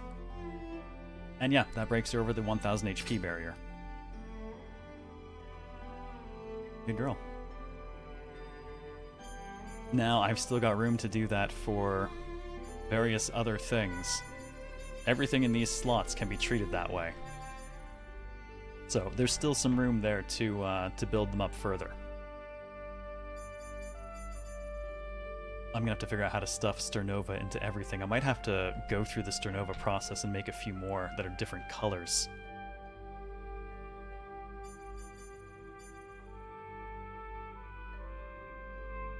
Unfortunately, I don't think the... Actually, does it? You know what I'm not actually clear on is, does Super Enhanced Body affect other gear or just the piece it's on?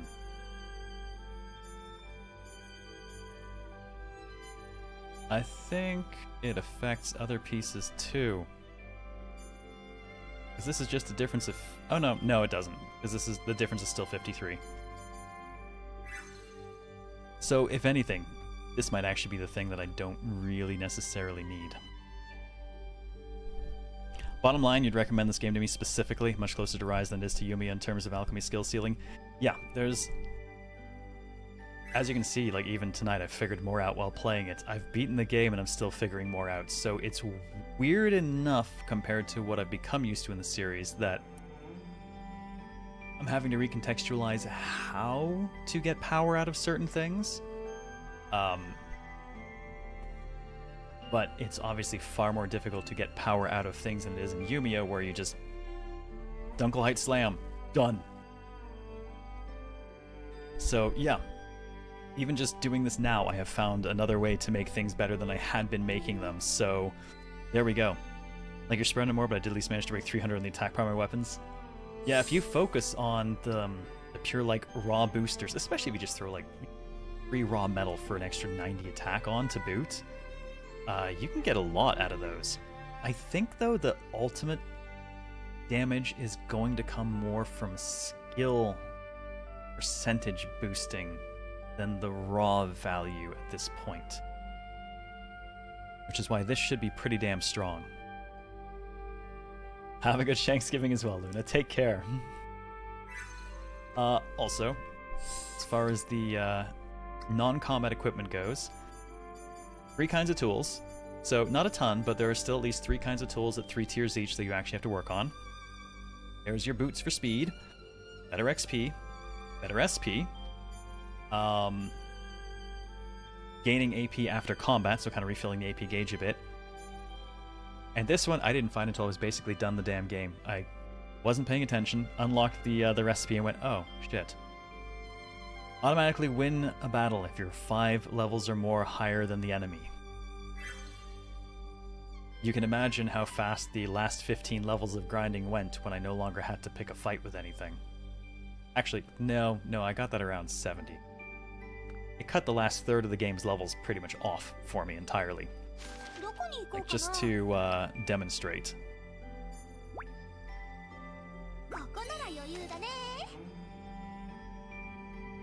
Have a good night, Groovy Dance.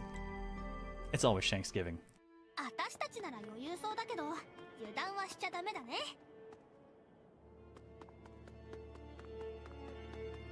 hang on. I'm gonna go one deeper and get someone to stab.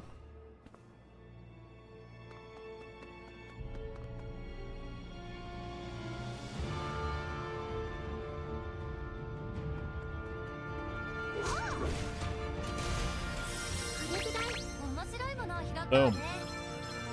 Job's done. It's good like that. Especially when you're doing the proc gen dungeons, because then you can just fly through at the speed of fuck you.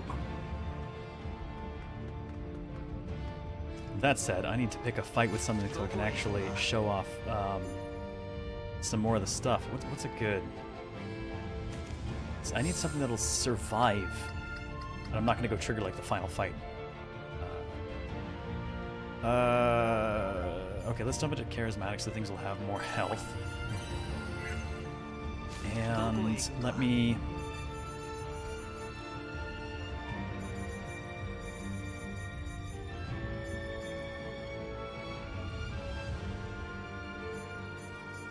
And that'll probably do.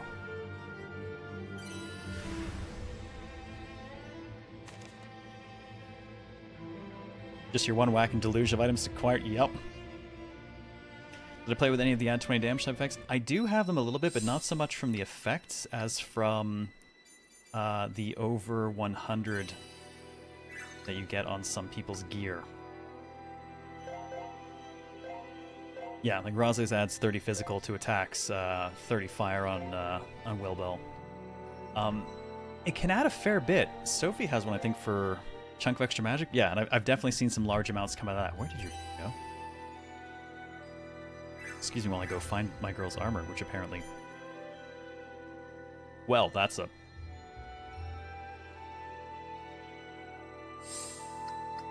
Okay, remind me not to stick Slade in the front. I'm stealing his gear.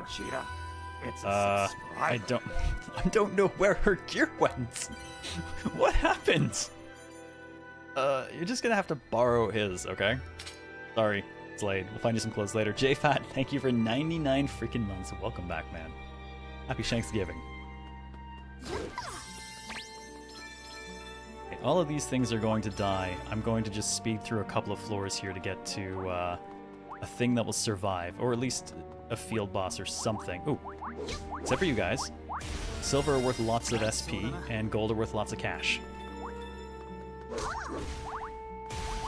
I don't even have to waste any resources on them now because of this effect. Must use in synthesis? I did not use it for synthesis. You can't actually use... You actually can't use finished gear for synthesis.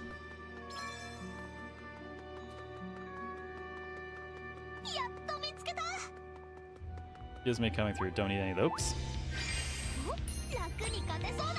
Okay, well now I'm going to have to kill you.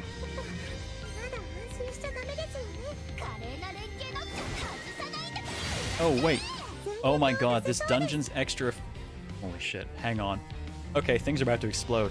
Apparently... So there's these dungeons that are known as the peculiar dungeons. They have special effects. Apparently this one starts you off at Unite level 5. Which means everyone will follow up on attacks, and things will get weird and explosive very, very fast. I'm just going to give it some attack boost and a chunk of AP, and I guess they go to town. Like that.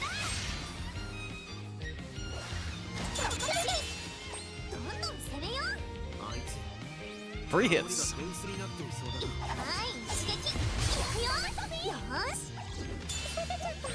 Yeah, as you can see, that plus 30 damage on Sophie's weapon actually dropped nearly 600 there on the top of the 1800s, so extra 30%.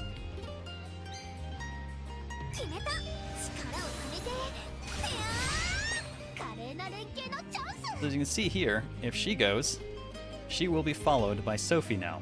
If I can knock that thing out of the turn order, more people will be able to follow. Actually, to that end, I have a skill that will move Toturi up in the order.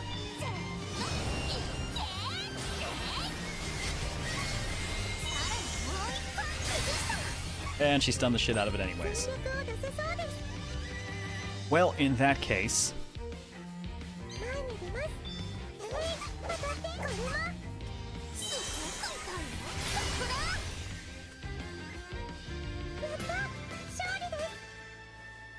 Didn't use those first because I didn't realize it's supposed to be a percentage. Yeah, I'm gonna have to readjust that.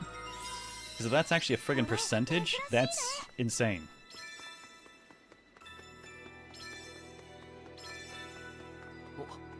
You can also find fairies in these the Procgen dungeons to hire, which we're not going to necessarily hire any right now. Actually, skill power trait. There, more things will drop skill power traits. And I could hire it, but I don't really care what their stats are here since the store is done. I'm only looking at this now, since that factors into our kind of post-synthesis synthesis, and it doesn't have something I need.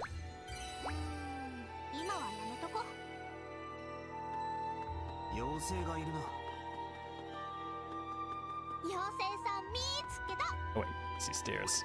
I have to get a couple more floors deep and then pick a fight with the, whatever the boss is, and then I can see what we can get up to with Unite 5 built in by default instead of having to build it up.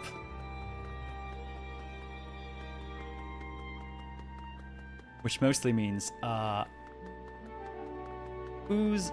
Oh my god. There's a trophy for seeing every burst skill. This is the dungeon in which to do it, because every fight has 5 Unite. You can do a burst every single fight. Wow, that'll save me so much bullshit. Actually, see those markers on the map. That is the, apparently those things carry the item we were looking for.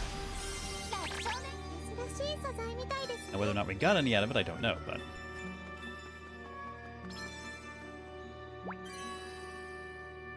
Like this bit because I'm paying small children borderline slave wages to make me rich? Oh my god, yeah, he really did make so much money.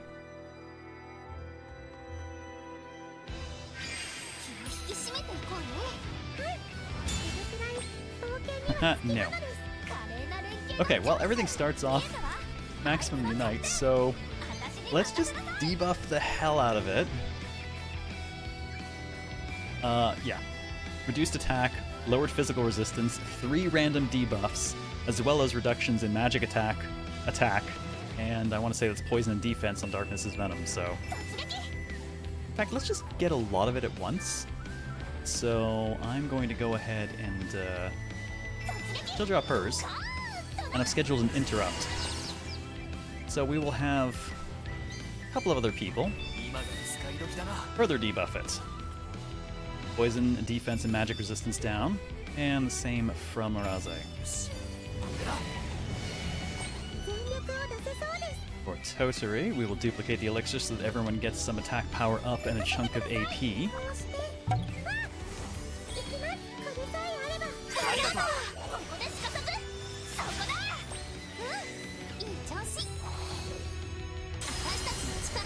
Alright, Unite Burst immediately gives us... everyone in the front row will immediately go one after the other. This gauge will go down with every skill used. And basically the crazy follow-ups begin now. Look at the debuff bar. Oh god, yes. Look at this poor thing.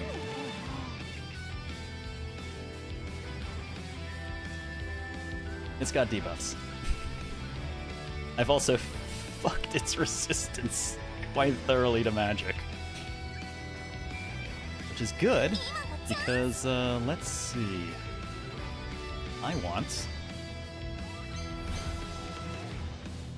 Sophie to go for the stun bar, and I'm going to have Wilbel join in and just dump literally her entire AP bar at once.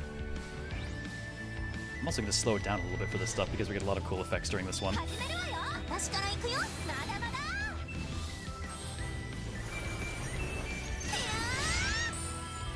Oh shit, don't kill it. Oh no! Oh shit.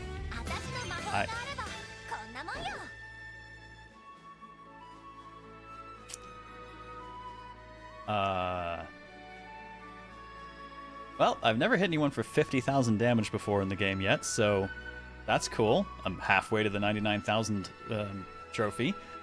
I did not expect it. I'll just... oops. Sorry. Oh well, I got some recipes. I'll just go find a random trash dude and immediately just hit it with the burst skill instead. My bad. I did not mean to do that. On the bright side, I've had a theory for a while that my best bet for getting the 99,000 was actually going to be Wilbel, and that seems to be right on the money. Okay, pseudo FOE thing with your 20,000 hit points. Well,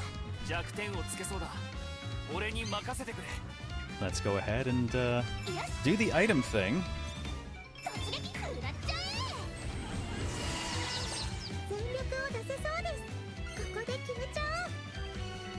We will have Toturi use hers.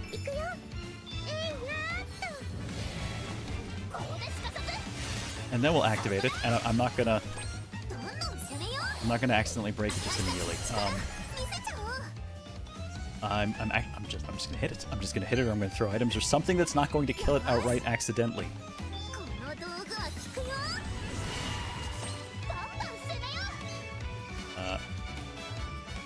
Well, no. If I'm gonna show off anything, I have to show off Toturi's because Toturi.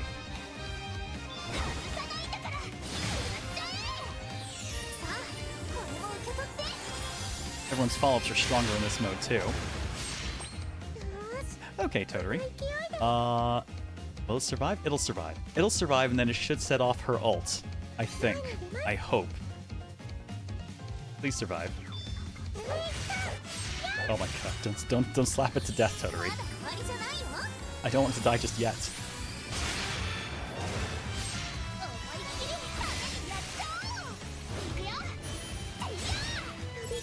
Yes, okay. Enjoy some Super Sentai Toturi.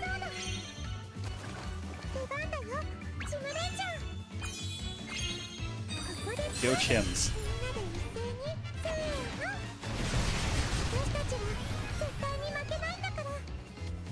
And the posing. Oh, I love that. Oh, I still have some Unite. Okay. Actually, I can trigger someone else's. I'm not gonna touch it. I'm not gonna touch it. I don't want to kill it. For the Sophie fans, Law of Perfusion.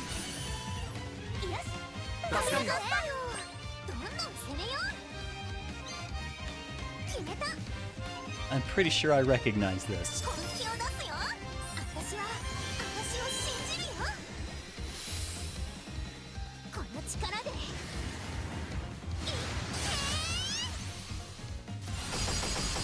Oh god, it died on the first hit.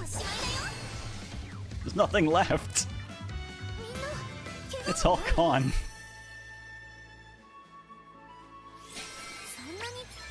Yeah, that'll do. This is a great way to see all the burst skills. I've never been in this dungeon. I hear my wife. It's probably an indication that I should be not doing this now. Hey guys, am I half an hour over? Or do we need to see more explosions?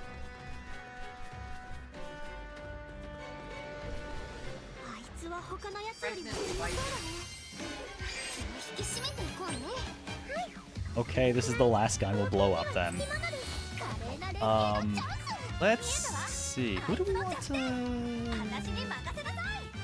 You know... Wait, more, don't make me come over there. I have an idea. I have an idea. Alright. They both have 100 AP, so I can probably have both of them trigger their big hits. I won't even debuff the thing. What I will do, though, is use an elixir so that Wilbel gets more AP. Oh, they can't do it from back row. That's unfortunate. Well, that's troubling. If I can't do it from back row, I can't do what I was thinking of. Have a cat, apparently. We've already done Shim Curtain Call. It's magnificent.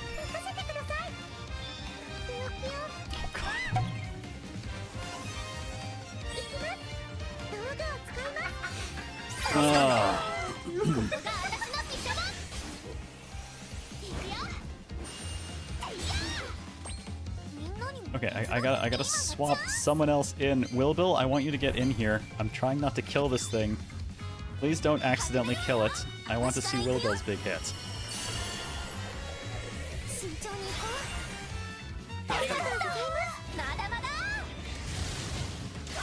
Jesus, Wilbil, hold back a bit. Oh god, nope, that's it. No, no, don't stop, he's already dead.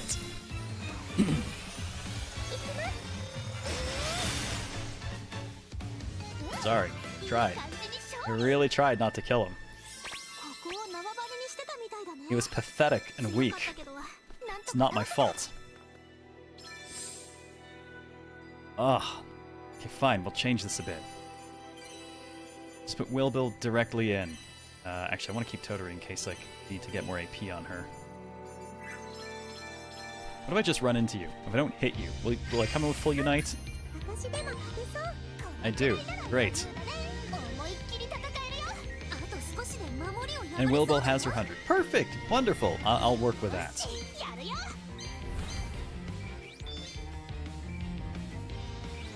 Nope, not letting him do that. He'll just kill things. Hit the thing that's resistant to you. I'm trying to stop them, I swear. I just want to see Wilbil blow something the fuck up.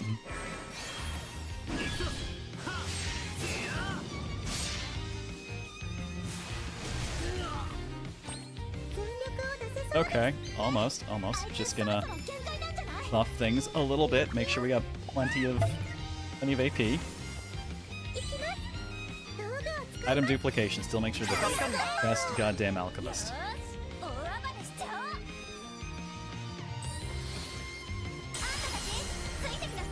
Okay, Wilbil, what do you got? Oh, apparently that's the only one I haven't seen. Wait, no, that's not true. Is it? I guess it is. I hear Lahar laughing from here. Okay, with no debuffs, Wilbil did 30k. Okay, yeah, that girl is going to be the secret to that 99, I think. What a monster. Absolute monster. And then the world ended. A little bit, yeah, okay. Well. That's Jesus. I haven't even actually worked on her gear yet. I don't think she's even done the, like, secondary skill tree stuff. So, I guess she's how I'll get that trophy, apparently, because yikes.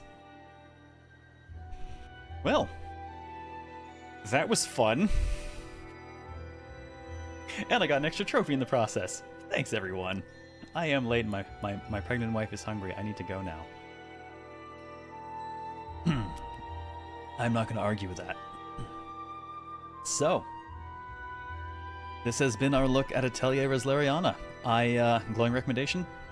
There's a few things where it's a bit weaker because of the multi-collab kind of thing, and there's some stuff where it's, not back to where we were yet, but it is clearly a lot of steps in the right direction. So, yeah, I would definitely say this is a lot closer to the Atelier we've kind of come to love than, say, Yumia was.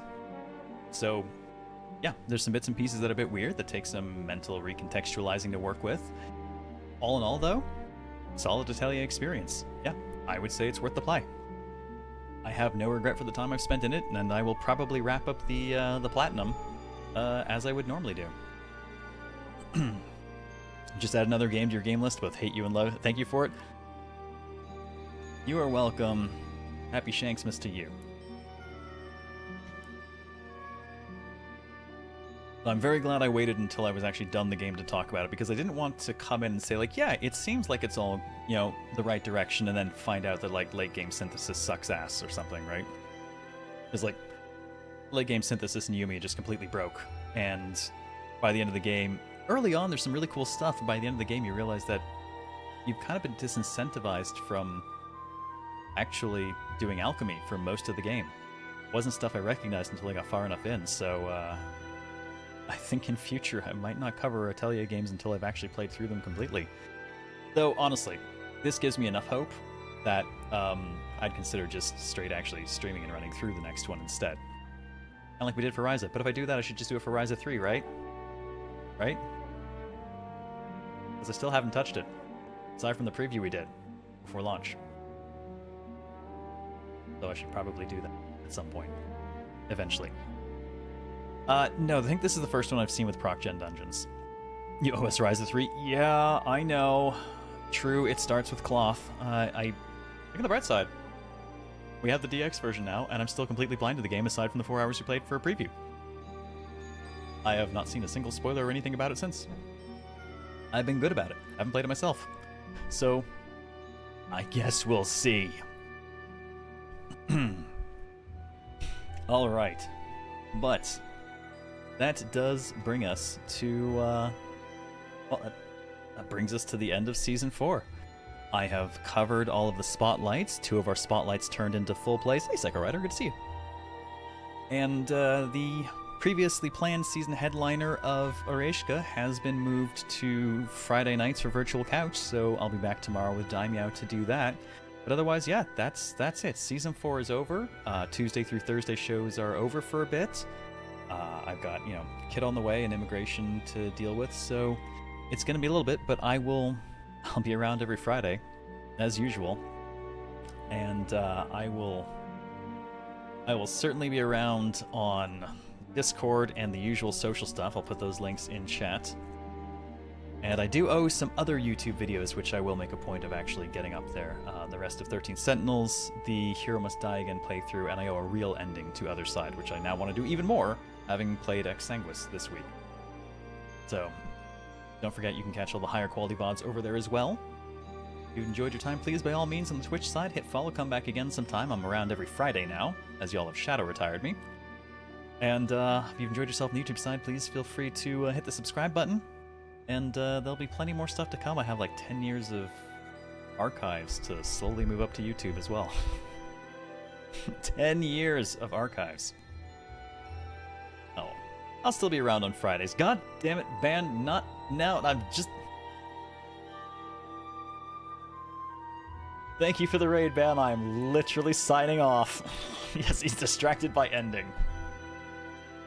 Thanks for that. And there's a shout out from my good friend and moderator and DM, Ing Banhammer. Thank you, dude. I appreciate it. Happy Shanksgiving to you, man. Hit the subscribe button, hit the like button, ring the bell, comment to feed the algorithm. That's true. I never ask people to comment. Mostly because YouTube comments are fairly cancerous in nature, so I feel like asking people to comment is just inviting danger. You know? Anyways, thank you everyone for joining me. It has been my pleasure and my honor to provide a lot of weird games this season. I look forward to seeing you all on Fridays, and I'll keep in touch with people through Discord and keep you all apprised of what's going on with the move, the kid, and all that stuff. I'll be around, at the very least on Fridays. So take care. Happy Shanksgiving to you all. See you next time. Zero out. Feels weird to say these days.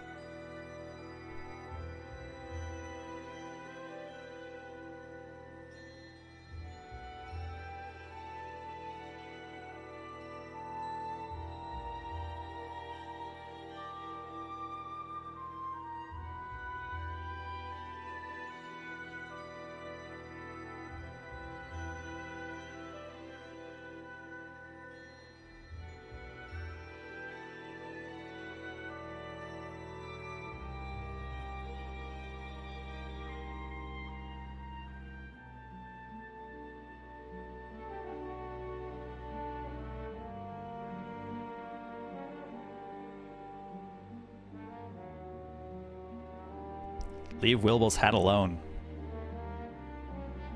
Peace out.